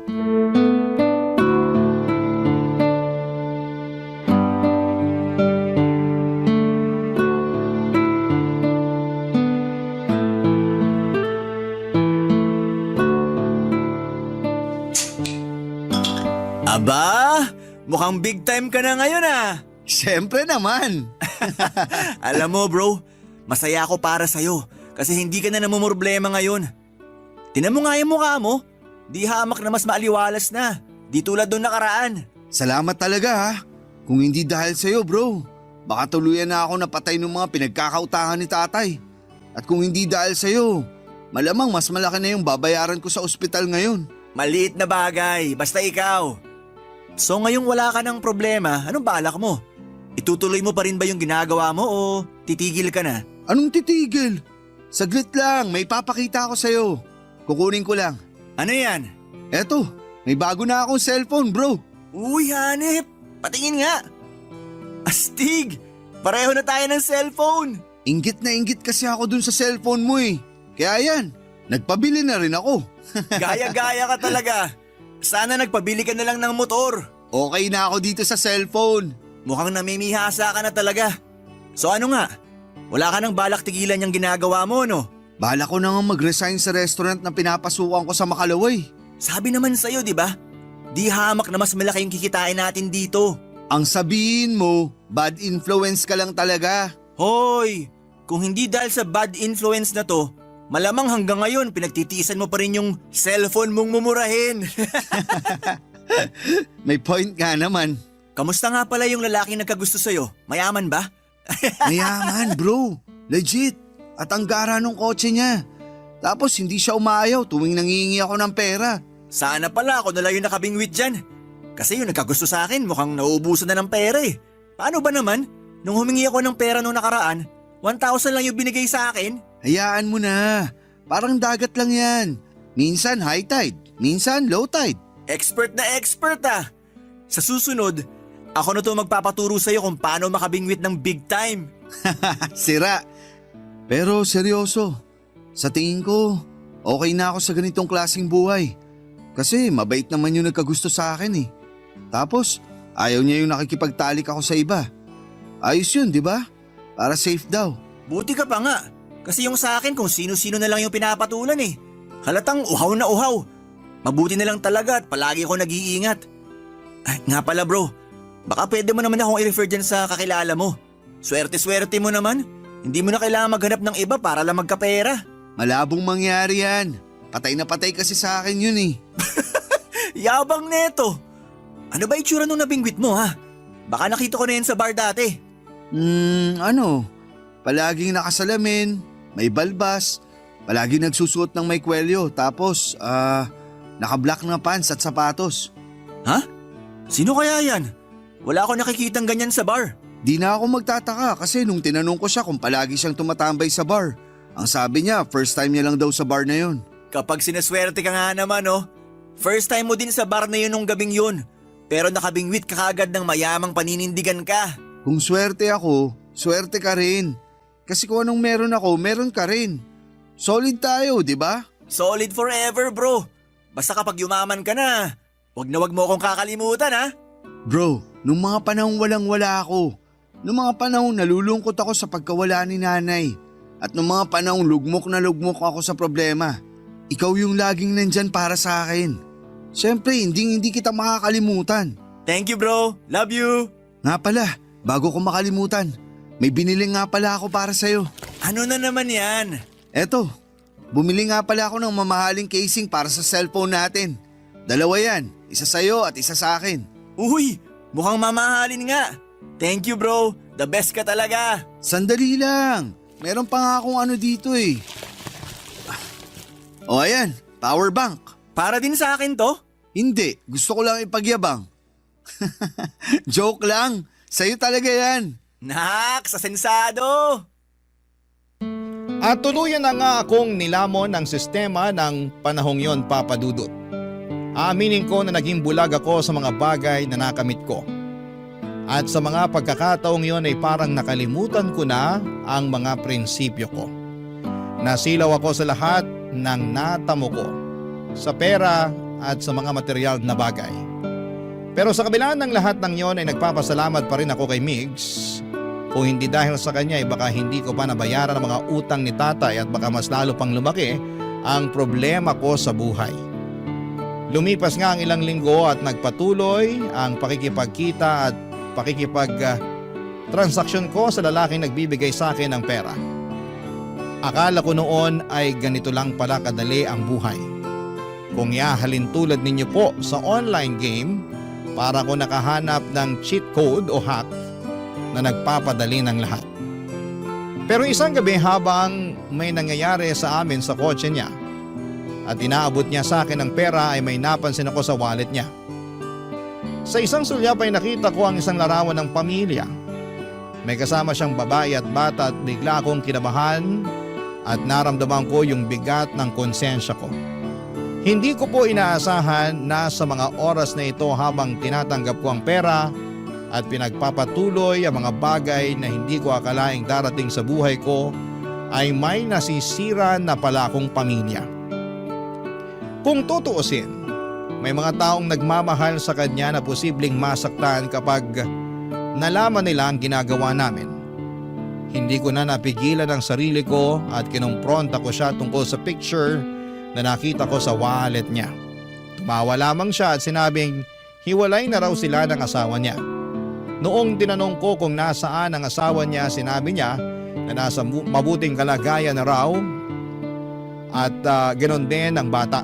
Kaya hindi ko daw dapat ipag-alala kung may nangyayari sa amin. Nakaramdam po ako, Papa Dudut, ng kaunting ginhawa. Nang gabi ding yon na pagkatapos kong itanong sa kanya ang tungkol sa pamilya niya, hindi na ako nangulit pa. Tumahimik na lamang ako, Papa Dudut. Sa totoo lang ay takot ako na kung magsalita pa ako ay baka magbago ang lahat at mawala na ng tuluyan ang pinagkakakitaan ko. Nang mga panahong yon, Papa Dudut. Barangay Love Stories. Barangay Love Stories. Papa Dudut, dumating na sa puntong nakapag-ipon na ako ng sapat na pera at unti-unti ko na ring napapagawa ang bahay namin. Kasabay nito ay unti-unti na ring gumaling si tatay. Ang saya ko talaga, Papa Dudut, dahil hindi na lang ako nakakabili ng gamot para sa kanya, kundi pati na rin yung mga simpleng pangangailangan niya. Kaya naman talagang nararamdaman ko ang pag-asenso ko sa buhay kahit papaano. Pero sa kabila ng mga magagandang pagbabago sa buhay ko ay napansin ko na unti-unti rin na nade-depress si Migs. Napapansin ko kasi yung mga post niya sa Facebook at talagang nararamdaman mo na may pinagdadaanan siya. At nung hindi na niya sinasagot ang mga tawag at messages ko ay talagang nag-worry na ako. Isang araw ay nag-decide akong pumunta sa bahay nila at nandun ang nanay niya. At nang tinanong ko kung nasaan si Migs ay sinabi niyang madalas na lang daw na natutulog ito. At isang beses sa isang araw na lang daw kumain. Nag-worry ako lalo at nagtanong ako sa nanay ni Migs kung ano ang nangyayari. Pero kahit yung nanay niya mismo ay hindi alam kung ano ang nangyayari kay Migs. Alam ko na may mga pagkakataon sa buhay na ang isang tao ay kailangang mapag-isa para makapag-isip. Kaya't napag-isipan ko na siguro ay kailangan lamang ni Migs ng oras para magpahinga at makapag-reflect. Pero dumaan ang isang linggo at wala pa ring pagbabago sa kalagayan niya. Nang pumunta ulit ako sa bahay nila ay ganoon pa rin ang sitwasyon. Si Migs palaging nakahiga lang sa kama at bihira pa rin kumain. Noong araw na yon ay hindi na ako nakatiis pa kaya nag-decide ako na bumili ng pagkain mula sa isang kilalang restaurant at nag-takeout ako. Pagkatapos po noon ay bumalik ako kaagad sa bahay nila. Nang makarating ako ay hindi ko na pinatagal pa at pumasok na ako sa kwarto ni Migs. Hindi ko alam kung ano ang gagawin ko pero ang gusto ko lang mangyari ay yung maramdaman na nandyan lang ako para sa kanya. Kahit na hindi ko pa alam kung paano ko siya matutulungan. Gusto ko lang na maramdaman niya na hindi siya nag-iisa, Papa Dudut.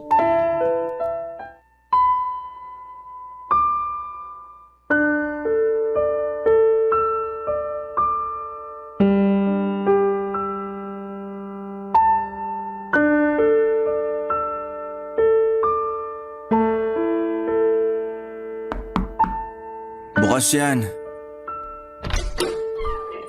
Bro, may dala akong pagkain. Bumili ako ng lechon manok. Alam kong paborito mo yan. Oh, eto. Ilalapag ko na dito sa mesa ha. Sige na, kumain ka na. Wala akong gana. Ano ba kasing nangyayari sa'yo ha? Nung nakaraang linggo pa ako chat ng chat at tawag ng tawag sa'yo pero ni minsan hindi mo ako sinagot. Pati yung nanay mo wala na rin alam sa mga nangyayari sa'yo. Pabayaan mo na muna ako. Gusto ko mapag-isa. Bro, alam mo naman na nandito lang ako parati para sa'yo, di ba? Sige na, kung ano man yung bigat na dinadala mo, sabihin mo na sa akin. Makikinig ako. Ano bang hindi mo maintindihan sa gusto ko mapag-isa ha? Ang kulit mo rin eh! Sige, sumigaw ka pa! Huwag mo hayaan na lamunin ka ng depression mo. Ilabas mo yan! Gusto mo talagang malaman yung problema ko ha? Galit na galit ako sa tatay ko! Nag-message ako sa kanya sa Facebook noong nakaraang linggo at tinawagan niya ako. Pero ang sabi niya sa akin, wag ko na daw siyang gambalain kasi masaya na daw siya sa buhay niya. Alam ko naman na nandyan si nanay para sa akin pero kasi ang sakit-sakit eh. Ang sakit-sakit nung tinutulak ang papalayo ng sarili mong tatay. Maliit pa ako nung huli niya akong nakita, bro. Ano? Hindi man lang ba siya na-curious kung kumusta na yung anak niya? Hindi man lang ba sumagi sa isip niya na may anak na nangungulila sa pagmamahal niya? Bro, Tana. Naiintindihan kita kasi pinagdaanan ko rin yan sa nanay ko. Pero kinaya naman natin na wala sila, di ba? Yun na nga eh. Wala silang ambag sa mga buhay natin. Pero bakit nangungulila pa rin ako sa pagmamahal ng isang ama? Kung alam ko lang na masasaktan ako ng ganito, sana pala, hindi na lang ako nag-message sa kanya sa Facebook. Eh, ikaw naman kasi. Dapat simulat sa pool pa lang, nilabas mo na yung kinikimkim mong sama ng loob sa tatay mo para hindi ka na nasasaktan ng ganito. Buisit naman kasi na buhay to eh. Ang kapal din naman ang mukha niya para ipamukha sa akin na wala akong kwentang anak. Eh kung tutuusin, siya tong walang kwentang tatay. Gusto mo ipabarang natin yung tatay mo? Naniniwala ka doon? Hindi natin malalaman kung hindi natin susubukan, di ba? Isasabay ko na rin yung nanay kong walang kwenta.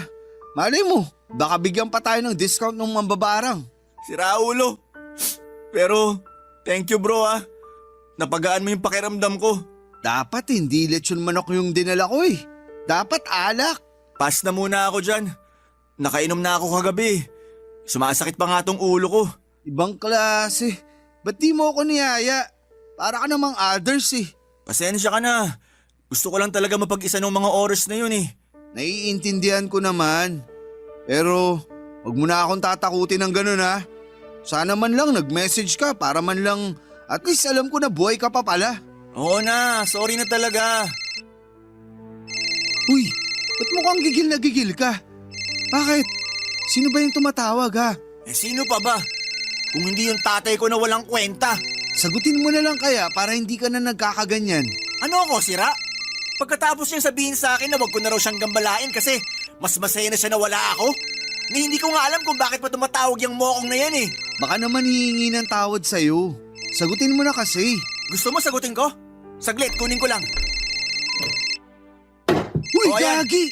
Ba't mo naman hinagis yung cellphone? Ang mahal nun eh. Bahala siya sa buhay niya. Mabulok na sana siya sa impyerno. Jijingle ako. Diyan ka lang. Sira ulong yun. Pagdiskitaan ba naman yung cellphone? Sayang naman. Kunin ko na nga lang. Nagasgasan pa ata yung case na binigay ko sa kanya. Sandali lang. Mukhang pamilyar sa akin tong mukha na to ha. Hoy! Ba't hawak-hawak mo yung cellphone ko? Akin na nga yan. Wag na wag mong sasagutin yan kung hindi tatamaan ka sa akin. Tatay mo yung tumatawag sa'yo? Kakasabi ko lang, di ba? Pambihira. Kanina pa ring ng ring to ah. Utang na loob, kanina pa ako naririndi dito. Ayan. Dapat binlock ko na to eh. Bro. Sana wag mong masamain tong sasabihin ko sa'yo ha. Pero mukhang mabait na tao naman yung tatay mo eh. Hulaan ko. Nakita mo yung profile picture niya nung tumatawag siya no? Sus, wag ka magpapauto. Mukha lang siyang mabait, pero yung ugali niyan, mas masaol pa sa hayop. Pakiramdam ko nga nasuntok ko na yun kung sinabi niya yung mga sinabi niya sa akin sa harapan ko mismo. Ay, kumain na lang tayo. Lalamig na tong lechon manok. Sige. Sobra akong nagulat papadudot nang makita ko yung profile picture ng tumatawag kay Migs. Yung tatay ni Migs at yung lalaki na nagbibigay sa akin ng pera ay iisa lang pala. Alam kong marami sa mga kabarangay natin na magagalit sa sasabihin ko pero pinili kong itago kay Migs na tatay niya pala ang katransaksyon ko. Kasi natakot ako na baka mawalan ako ng pera. Aaminin ko na malaking tulong yung pera na ibinibigay niya sa akin at kung sakali mang magkagulo ay sigurado ako na sa kangkungan ako pupulutin. Lalo na't wala pa akong trabaho. Habang tumatagal ay mas lalong bumigat ang konsensya at naiilang ako sa pakiramdam. Kasi tatay mismo ng best friend ko ang pinatulan ko. Doon ko rin napagtanto na yung family picture na nakita ko sa wallet niya ay baby picture pala ni Migs. Siguro ay marami sa inyo ang hindi maniniwala pero hindi ko talaga nakilala yung nanay ni Mig sa litrato kasi ang layo ng itsura niya noon kung ikukumpara mo sa ngayon. Parang ibang tao na siya ngayon kumpara doon sa nasa family picture. Habang patuloy kami sa pagkikita ng tatay ni Migs ay pasimple ko siyang tinatanong tungkol kay Migs. Inamin niya na ang dahilan kung bakit may picture ni Migs at ng nanay niya sa wallet niya ay para ipakita na hindi siya silahis tuwing nagtatangka siya o nagtataka yung mga katrabaho niya kung lalaki ba talaga siya. Sabi pa niya na wala na raw siyang balak na makipag-ayos kay Migs o sa nanay nito. Nung marinig ko yon, sobrang nalungkot ako para sa best friend ko, Papa Dudut. Tumagal pa kami ng ilang buwan sa ganitong setup pero doon ko na naisip na kailangan ko na talagang tapusin ang pakikipagkita ko sa tatay ng best friend ko. Ang totoo niyan ay tutol na tutol yung tatay ni Migs sa gusto kong mangyari kasi nahulog na daw ang loob niya sa akin. Pero nanindigan ako at tuluyan ko na talaga siyang iniwanan. Nakalikom na ako ng sapat na pera at gusto ko na ring magsimula ng bagong buhay. Hindi ko na kayang ipagpatuloy yung ginagawa ko dahil alam ko na tinatraydor ko na si Migs at diring-diri ako sa sarili ko tuwing naiisip ko yung ginagawa ko sa best friend ko. Doon ko na na-realize na sobrang halaga pala ng itama ang mga mali mo habang maaga pa. Kasi kung ipagpapaliban mo lamang ay baka hindi mo na rin mamamalayan na huli na pala ang lahat. Isang araw nang pumunta si Migs sa bahay ay niyaya niya ako na makipag-inuman at hindi ko akalain na mangyayari na yung matagal ko nang kinatatakutan, Papa Dudut.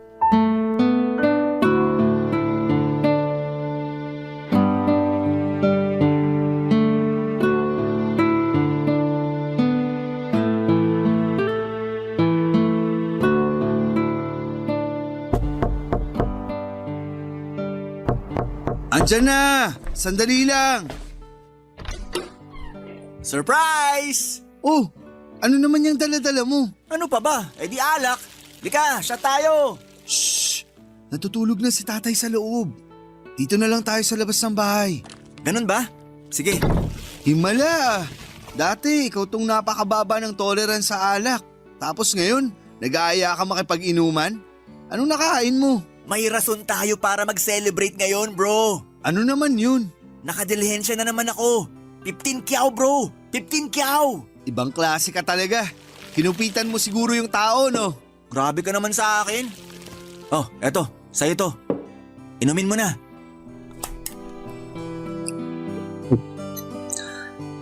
Salamat. Nga pala, kamusta yung sideline natin? Ang totoo nga niyan, titigil na ako.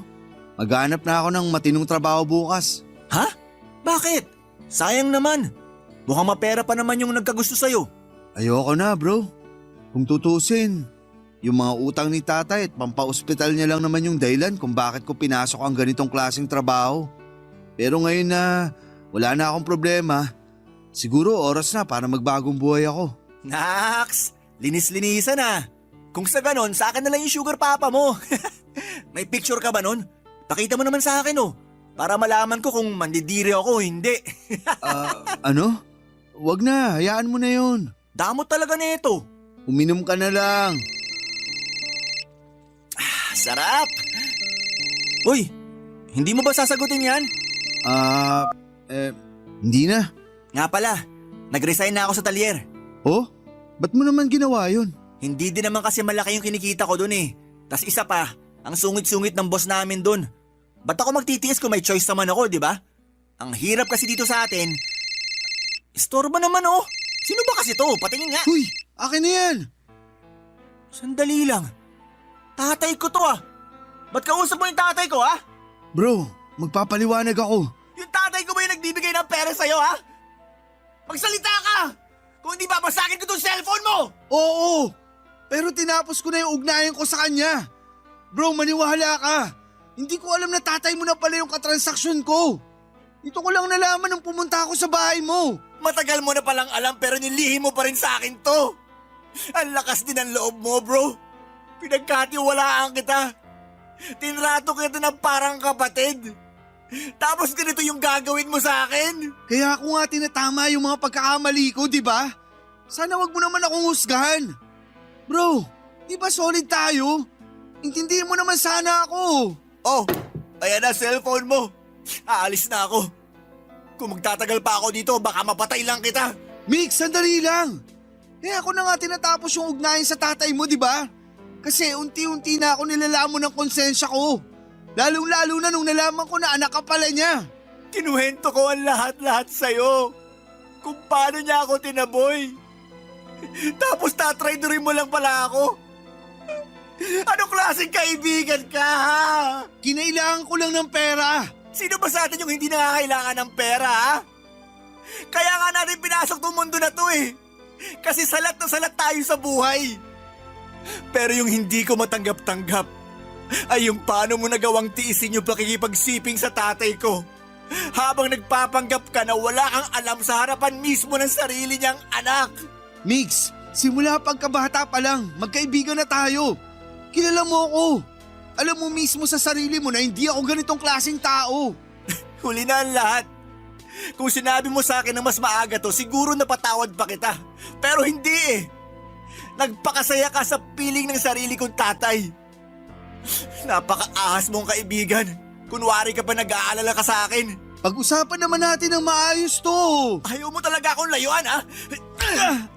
Layuan mo ako! Kung hindi, mas malala pa dyan ang aabutin mo sa akin! Papa Dudut, ang dami ko pong tinamong galos noong araw na yon. Pati yung tatay ko ay nag-alala sa akin. Pero nagsinungaling ako at sinabi ko sa kanya na napagtripan lamang ako sa may kanto.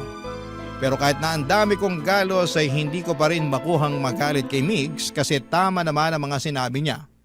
Kasalanan ko rin kung bakit hindi ko siya sinabihan ng mas maaga tungkol sa mga nalaman ko. Sinubukan ko pong puntahan si Migs sa bahay nila pero hindi na niya ako kinangusap. Ang nanay na lamang niya ang humaharap sa akin pero mukhang walang alam ang nanay ni Migs ng mga panahon na yon. At nakita ko rin na blinak ako ni Migs sa Facebook. Mukhang pinutol na nga talaga ni Migs ang ugnayan naming dalawa. Ang totoo po niya ay sobra akong nanghihinayang kasi para ko na siyang kapatid. At kung maibabalik ko lamang ang panahon, sana'y hindi ko na lamang ginawa yung mga nagawa ko. Madaling kitain ang pera. Pero ang pagmamahal ng isang tunay na kaibigan ay mahirap hanapin. Kaya sa mga kabarangay natin dyan, kung may mahal kayo sa buhay, wag na wag kayong magsasawang iparamdam sa kanila na importante sila sa inyo at wag na wag nyo silang paglilihiman kung ayaw ninyong mangyari sa inyo yung nangyari sa akin. Sa ngayon po, Papa Dudut, ay nakahanap na ako ng trabaho bilang clerk sa isang kilalang convenience store at wala na rin akong balita kay Mix. Pero tuwing napapadaan ako sa bahay nila ay napapansin ko na palaging walang tao doon. Ang totoo niyan ay sobra akong na-curious kung ano nga ba ang kalagayan ni Migs at ng nanay niya pero mukhang hindi ko na talaga makukuha ang sagot sa mga katanungan kong yon. Kung sakali man po na may mga bagong kaganapan sa buhay ko ay makakaasa po kayo, Papa Dudut, na magpapadala ulit ako ng sulat sa inyo. Maraming salamat po sa pagbibigay sa akin ng opportunity para maikwento ko sa inyo ang isa sa mga pinakamasaklap na bahagi ng buhay ko. Ang inyong forever kapuso at kabarangay, Jed. Ano ang masasabi mo sa ating Barangay Love Stories today? Aabangan namin yan sa aming comment section.